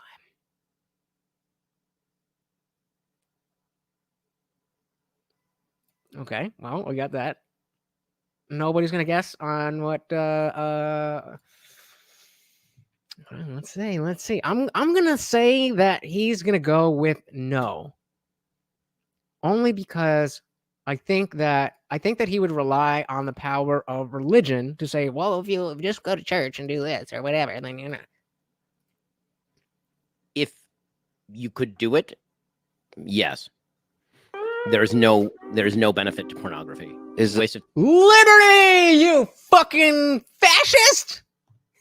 time and destructive to the human soul. So are a lot of things, but that is not freedom. I can't believe I'm asking this question. Oh god. Is OnlyFans empowering or destructive? Destructive. Jesus. These are rapid fire? Yeah, just you can't. I mean, it's probably empowering for the ones that are making a lot of money off it. It probably feels disempowering for others that feel affected by the cultural norms set by women that do OnlyFans. There's my rapid fire answer. No, it's destructive to even the ones who are making a lot of money, because when you degrade yourself to being just a set of human body characteristics that other people jack off to, it's bad for you and it's bad for them. So wait, so 70 Cents of David, it's not about if he likes them or not. Are we still talking about the transes? So it's about the fact that they are trying to force it on people, and especially kids. If I don't like someone or their ideals, that's my business and my right. I do not have the right to cause them harm in any way. They, for the most part, think it should be illegal to disagree with them. That's where I have a problem. There we go. So the Soul said at one point he was okay with banning guns from all mentally ill people. What? Seemingly no matter the diagnosis. I'm not surprised he said yes. Well, he's anti-disestablishment, meaning he's not against disestablishing the establishment. He is in favor of keeping the establishment together. and wants to go down a different end. Is rap music? Absolutely. Have you evolved on this? Or? Have I evolved on this? So again, I'm going to go to what's the definition of music. My original argument about rap was that music involves the following three elements: rhythm, melody, harmony. Okay, so does your new drop with Tom McDonald count or not? Rap typically involves maybe one of those. There may be a melody, maybe sometimes. So it depends on the kind of rap. With that said, I could be convinced on this issue, but listen, I'm a classical violinist. I mean, that's how I was raised. I listen to Beethoven and Brahms and Mozart, like in the car with my kids. So is it comparable? Is it in the same category? I listen to Beethoven in the car with my children, okay? Is Beethoven, Brahms, and Mozart? I have a very hard time sticking it in the same category as that. All right, you're both world-class debaters, even public intellectuals, if I can say that. Jesus. Yeah, I know. Real hard here. I know. You both care about the truth. What is your process of arriving at the truth? The Socratic method. I think it's really important everybody will say that they're objective and that they are nonpartisan. I think it's really important to have mental. Who says they're objective and nonpartisan? Why? I don't get it. Why are you just throwing things on other people and putting things in other people's mouths? Like, just talk about yourself. Safeguards for bad opinions. So for instance, like a couple things that I'll ask myself is, for a particular debate that I'm having, like, can I argue convincingly both sides of the debate? If I can't, I won't bother having the debate, because I realize that I'm probably too partisanly dug in if I can't even represent like an opposite argument here. Another question that you might ask yourself is like, well, what would it take to convince you out of a certain position? If Facts, logic, evidence. If you feel very strongly that, Medicare for all is a good, system by which to run the United States healthcare, and somebody says, well, what would it take you to convince you otherwise? If you can't even fathom, like, well, what would it take to convince me otherwise? You're probably too dug into a position. So I think if you go through life saying like, well, I try my best to be unbiased.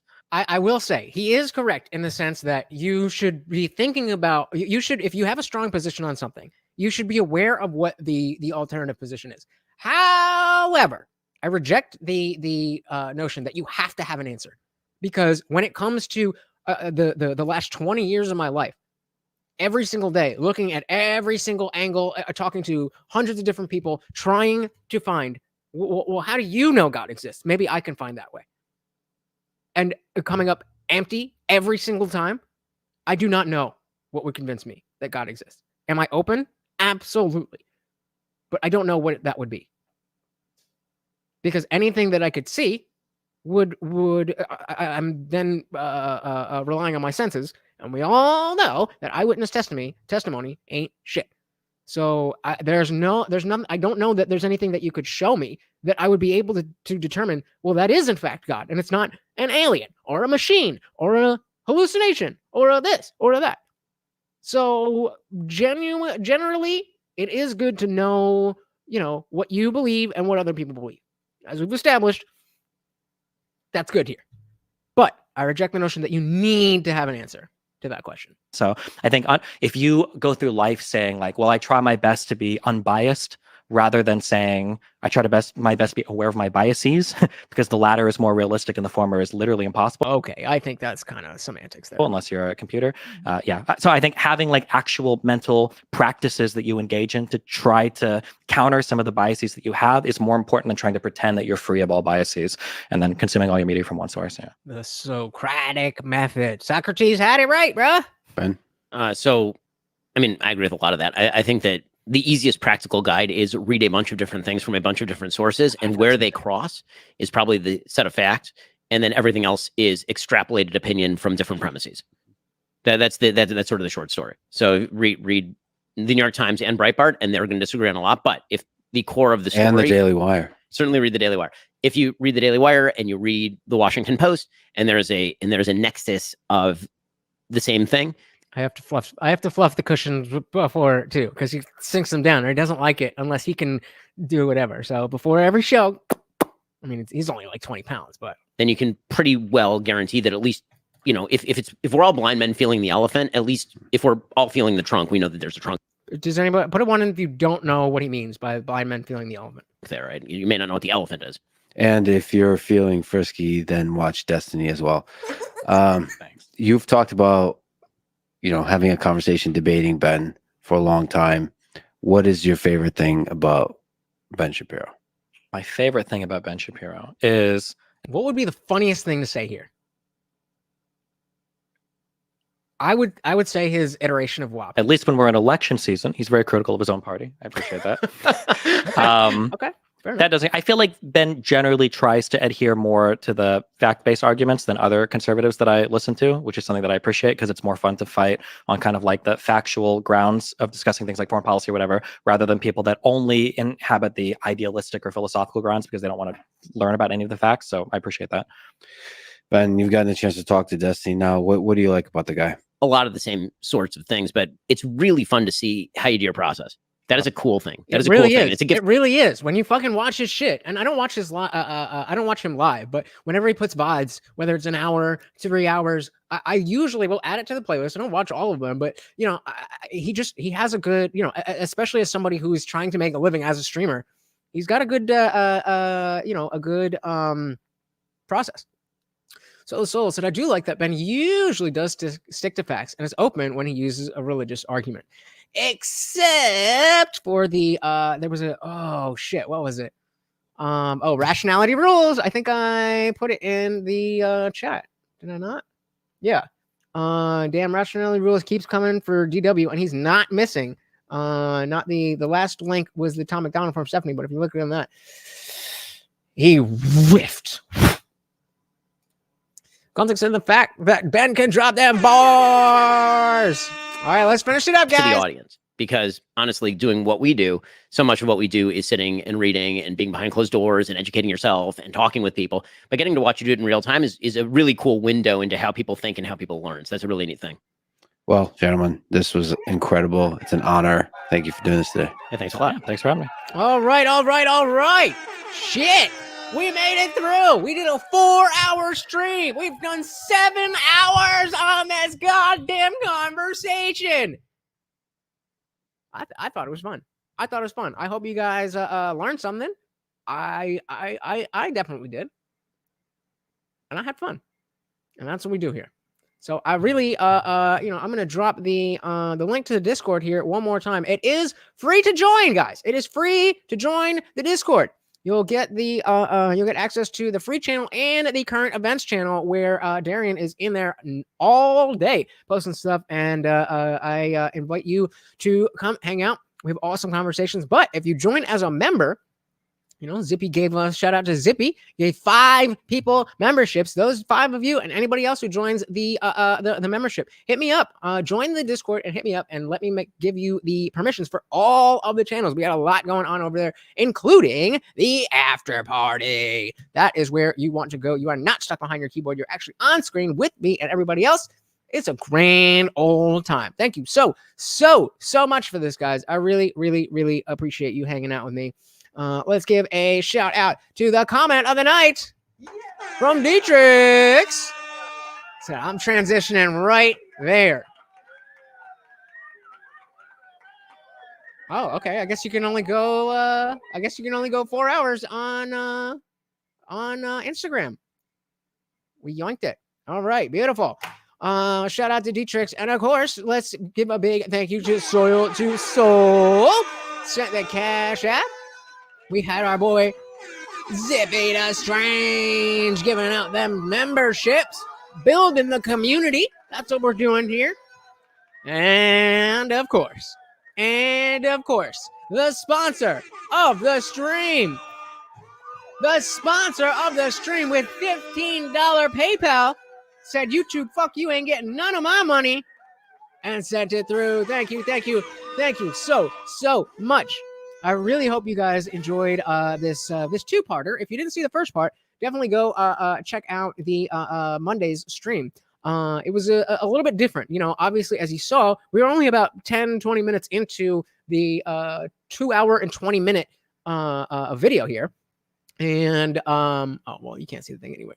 But so a lot of the first part is us kind of having a conversation with me and you guys. And then we stuck to a little bit more of what they were talking about. Either way, Check it out. It is awesome. Thank you so much for hanging out with me, guys.